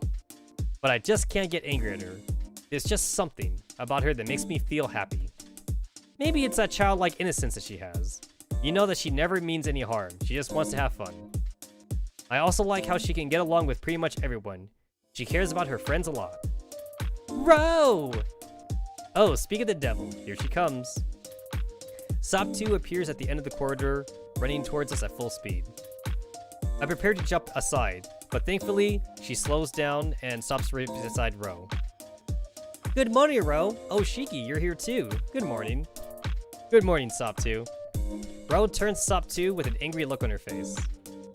How many times have I told you not to run in the corridors? You could seriously injure someone. I won't, Ro. My reflexes are good enough. It's not about reflexes. An accident could happen anytime. Oh, Ro, you worry too much about me. Relax, I'm not harming anyone. The last thing I'd want is to cause any trouble for you. As if you aren't doing that all the time. Just be careful, you're too reckless at times. Enough to make me, in fact, anyone, worry. My presence has been completely forgotten. I suppose now would be a good time for me to leave. Okay, girls, see you later. I got something to do, so I get going. See you later. As I walk away, I can still catch parts of their conversation, mostly Sop 2's loud and excited voice. So, can you skip disco and head over to my club after school? Disco, I like that. Cause you know, like display committee, but she says disco. Stop calling the display committee disco. It's disrespectful. And no, I can't. You know how much work I've got. But it's a funny name, right? Haha, yeah, it is funny. I'll give you that, but I can't skip it. Please, just once. It won't hurt too much. And it's for what we have planned for tomorrow morning. The first class of the day is history with Miss Hellion. One of my least favorite subjects. Combined with Miss Hellion's droning voice, makes this easily the most boring class of the day. Kalina's absence makes me realize just how integral to my school life she has been so far. I would normally chat with her, or even help her skip class. Without her, the class seems to have lost most of its energy. Having no other choice, I force myself to pay attention to Miss Hellion. After the Northern Lights incident, Ukraine was the largest country in Eastern Europe unaffected by the radiation belt. Oh shit, so they still had a radiation problem in this timeline. Despite not being affected by collapsed radiation, the country still faced major problems of its own. So I guess they still have elites? In 2042, a severe economic crisis overwhelmed the nation. After a series of... I sigh and lay back in my seat, muttering to myself. Why do we even need to learn this boring stuff? Now, it's important to know your history. Although yeah, Hellion teaches it in the most boring way possible by repeating her textbook verbatim. I am slightly startled by the doll behind me, who replied in whispers. Without turning around, I continue the conversation. The Ukrainian crisis was the closest we were to World War III. If the talks with the UN had failed, we might have not been here now. Hey, so we know what that timeline looks like. It would have also been the first time dolls would be used in warfare. Oh, that's interesting. I wonder where we would have been in that case. I don't know. Maybe fighting on the battlefield, being recruited by a PMC, and trying to survive in a post-apocalyptic world? Ayo! That's a Girls Frontline reference for you. Yeah, maybe. That doesn't sound like a lot of fun, though. Indeed, it doesn't. Oh, it's lunchtime. In 3, 2, 1. 2 meta, says Ricky. 2 meta. That's why I'm saying, though, Ricky, we need like a gun club in this game. Because if there was a gun club, then we could actually see the girls use like guns, but like maybe like the airsoft guns though or something. I want to see like Star 15 have like an airsoft Star 15 gun or some shit like that. The sound of the bell gives the class some much needed relief. I step out of the corridor and look around. Failing to spot any familiar faces, I turn around and walk to the cafeteria. It seems that I'll be having lunch by myself today. The cafeteria is packed by the time I get there. As I stand in the queue, a strange feeling washes over me. It feels as though I'm being watched. Question mark? I look around, but finding someone watching me in this crowded cafeteria is harder than finding a needle in a haystack. You know what? It's weird that this idiom is still being used to this day. It feels like it's so old.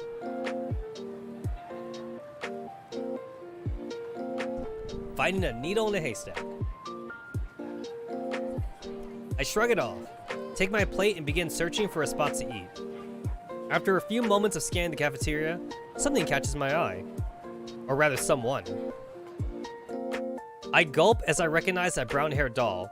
45's gaze is as sharp as ever. Is she staring at me? Drawn in by an unknown force, I take steps towards where she is sitting. My foot catches on something and I stumble. I barely manage to keep myself and my tray from toppling over. A few other dolls turn and look curiously at me before going back to their meals. I sigh and straighten up. Just what am I doing? Oh my god, I can either choose to ignore 45 or like eat somewhere else. I guess I have to go to 45. I make up my mind and begin walking over to the table. 45 eyes follow me each step of the way. She gives me a small smirk as I stop next to her table. Nice seeing you here, Shiki. I gulp. No going back now. Is this seat taken? 45 gestures to the seat across from her. Help yourself. I carefully set my tray down and settle in front to the offered seat. Another tray clatters down to the table next to me, and someone throws their arm around my shoulder. Hey, Ashiki, I'm here too. Nice of you to join me and sis. I force myself to relax and plaster a smile on my face. Nice to see you too, Oop9. Oop9 grins and begins picking various food items off her tray. She slides a can of lemonade and a single cookie over to 45, who wordlessly accepts them. Huh, 45 doesn't appear to have a tray. Is she skipping lunch or something? Even for a doll, that might not be healthy. You sure that's enough for you, sis? It'll do. Thank you, 9. Enjoy the rest of it. I glance down at my tray. For some reason, it seems almost excessive. I usually skip the bread and sometimes even the soup. You can have some of my lunch if you want, 45. The two dolls turn to me. Oh, and why would you do that, Shiki? What's in it for you? Nothing really. You scratch my back, I scratch yours.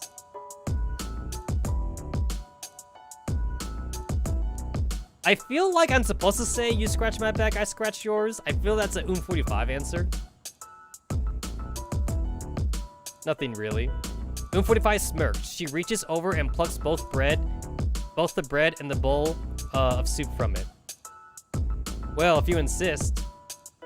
That's family for you, always sharing what we've got. Thanks, Shiki. The table falls silent as everyone digs into their meals. I glance around the cafeteria. It's packed.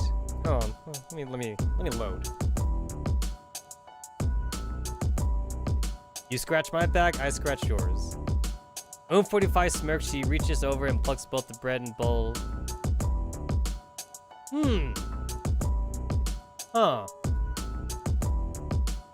So the dialogue doesn't change. But maybe 45 reads your mind though? It doesn't seem like it changes, but like it probably affects something down the line. I guess I'll say nothing. No, wait, maybe? I still feel like this option feels like an 45 option.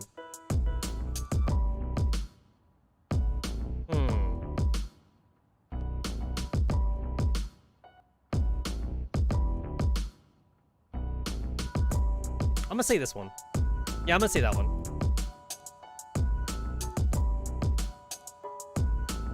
Wait, does she still do that thing?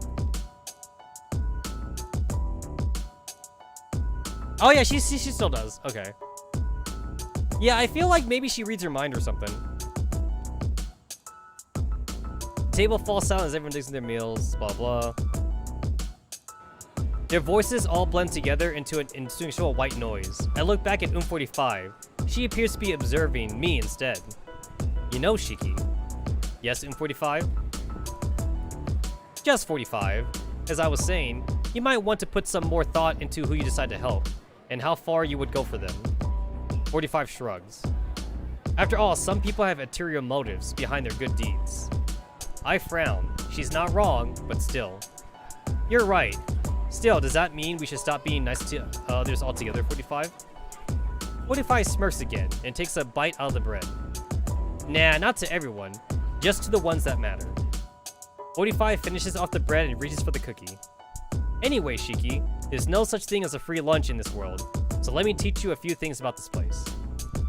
That is, if you want to play a little game. 9 perks up at those words for some reason. Oh, sis! Is it that? Shiki, say yes, it's gonna be fun. Oh boy. Okay. 9 cheers. 45 shakes her head, but her expression is amused rather than annoyed. Alright, look over there. Tell me what you see. 45 gestures to a group of 4 dolls sitting several tables away. I frown, taking in the scene before me. A doll with long white hair gestures frantically at 2 others across her, one hand jabbing at a small notebook repeatedly. Long white hair. Long white hair.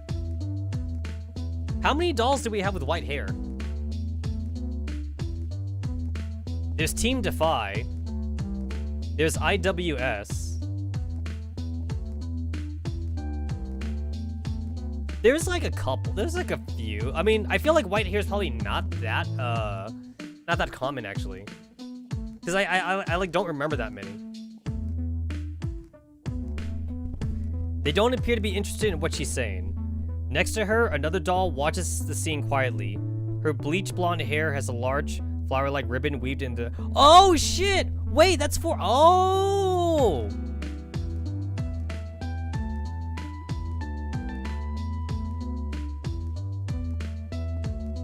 Okay, I know who that is. Okay. Her bleach blonde hair has a large flower-like ribbon weaved into the right. Okay, I know who that is. The first doll looks at the one next to her, who shrugs. She sighs, sets the book down, and buries her face in her hands. All 4 dolls appear to be wearing sports uniforms of sorts. For some reason, the one with the flower ribbon has a black uniform, where the rest have red ones. What do you see, Shiki? I blink. Alright, I was supposed to tell 45 everything, although I couldn't really hear what they were saying. I turn back to 45 and relay what I observed to her. She nods and smirks. Not bad. You have sharp eyes, Shiki. Although no one beats G11 at this game. 45 takes a sip from her lemonade and gestures the same group of dolls. You did say you couldn't hear what they were saying. Well, Shiki, here's some advice for you. It's not what people say, it's what they do. You can learn a lot from someone just by watching them. You see that doll over there? 45 gestures to the doll holding the notebook earlier. She's trying to get the attention of the other dolls again, all the while glancing at the doll next to her. That's IWS 2000. She's the captain of Griffin's volleyball team. Club 404 interviewed her once, though she probably doesn't remember it now. She's pretty forgettable for some reason. 45 coughs. Ahem, as I was saying, she might be the captain, but she's not really the one in charge. 45 gestures to the doll with a flower ribbon. Her vice captain, Og, does all the heavy lifting.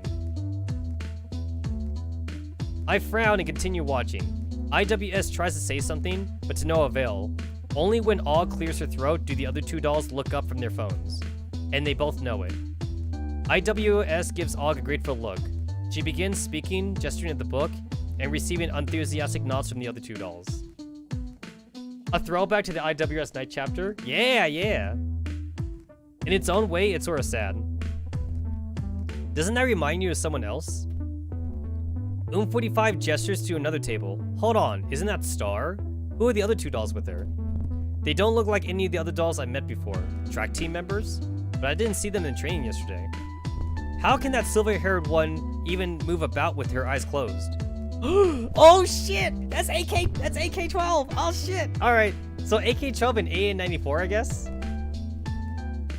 Because remember, Angie was like their coach, right? She was like their PE coach or something. That means Team Defy is here. Star slams the table with her hands as she gets to her feet.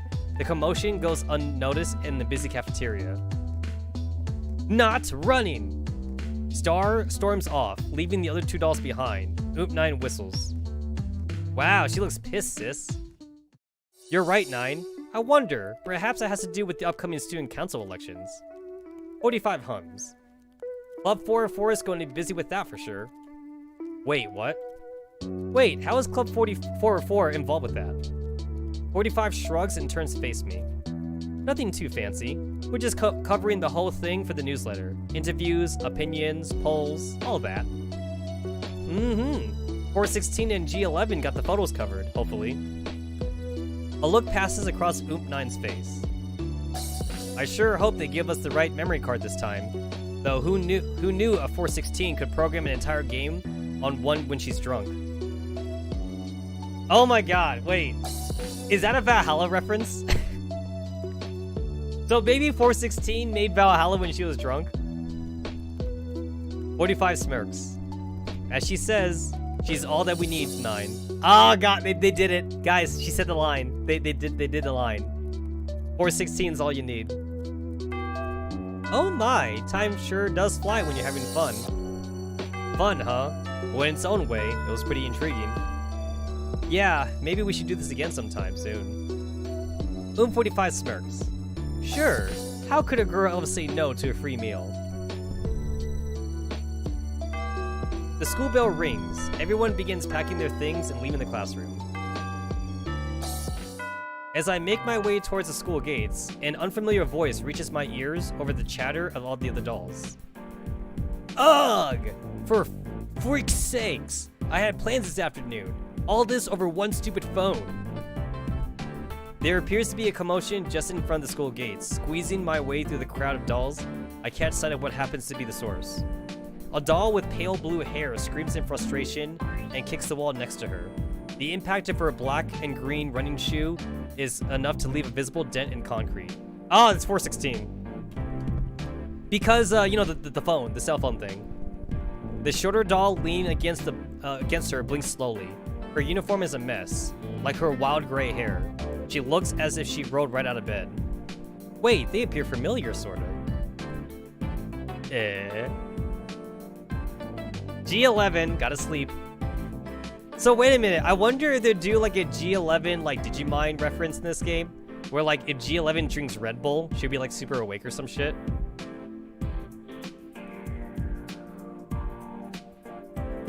416, she looked like she got that like that hoity-toity kind of feel to her. Why do I always get sad with your lazy ass? Raging doll.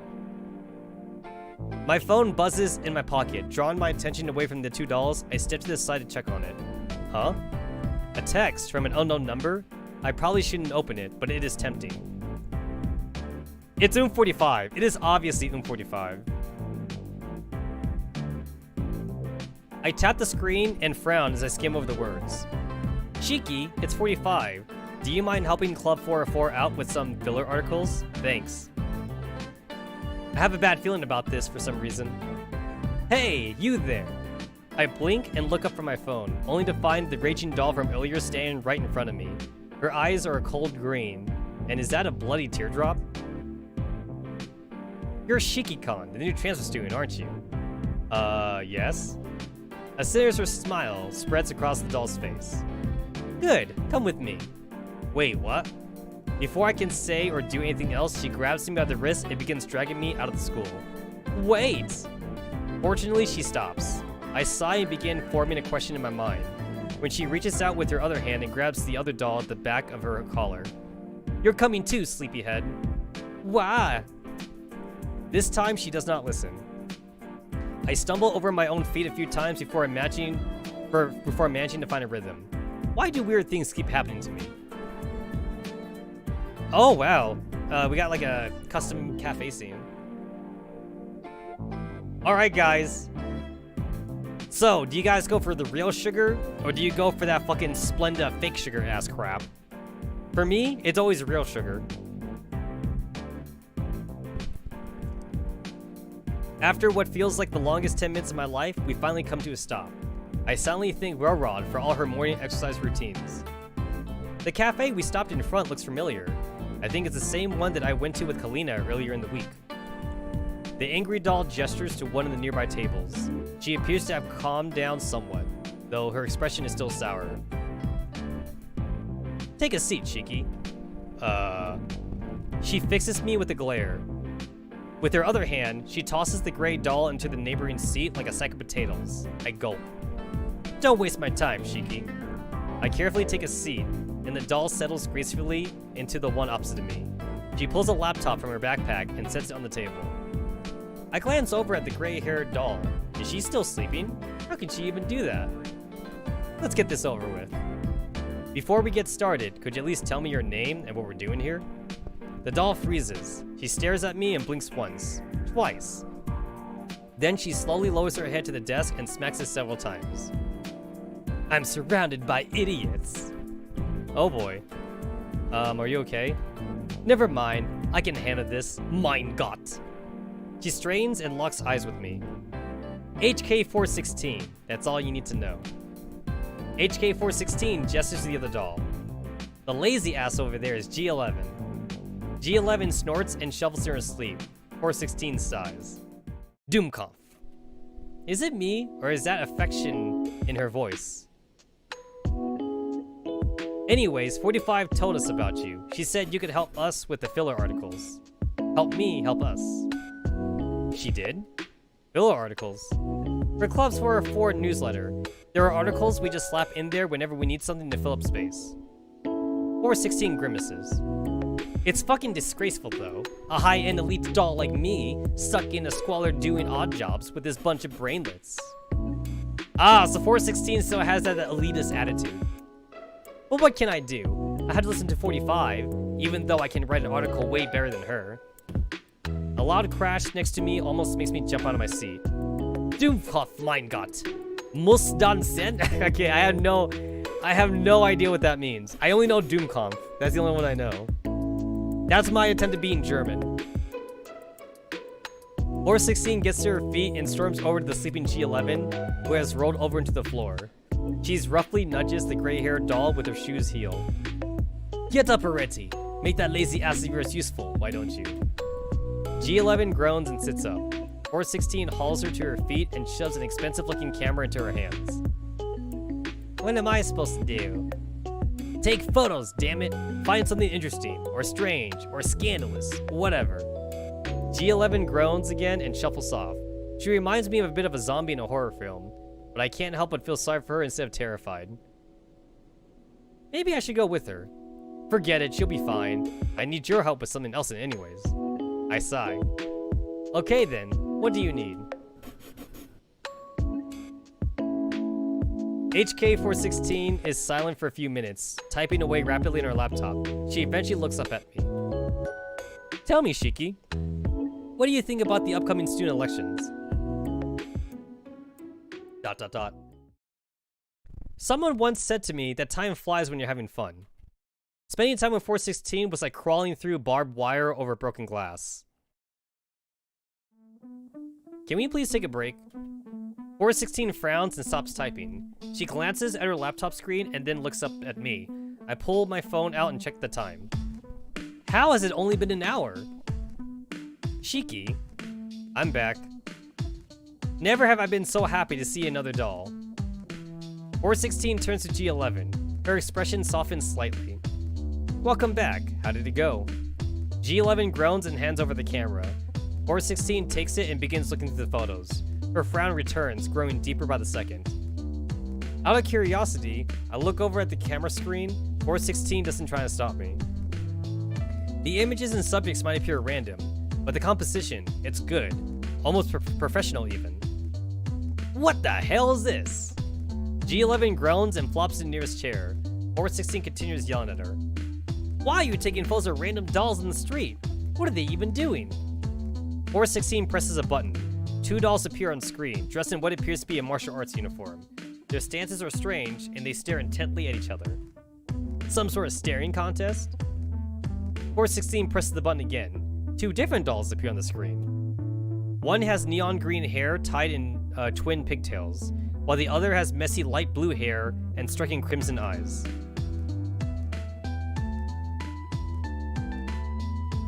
I'm bad. Fuck. I don't know. I'm pretty sure I can try to figure it out, but like it would take me too long to figure out who that is. Neon green hair tied in twin pigtails. Messy light blue hair and striking crimson eyes. Yeah, I can't figure it out. I don't know their names, but I think that's a lead singer and drummer of one of the Griffin student bands, respectively. Oh, fuck, that's another hint. Oh, that's another hint. Oh, shit, who is that? Coleco and Thunder? Oh, shit, damn. Oh, I feel bad. Oh, I feel bad. Okay, yeah. Coleco and Thunder. Damn. The band thing should have tipped me off, but it wasn't enough for me, though. They both have equally dopey grins on their faces from their earbuds they were sharing, and they— oh, damn it! Okay, wait, okay. That's it. Okay, that's my hint. If you didn't help me, that would have been my hint for Coleco and Thunder. That was all I needed. I think I have that picture. I think I have that picture somewhere in here. Let me see, where is it? I should have had that DJ Max picture somewhere in here.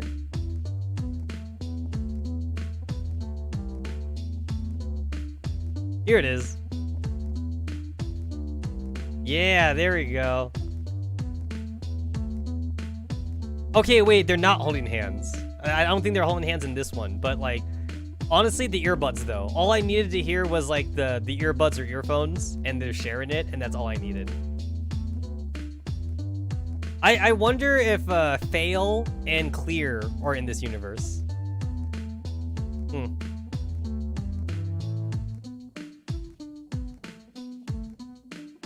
I knew they were— wait, no, ugh. How would you even get this shot? 416 presses the button once more. G11's voice drifts out from the camera. Why is there even a video recording here? What the hell are you singing? Oh shit, I bet you they're singing like a DJ Max song. My phone buzzes in my hand. I glance at it. It's a text from Wererod. An idea forms in my mind. I have to go? 416 reaches out and grabs G11 by the ear. Ugh! If you didn't sound so damn good, I would have deleted it immediately. Oh, that's 416 being a tsundere. She's being tsundere. Ow, not so hard. So wait, G11's a good singer? I don't know. The only singing voice we have for G11 is from the 416 G11 duet song, but we don't have a G11 solo song though. I shake my head and gather my things before quietly stepping into the late afternoon crowd. That was interesting to say the least. Oh, look, we went from like hand-drawn cafe to like another like copycat, to like another like free-use asset, I should say. It doesn't take me too long to make my way through the streets. As expected, Railrod is waiting with the car at the location in her text. She dips her head as I slip into the back seat. Did you enjoy your day at school, Master? Of course, there's something new every day. Railrod gets into the car and settles in the driver's seat. That is fortunate. I feared that it would be too stressful for you to adapt to your new surroundings. Yet it seems to you can indulge yourself into new experiences quite readily. Well, there are a lot of friendly people who make things easier. Your bonds with others are very valuable. I am grateful that your companions here are here to help. I wonder how Railrod would interact with others. She is a doll just like them. Still, their lives seem so distant. While everybody is going through school together, exploring their youth just like humans, she's performing jobs alone. Could it be possible that this is kind of a separation makes her feel lonely?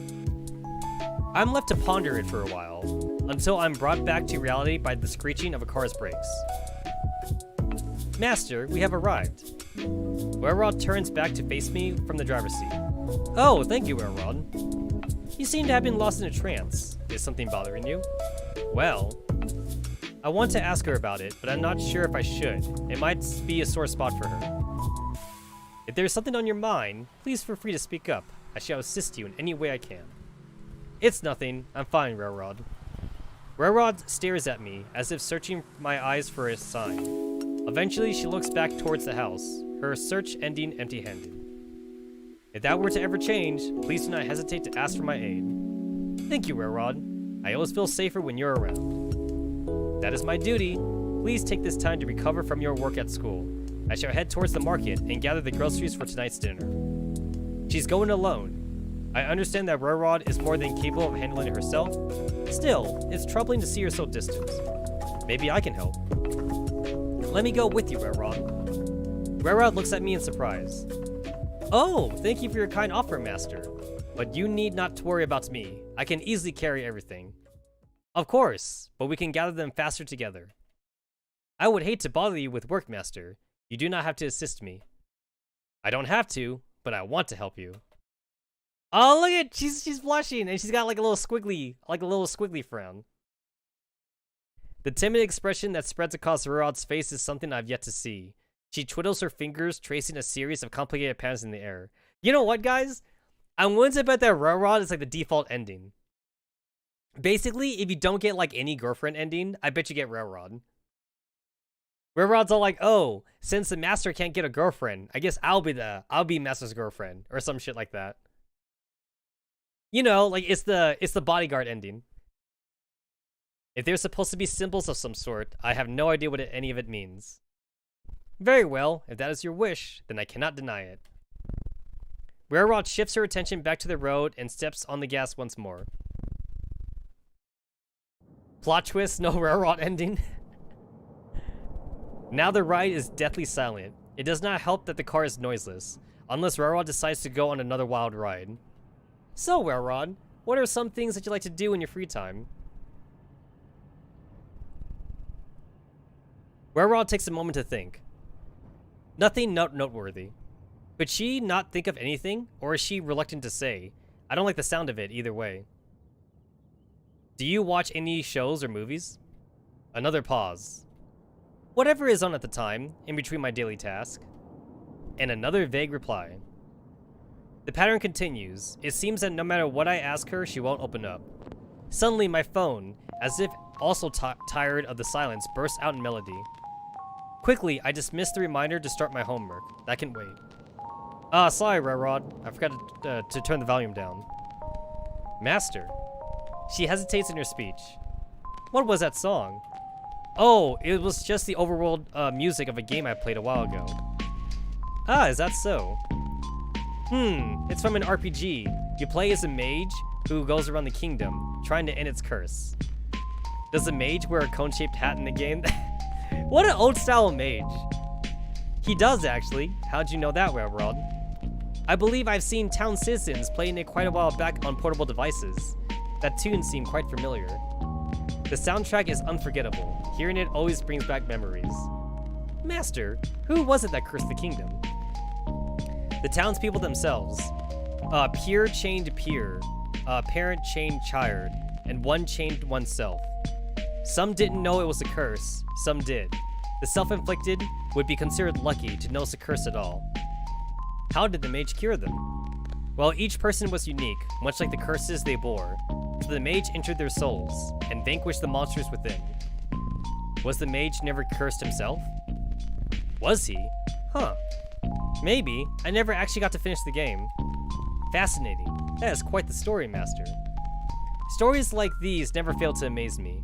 I have been to places far and wide, and heard tales as old as time. Both the towering skyscrapers and the vast green expanses of the country have stories to tell. Rura's voice rises, her speech growing more fiery with every word. From stories of your everyday men and women to mythical legends of everlasting fame. Real or fictional, the heroes of the stories always champagne love, peace, and justice. That's what I have always aspired to become the hero of my own story. For within every story exists a hero. The spark in her eyes makes you smile.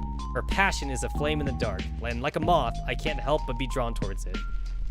I would love to see her share more of her stories. They're fascinating, but I want to see that spark in her eyes again. We've arrived, Master. Already? Between the silence that lasted for an eternity and the discussion that flew by, it felt like I lost track of all the time. Okay, this one's hand-drawn, and this is cool. Onko Cafe. Frappuccino, 300 yen. Black coffee, 300 yen. Green tea, 200 yen. Donut, single. I can't see it because it's really small. I think that's... I can't see it's too small. I think it's 5 yen? 15 yen? Sandwich, 435 yen. Brownie, single, 70 yen. I can't tell how much a single donut cost. 95 yen, I think?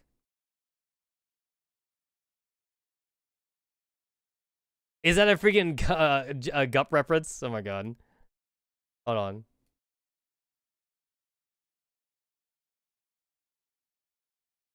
Oh, 85. I think that's an 8. Frappuccino, 300. Black coffee, 300. Green tea, 300. I think that's an 85. Donut single, 85 yen. Brownie single, 70 yen. Sandwich, 435 yen. That sounds about right.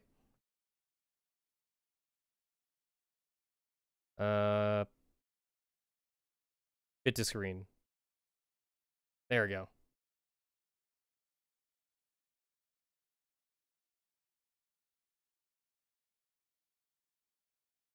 Railroad and I exit the car, entering the market. Can I see the list, Railroad? Very well. She hands me a small sticky note. I believe you can obtain these ingredients. Her finger floats over the list. Conveniently, only the lightest items are highlighted. Alright, I'll make sure to grab all of them. I'll meet you back at the car. I shall see you then, Master. If anything happens, just call my name. Don't worry, Railroad. I'll be back. I'll be fine. I head further into the market alone. This task doesn't really require too much attention. What's really on my mind is Railroad.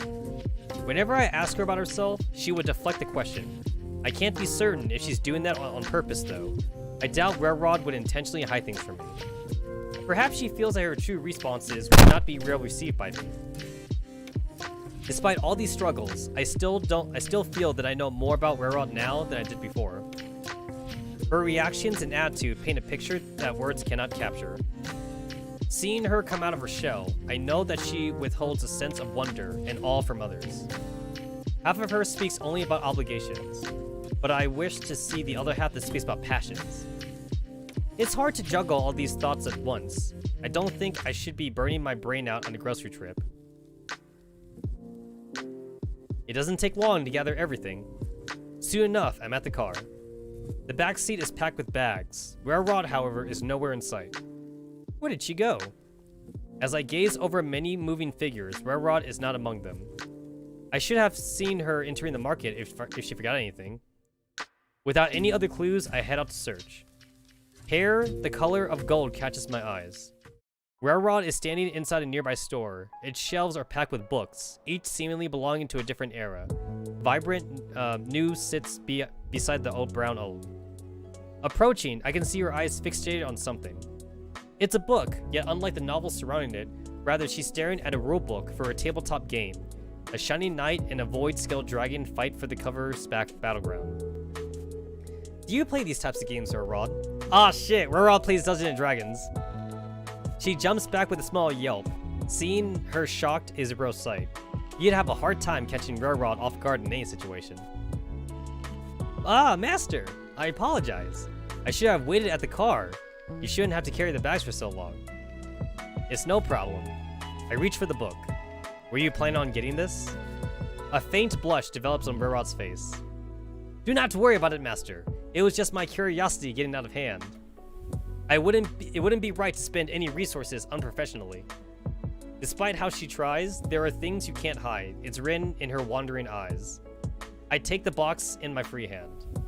Master, but this isn't a business investment. I'm just getting a game that seems interesting. It wouldn't be fun to play alone. Would you mind helping me with that, Railrod? A genuinely satisfied smile overrides her poker face. One's work and passions can coexist. I would even say that a person needs both to truly prosper. Thank you, Master. I hand the book over to Railrod. I pay for the book and we head back to the car. All the while, Railrod is flipping through the book with stars in her eyes. I think we got everything. I place the final bag into the car. The seats are packed full of plastic bags piled together. I can move the bags to the front if you like, Master. Wouldn't it be easier for me to sit in front, Railrod? Railrod's eyes widen slightly in surprise. Yes, if you wish, Master. As I settle down in the passenger seat, Railrod passes the book back to me before starting the engine. Page after page of wondrous illustrations greet my eyes. Does anything in there catch your interest, Master? Absolutely.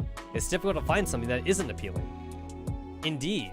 Have you seen the magic spells page? They have added a different icon for each branch. Back home, I retire to my room after dinner. Just as I finish resetting logistics and close my game, I get a text from Oomp9. Hey Shiki! Oh my god. So Oomp9, she texting emojis. Why am I not surprised? Hey Shiki, smile face. Still awake? No, I'm asleep. Sup? I don't know how to explain that face. Facey icon. You're a funny one, Shiki. I like you. Anyway, are you free tomorrow evening? I think so. Why? Not good enough. You had to make time for us tomorrow evening. 45 took the trouble of organizing this entire event. You cannot let her down. Fine, I'm free. What event are you talking about? So, we, Club 404, are going on a group date tomorrow, and you are invited. A group date? Excuse me? Just kidding! I don't know, like swirly face? We're only gonna hang out together, but really would like it if you tagged along. More faces. We meet up at the school gates after club activities are over. Are you gonna come? Pretty please. Alright, I'll come. Perfect, don't be late, okay? Good night.